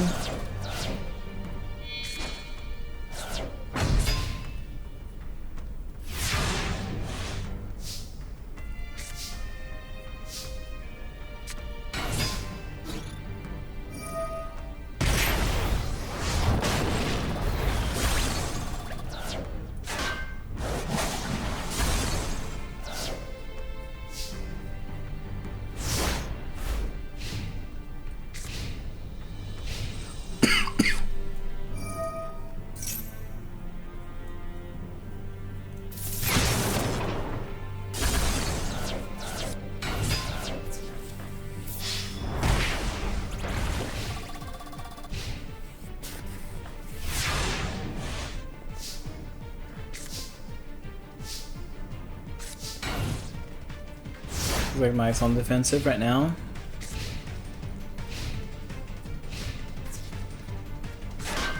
Pull back with her attacks. But Flying Katamari allows her to summon a Harpy Lady 2. Which makes that destroy that self. Now she's playing 2 cards face down.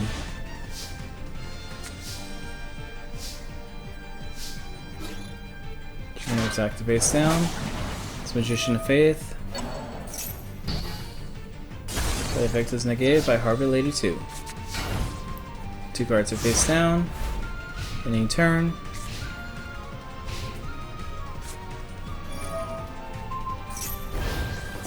Aggravation attacks.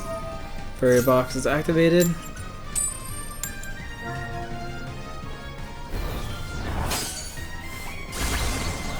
Attack. And dies.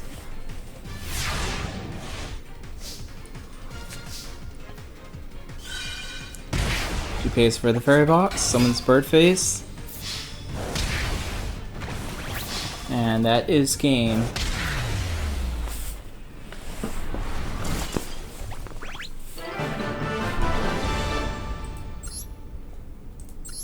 Ah, looks like the game froze on me. Let's reboot it a little bit.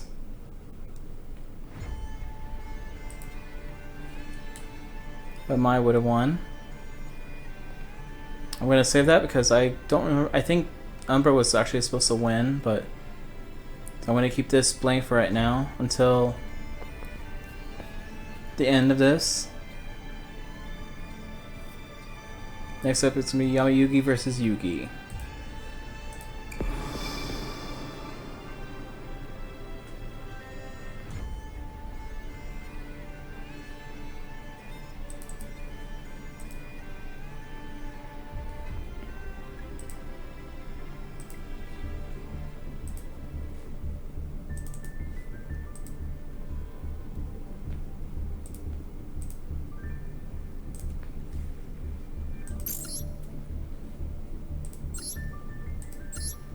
let's do the files.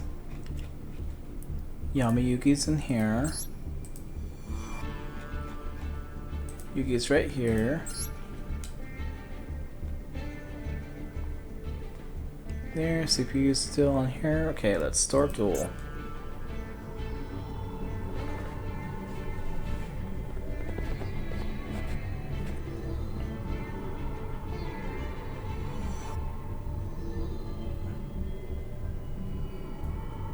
Uh-oh, I think this cut. That reboot is causing a lot of lag right now.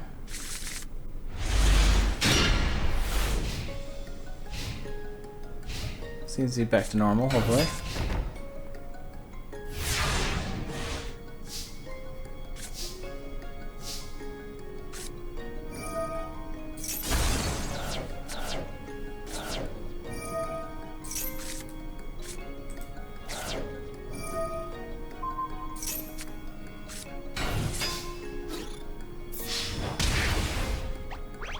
Yeah, I think my CPU is like all screwed up now.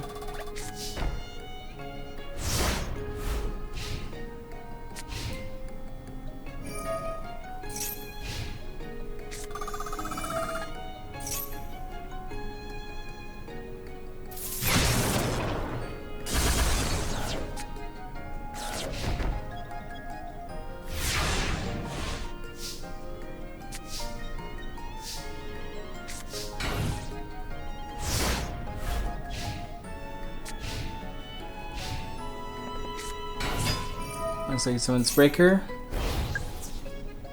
Attacking for 1900.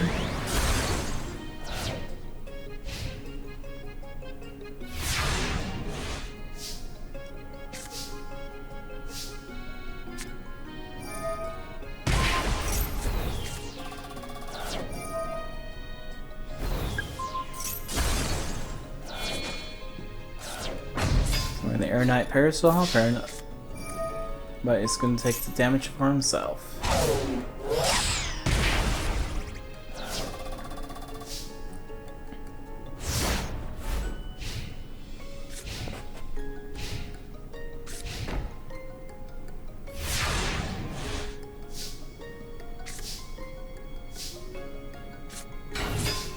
Yuki summons Rocket Warrior, and Air Knight and Rocket Warrior both are attacking.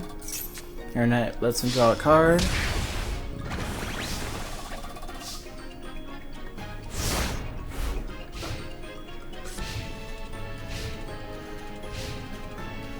In phase, there we go.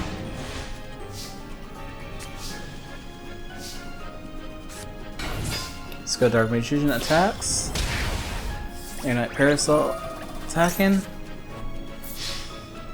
Skill Dark finishes it off.